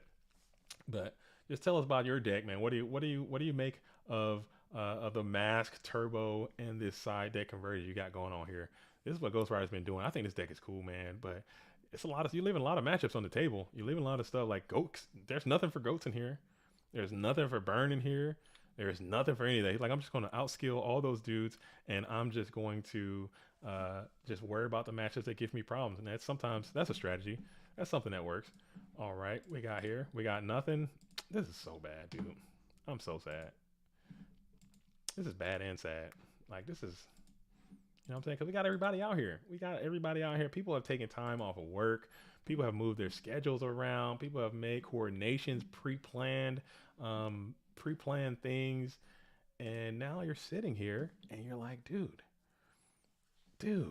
what's going on? All right. Let's see what else we got. We got Shifty in the building. Okay, I like this deck too. With the one of Karibo. One Karibo, one Golem Sentry. We saw that Golem Sentry doing work today, even though that top deck BLS just came off the top rope and just blasted right on to the downside. Man, that's unfortunate. So that sent him out of there. Turbo, man. This deck needs to die, dude. Go says, I play Mask of Darkness because I'm playing Triple Solemn and I want to win the Solemn Wars. It also helps to recycle Regeki Break for the burn matchup. Okay. I can see that. So you're going into the burn matchup. I guess you got Sakuretsu Armor, which is pretty decent versus burn. All these battle traps are pretty good versus burn because sneakily, whether you know it or not, burn is quite an aggressive deck. I'm talking about the burn as it's currently placed, not necessarily like the stall variety, but the variety of the panda burn. They're going to attack you, man. So having all these battle traps could come in handy as well. Fancy Diesel, your girl sent me to the Shadow Realm. Yes, dude. Gia does that, dude. Gia can vibe. Oh, what we can do? Let's see. Are replays dead too? Are replays dead? Oh, you can't get to damn replays because of damn Dueling Book. Oh my god, I'm so stupid. God dang it. I'm so dumb. Oh my goodness, dude. Oh my goodness. They should get rid of discard no search ruling. For Sangan? Who's discard no search? Who discard no search? Yeah, let's look at fancy. So we saw Ghost deck. We got Fancy Diesel in the building. He topped this event as well. Playing Fancy Diesel. Fancy Diesel was playing. Fancy Diesel playing Turbo as well. So Fancy Diesel's been on this Turbo train. I know the Diesel Weasel is a Spice Lord as well. He can play a lot of different decks. He goes RGT. He goes Warriors. He goes Turbo. He's playing this deck. This was more of a standard ratio, kind of the sack turbo that was taken over last year as well. I like this one too. Two breaks, one judgment, no shoots as well. He's off the shoot train too. So Fancy Diesel? Are you buying into the Ivan theory that shoot is dead? Do you think shoot is dead in turbo? Do you feel that way? I like the Sakuretsu in here. That must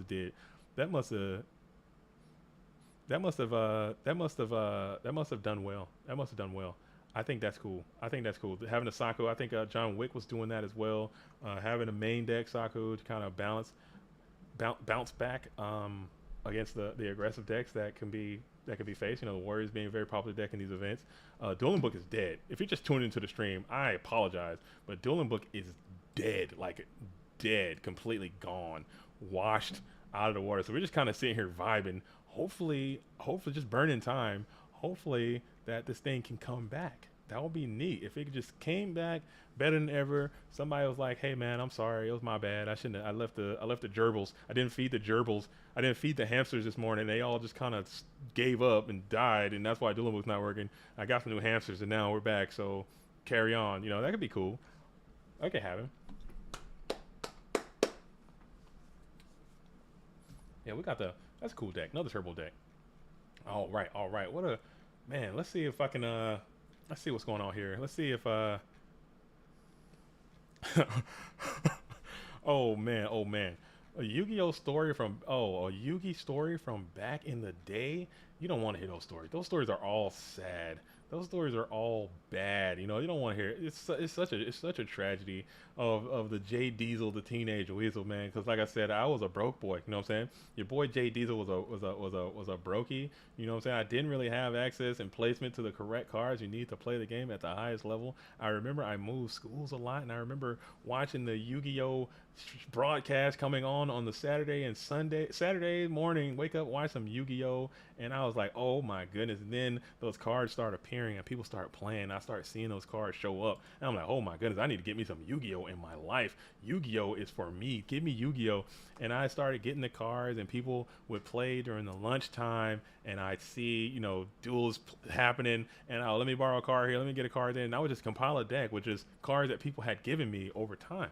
And I'm like, cool, now I got a deck, I got all these cards I can play, I'm starting to get it, I'm starting to get it together, I'm starting to figure it out.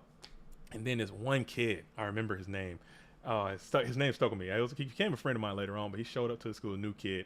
He was really cool, man. I remember this guy because he had a mustache. You know, maybe that's probably why I have a mustache in my head, because I thought it was the coolest thing. He was like, we're like, you know, 8th graders, 7th graders, 8th graders, you know what I'm saying? This guy's got a mustache already. He's got a girlfriend. He just smokes cigarettes. I was like, this is the coolest person I ever met in my life, dude. Itaean was his name. He had a cool name, and he showed up, and he had like deck boxes. He had sleeves. He had the whole thing. He was a duelist, you know what I'm saying? He was a Yu-Gi-Oh player, and he would show up, man. He had like Chaos and Dragon. He had like no, this was before Chaos and Dragon, before Invasion Chaos came out. This was like Legacy of this is the one with Gemini Elf. He had Gemini Elf. He had all these really cool cards. And I'm like, dude, what's going on? What's your life, dude? I'm trying to be like you. How do I get on? He's like, yeah, you got to start coming to this place. And he shows me, he brings me into like the local scene. And I'm like, oh, right on, dude. So after I found that place, every weekend, I'm in there like swimwear, dude. I'm hella high water. I'm going to locals and I'm playing. And eventually, you know what I'm saying? It's my same little, you know, pick and pull strategy starts working out. People bulk. I'm collecting bulk. I'm collecting trash. I'm becoming like, you know what I'm saying, this siphon of, you know, fallen Yu-Gi-Oh cards, you know, and I'm getting all this stuff. And I'm, you know, I had to gab, you know, I would be able to trade, I'll be able to talk to people, and I'll be able to get their stuff, and I'll be able to play some stuff that way. And eventually, you know what I'm saying, I started seeking employment, you know, I started getting odd jobs and being able to fund my own Yu-Gi-Oh stuff and able to buy new cards and improve my deck. And for a time there, I was like, GOAT was everything to me. Like, it was not even GOAT, it was just Yu-Gi-Oh, you know. It was everything to me. Like, all of my time, all of my focus, all of my energy went into playing the game. So it was cool. It kept me out of a lot of bad situations. A lot of negativity was there. So I'm glad that it happened, and I'm glad I'm able to do that now.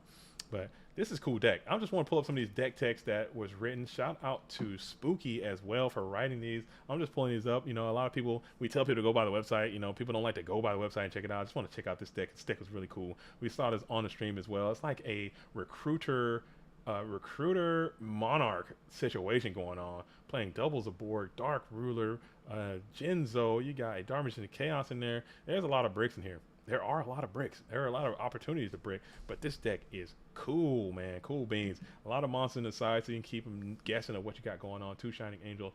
Very cool, man. I like this deck. I like this deck a lot.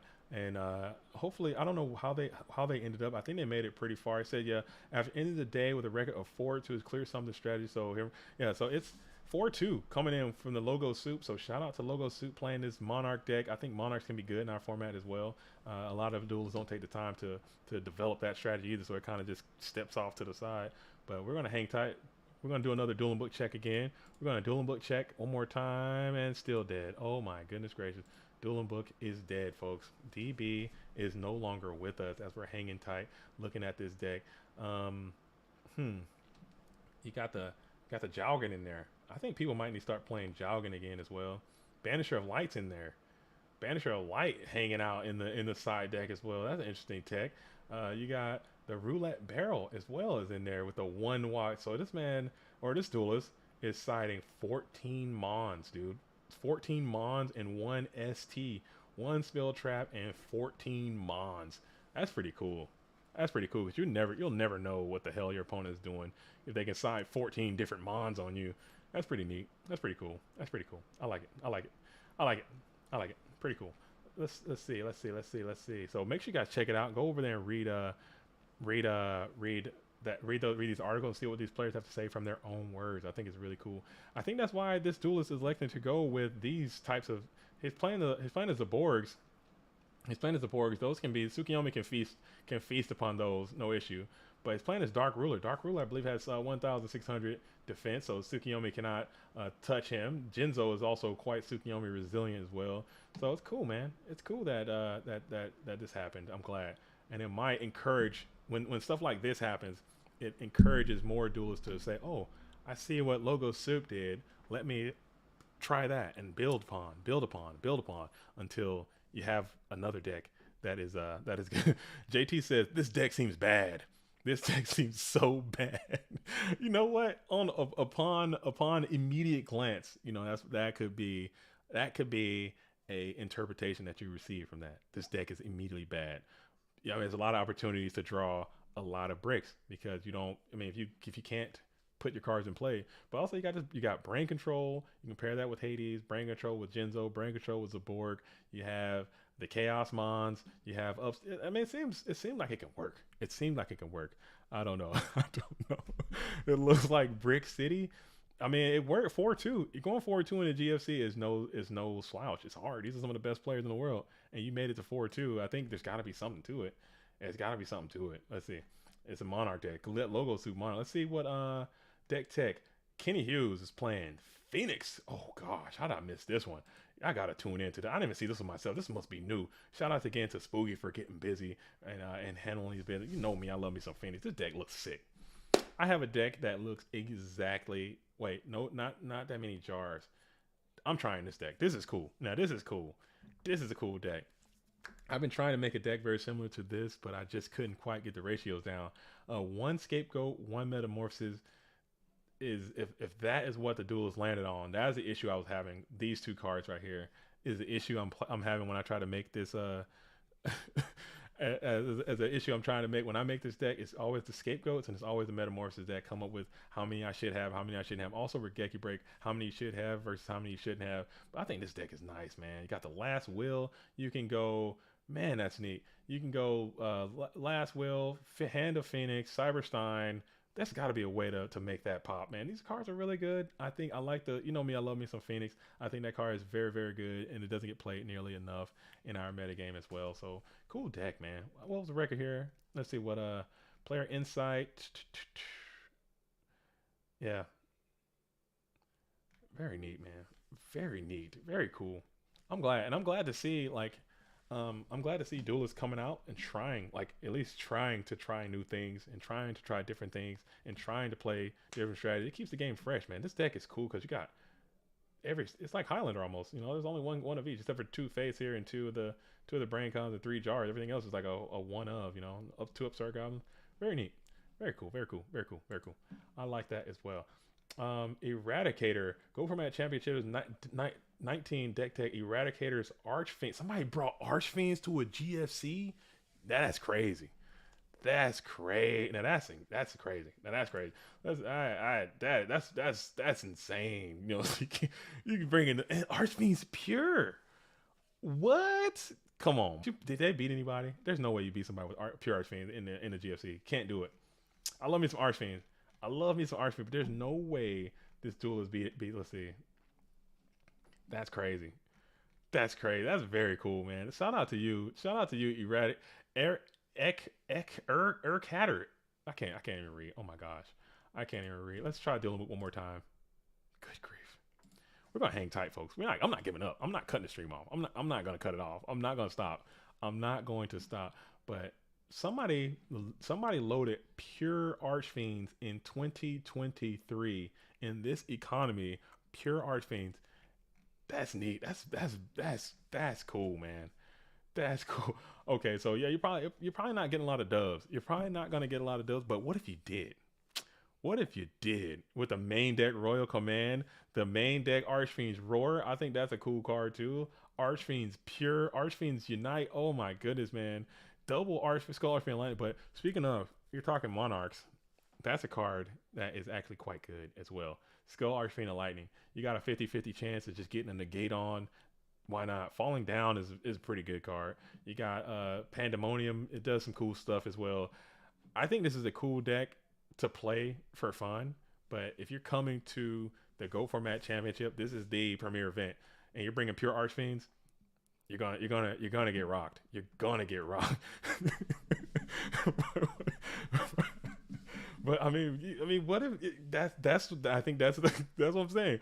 But what if you did? What if that would destroy my psychology so bad? If I'm loading up and I've been grinding matches. I'm like, okay, when I play the warrior strategy, I'm going to do this. When I play turbo, I'm going to do that. When I play control, I'm going to do this. When I play against reasoning gate decks, I'm going to do this. When I play against burn, I'm going to do that. And you're just ready. You've been playing hundreds and hundreds of matches. You've analyzed your deck. You've got the rare card. You got the whole thing mapped out. You got your whole idea, and you load up, and you got Terror King Archfiend in your face, and he's just negating all your effects.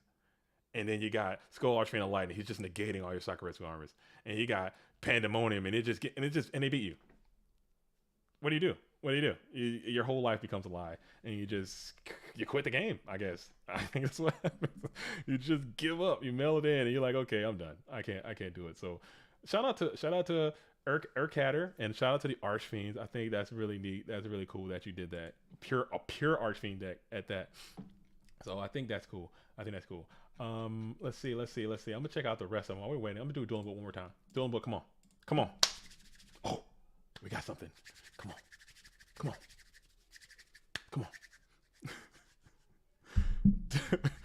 It's yeah, Smokey, you're right. When you're watching Scully doing Scully's Lab, this is how you feel. When you're like, all right, I'm here to grind. I'm here to play serious decks only, no noobs. And Scully jumps out, and you got he's got Immortal Thunder coming your way. he's got Jar Robber coming your way. You know what I'm saying? You're feeling sick. You're feeling distraught. Oh my goodness. Dueling Book. Come on, baby. You can do it. Fight. Okay. We got this. We got the Spice Lord in the building. We got Alephia 2. I'm see if these things got updated. Oh, they are. So Alephia 2, certified Spice Lord. You know what I'm saying? It's one of the spiciest duels we have in our whole format. Shout out to him. You know, he is a GFC champion, so he already got the crown in the bag. So, and he won it in a spicy fashion as well. So he's certified Spice, and he's playing Horus in the building. He's playing Dragon Horus. Oh my goodness gracious. Good googly moogly. He's got the Horus, the Black Flame Dragon, triple Horus control. This deck is cool as hell. This deck is cool as hell, man. Come on, man. Why not? Why can't this deck work? Somebody. Because it's, you gotta have Great Key Spy. You gotta have, Chaos. Yeah, come on. Why can't a deck like this work? Why not? You got Cyberstein. Cyberstein makes King Dragoon, which in itself is a menace to society. King Dragoon is so damn good by himself. Sometimes, every now and then, I'll get on the ladder and I'll make a deck that can make King Dragoon. I'll make King Dragoon just off a rip and just win by himself. The card is that good because what can Turbo do to it? You can Tribe, you can Mirror Force, you can Tribe, you can Mirror Force, you can Torrential, and attack with BLS. That's 4 things. You know what I'm saying? That thing has 2,400 attack. You get a couple attacks in with that thing, and the game's going to end right away. You know what I'm saying? Especially if you can pair that with this Royal Decree. That takes 2 of those options right off the table right away. So sometimes they also pair it with My Body as a Shield or something like that. And then you get Horus on the field, negating trap. Come on, man. Come on. Why can't this deck work? Why can't it work? Why? because I don't know. People don't want to try it. I think this deck is cool as hell. And it's got the mask dragon coming in. I'm not sure what the mask dragon is trying to do. I'm not sure what the mask dragon is trying to do. Maybe that's just in there just to recruit itself. You can get the twin-headed behemoth out. Maybe add some more bodies to sacrifice for the Horus, the Black Flame Dragon level 6. You can normal some of that, bring it out and attack. You got these goats. You can do Thousand Eyes stuff within itself. That's a self-contained engine by itself. Up 2 upstarts, 1 nobleman. In this economy, no chance. I'm playing 1 nobleman in any capacity. I don't care how many warrior players show up. Nobleman is just too good at 2. You got to max that thing out because turbo is just going to do what it's going to do. I think nobleman is better than mystical space typhoon here, if I'm being completely honest. But that is just me. Maybe this duelist felt that warriors would be way more oppressive and all that, so elected to go with the MST over the nobleman. But still, cool ass deck, man. Cool deck. I'm gonna try this for sure. I highly expect a lot of you guys to try it. A lot of these decks I try myself. Yeah, Fusilier and meta. You can go into Last Word from Another Planet. You can go into King Dragon as well. Fusilier, meta, King Dragon. Bring out the level 6 attack. You got Horus, Decree, and the game ends. You know, usually most of the time. You know, you got to get to tribe immediately. You got to get to a real card immediately, or the game just is over. So I think that's a cool deck. Cool deck, man. Again, certified Spice Lord in the building. Alephia has been spicing us up for for years now. GFC champion as well. He's already got his certified crown. So you'll do it just like that. Oh man, what am I doing? What's happening here? Okay. Going back to dueling book one more time. Let's see what we got. Let's see what we got, folks. We're connecting. Come on, let us in. Is anyone else in Dueling Book? Are matches? Is this happening? Is Dueling Book unlocked? Is Dueling Book free? Oh yeah, Blazing, you're right. You can play King Dragoon, bring out Mass Dragon, and just special summon that thing, and bring it down and get busy that way too. I think that's cool, man. I think that deck is neat. I try to copy a lot. I've used a lot of decks that Alephia makes, and that's another one. I'm gonna try that one out for sure whenever Dueling Book comes back. Okay, we're gonna keep it going. I'm gonna check this one out. Spooky has written this too. Make sure you guys get over to the website, especially right now if you're bored and you want to see these things a little more up close and personal. You can go to the website yourself and read these articles. I don't want to sit here and read to you guys, but Spooky took a lot of time putting these things together, and a lot of duelists took time to put these out. So this one's a Strike Ninja Gate control combat wombats ninja gate playing Strike Ninja magical marionette. We saw this on the stream, I believe. This looks very similar to the deck that the previous creator kind of made. He topped I think he won an obelisk or another event playing a Strike Ninja dark aggro kind of gate deck. Dark Gate Strike Ninja, triple Strike Ninja. I think that might be too much. That's too much strike. You need to go on a little less strike, because you get strike out. You can do your same typical activities: Reasoning Gate, Monster Gate, Dimension Fusion, all those things you come to know and love. Boost this magical marionette. You can get some attacks in. I think this deck is also very cool. I think all these decks are cool.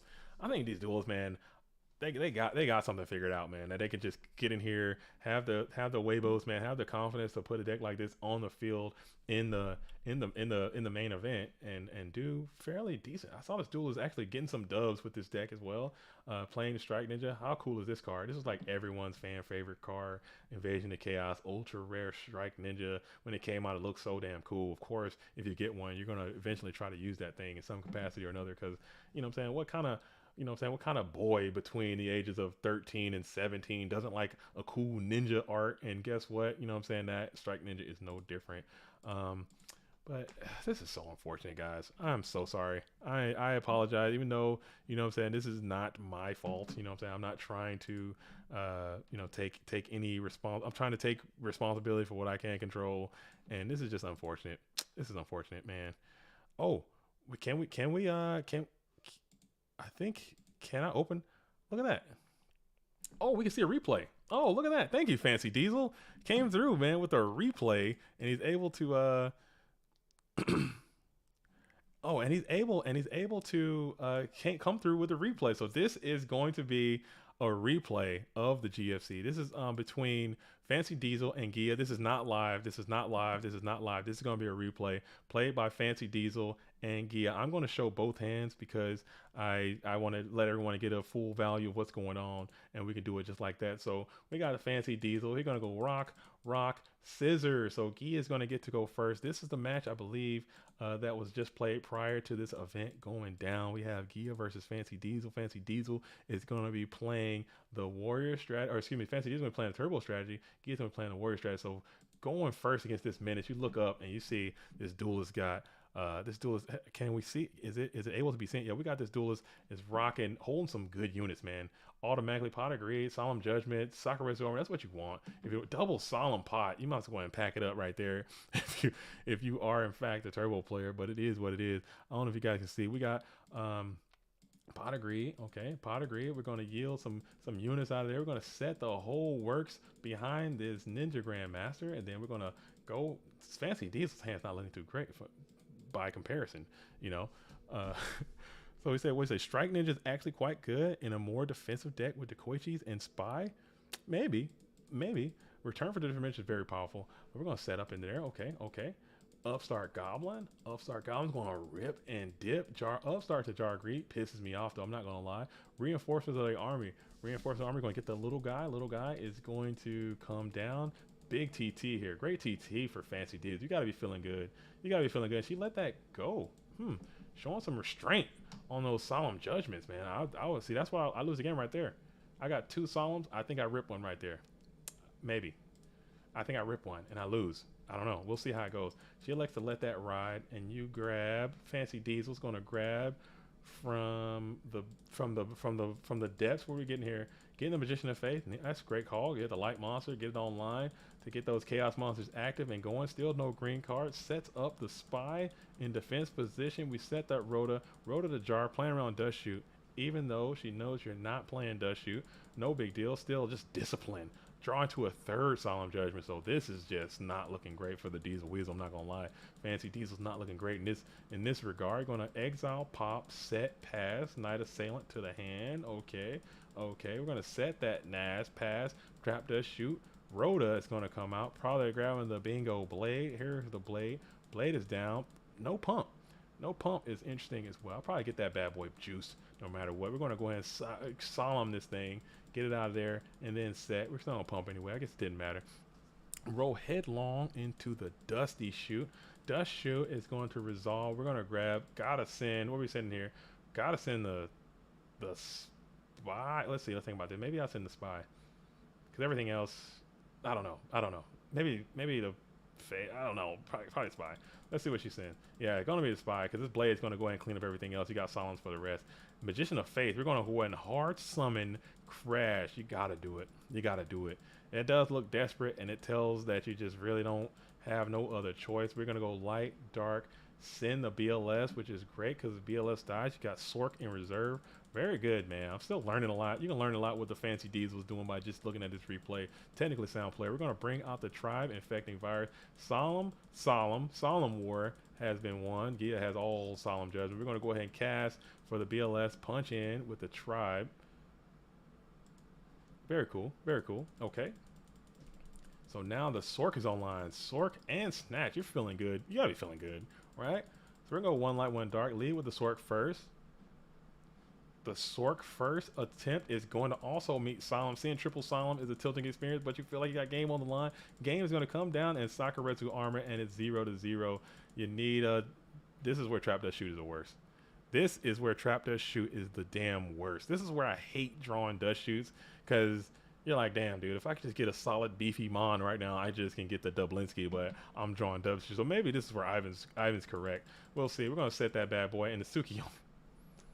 The dumbest damn Tsukiyomi you can ever get. Oh my goodness, that's unfortunate. But you can set it up. You can set up the Tsukiyomi, then you get the Kiko to go destroy. Kiko's going to come down, blast, which is okay. Tsukiyomi is showing a little bit of value there. Book of Moon is fine.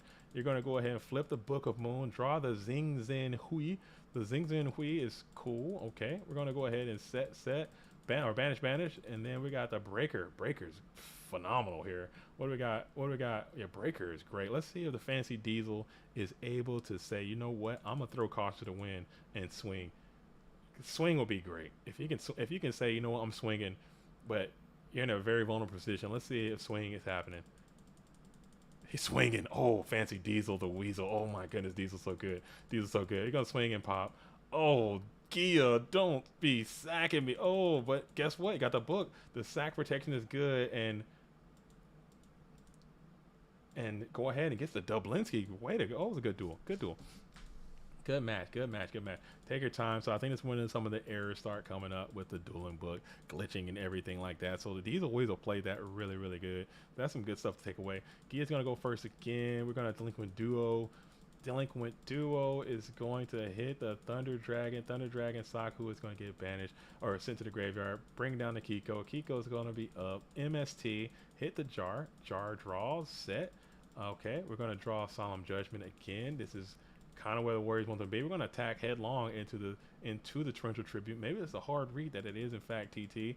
Not playing this Heavy Storm, hanging on to it, which is another thing that good players are doing, willing to trade the Kiko for the back row instead of the Heavy Storm for the back row.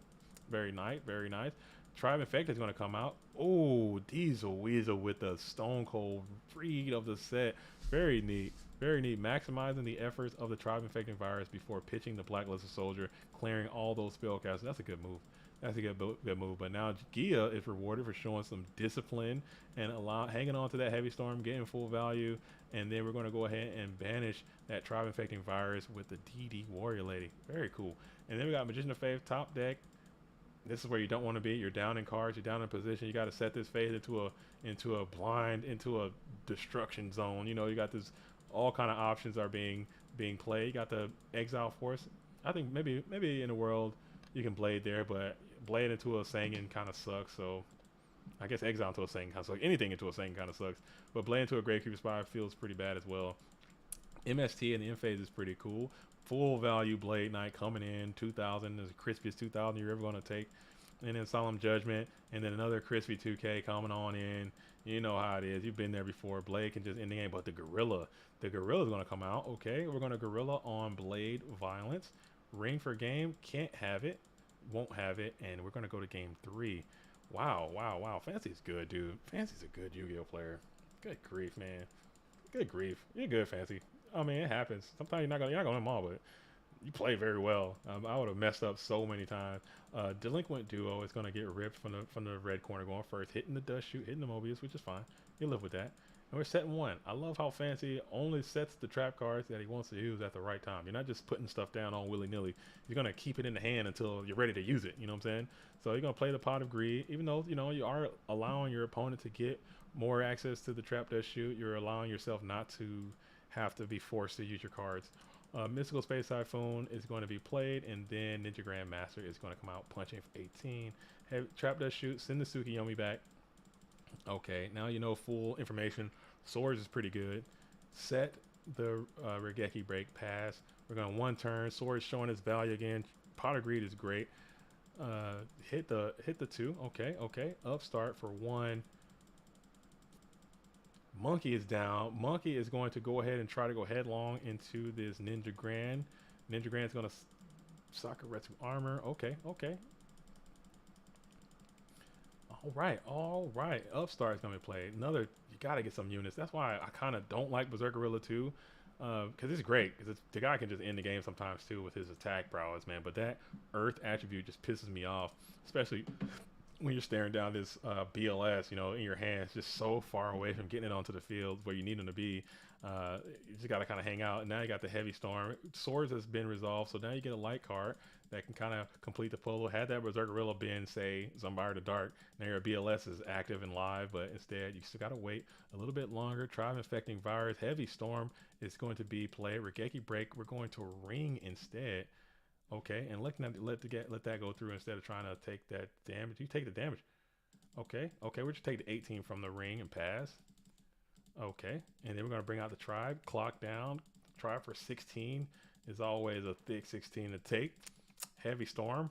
Set 2 and pass. GK, just keep punching in for 16. Kill the Tribe. All right. And you draw in Jinzo. That Jinzo stinks, man. I wish you got that Jinzo a little earlier. You're probably feeling better putting that Jinzo to the grave, get that dark set up. But man, oh man. Flip the spy. Spy gets spy, and we're going all in to attack position. Both spies coming in. You got to Saku one of those in order to live. We're going to take 12, and then you're going to draw. You need a unit. Sangin is a good unit, but not the unit you need. And we're going to try to crash. Okay, I see the vibes. I see where you're going with this. I see where you're going with this. Get the Tsukiyomi, bring out BLS, and that's just going to end it for you. Unfortunate Diesel Weasel. You know what I'm saying? Unfortunate. That's just a series of misunfortunate events. But Kia played well too. Kia played well. I think you guys played a very, very, very good game. I'm glad you shared that with us while we wait on Dueling Book to just not die. Oh, this is so sad, dude. This is the end of the road. I guess we just give up. I guess we just have to give up, man. I guess we have to give up. Oh, Diesel, what did you say? He said, yeah. So here, after I hit one dust shoot off of duo, I felt not committing my back row. Yeah, true. That makes sense.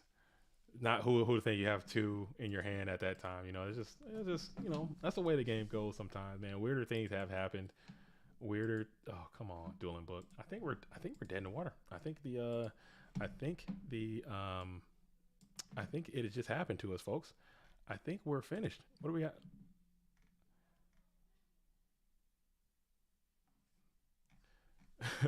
I think this is just it, man. I think we're done.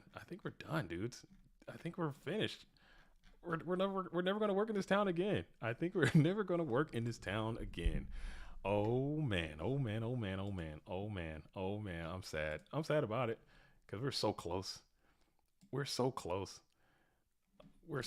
almost there, man. I can see the finish line. It's like right there. If we could just finish.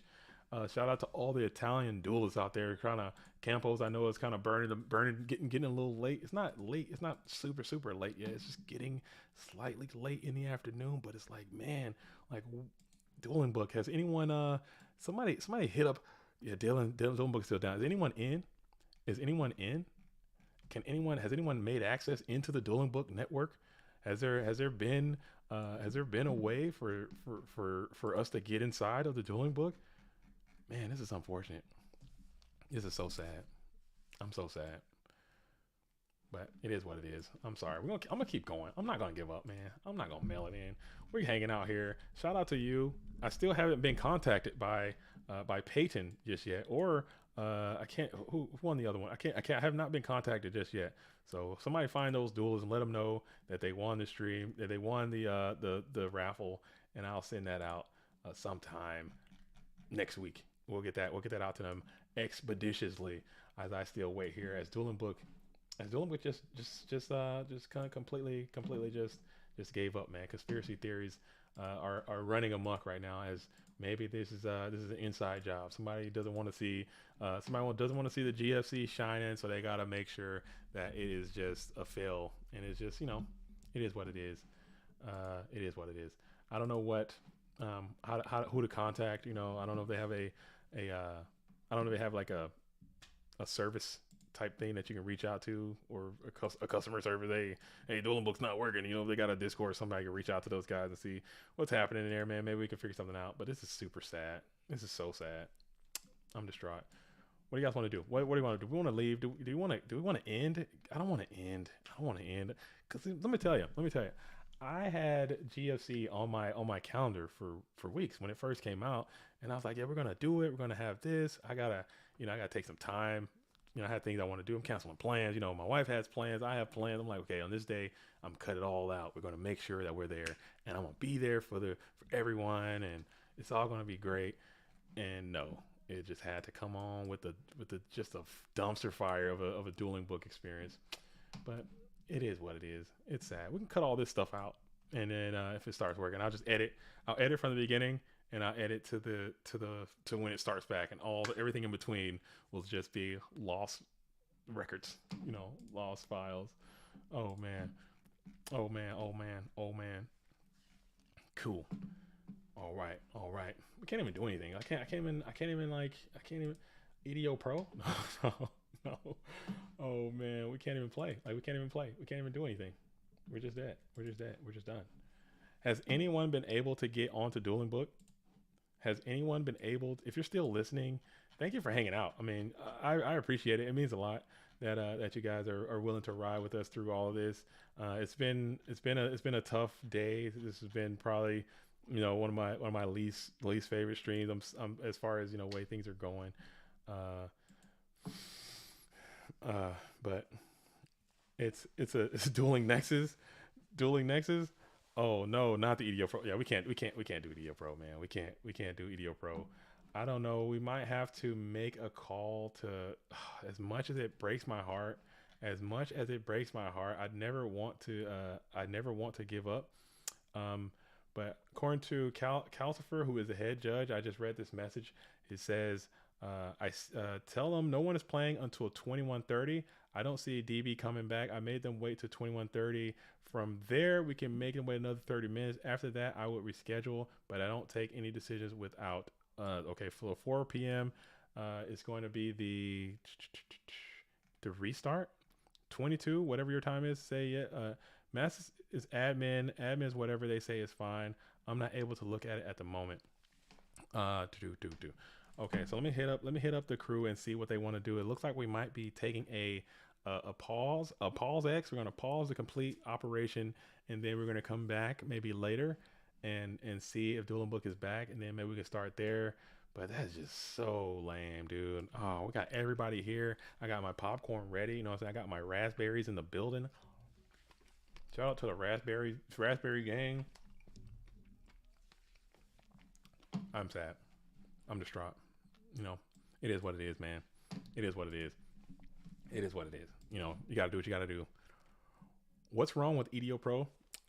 It's really, honestly, it's just we try, and I've said this before. If you tuned in, I think we're trying to, when we play on Dueling Book, it's all manual, so it closely simulates actual real life conditions more than a simulator, because they ask a lot of questions and they ask a lot of stuff, and it kind of prompts you too much, as opposed to Dueling Book. You have to kind of do everything yourself. So that's kind of why we kind of stick to the more manual stuff instead of the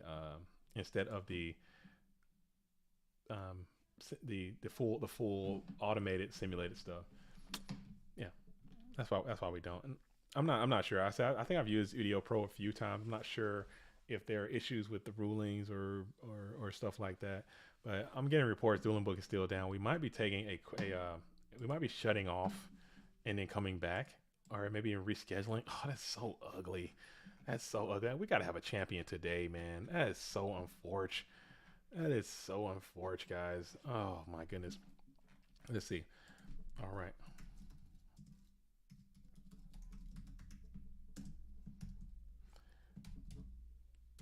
All right. I'm here. I wish I can get Pat to come by, but again, my voice thing isn't even working. All right. So yeah, it looks like folks, we might be shutting down. We might be shutting down. I am sad. Okay. I am sad. What day we want to ask them? Are we trying to push for another weekend? I don't know if I can do that. I'm trying to see. Does DB go down often? Honestly, it hasn't been. It's been really strong for the past few weeks. It's been really strong. It's been doing really well, but it comes and goes, and or I guess right now is more of a go time. It's in and out. It's up and down. It's hot and cold. It's yes and no. It's in and out and up and down as the song goes in the world. Very sad time. I'm trying to see what the president is going to say. I'm trying to see what Maskus and Scully got going on behind the scenes. Our head judge, Calcifer, again, shout out to him. I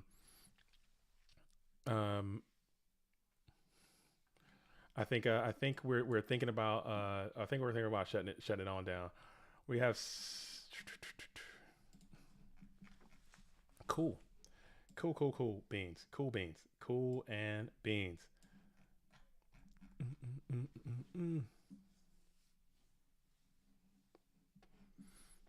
Okay.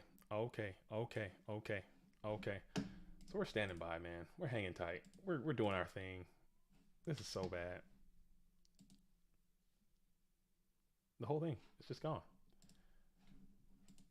I guess that's what it is. Oh. Okay. Well, all right.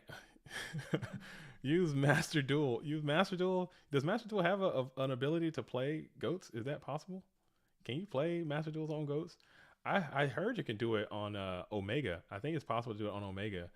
I tried that, but Omega you gotta like do a bunch of weird stuff to even get into it. You gotta like add files to your computer and do all kinds of download the RAM and upload the gigahertz and all that, and come into a Discord and do a password with your opponent and get in there, and then you finally make it in and no one's playing. It's a whole thing, man. It's a whole thing. Oh man, this sucks, dude. This sucks so bad. This is so bad. Okay. Um. Yeah. So it looks like we're gonna. I'm gonna hope we can hope. Let's send our energy one more time. Maybe we can get in. Cards have errata, so you have to play. If you play on Omega, you have to play with the newest version. So Serpent, you're gonna do what Serpent does now, and not Goat Serpent. I can't abide, man. I'm sorry, I can't do it. I can't do it. I don't know.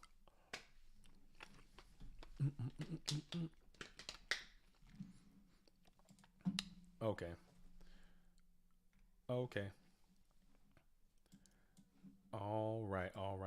So we're just standing by, hanging tight. Hopefully this thing can work. Hopefully we can get it going. I'm everyone send your energy. Everyone send positive vibrations to the stream. We were feeling so good. We had so many good matches left. Ah, this is unfortunate. Unfortunate. Come on. Uh, I guess not. I guess not, folks. Maybe just need to do a quick refresh, and we can do it. Let's see what we got going on here. We have 1, 2, 3, 4, 5, 6. All right, so we got 1, 2, 3, 4, 5. Yeah. Oh man. Oh man. Oh man. Sorry if you're still with us out here. Thank you again. I can't thank you. I can't thank you guys enough. I do apologize again. I know it's not my fault, but it's like, um, you know, it looks like we might be. It looks like we might be wrapping it up.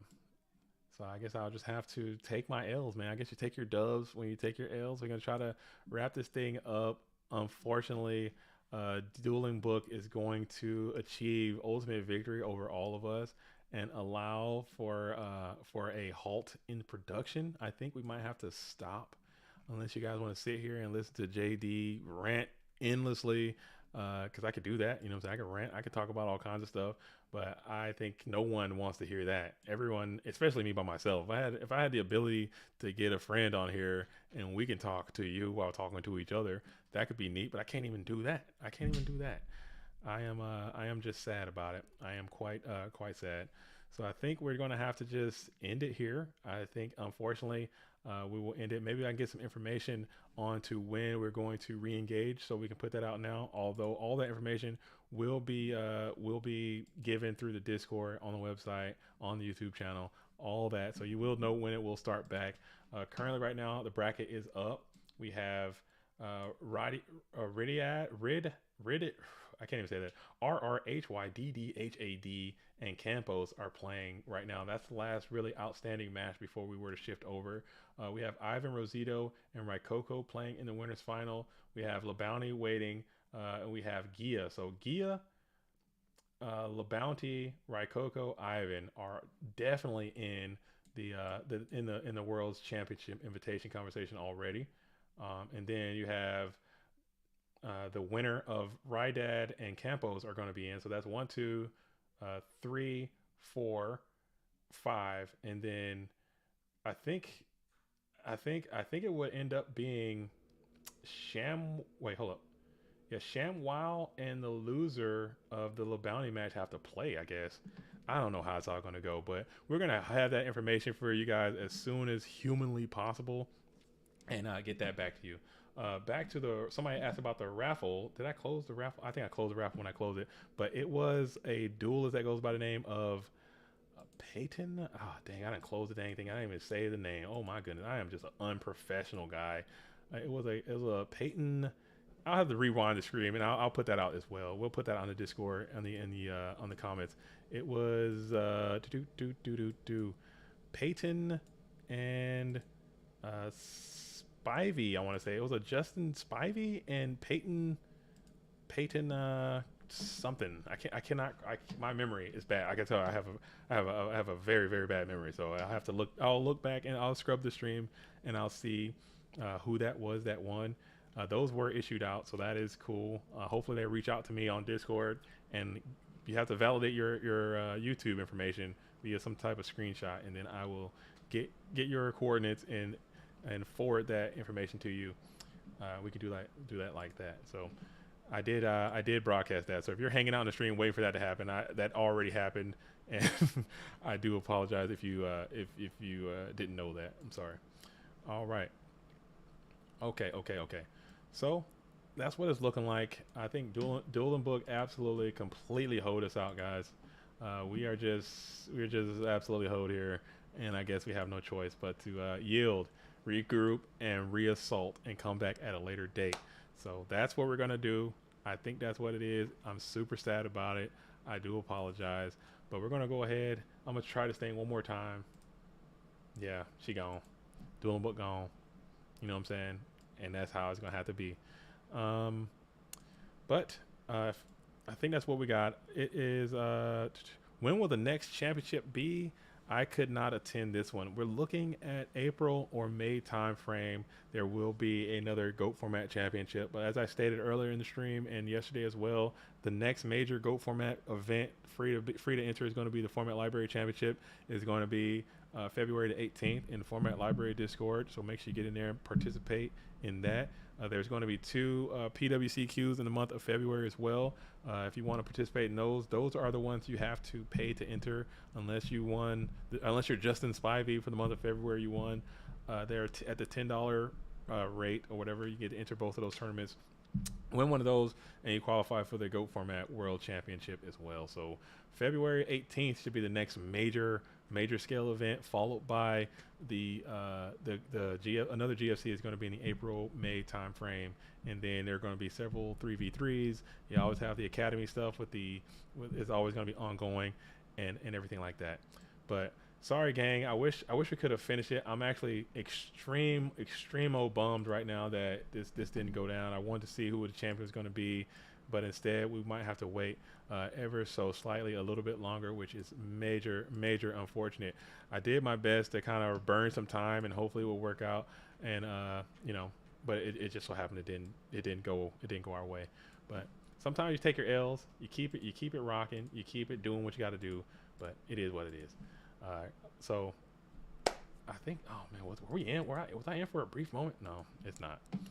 All right, well, I think I'm gonna shut it down. If something changes, I'll come back. I think I have all day today to participate in some GOATs, but we'll see what happens going forward. All right. Well, this is so sad, man. On a big old bummer. I'm JDZ. I play GOATs. Well, not today. I don't, because you know what I'm saying. Art Duel and Book. Shout out to the real ones. That's all you guys who stuck here watching this stream go down the way that it did. Shout out to all of you. Shout out to all the OGs out there. Shout out to the players who are hanging tight. I'm JDZ. I play GOATs. So the next time, we're going to shut it on down. Peace out.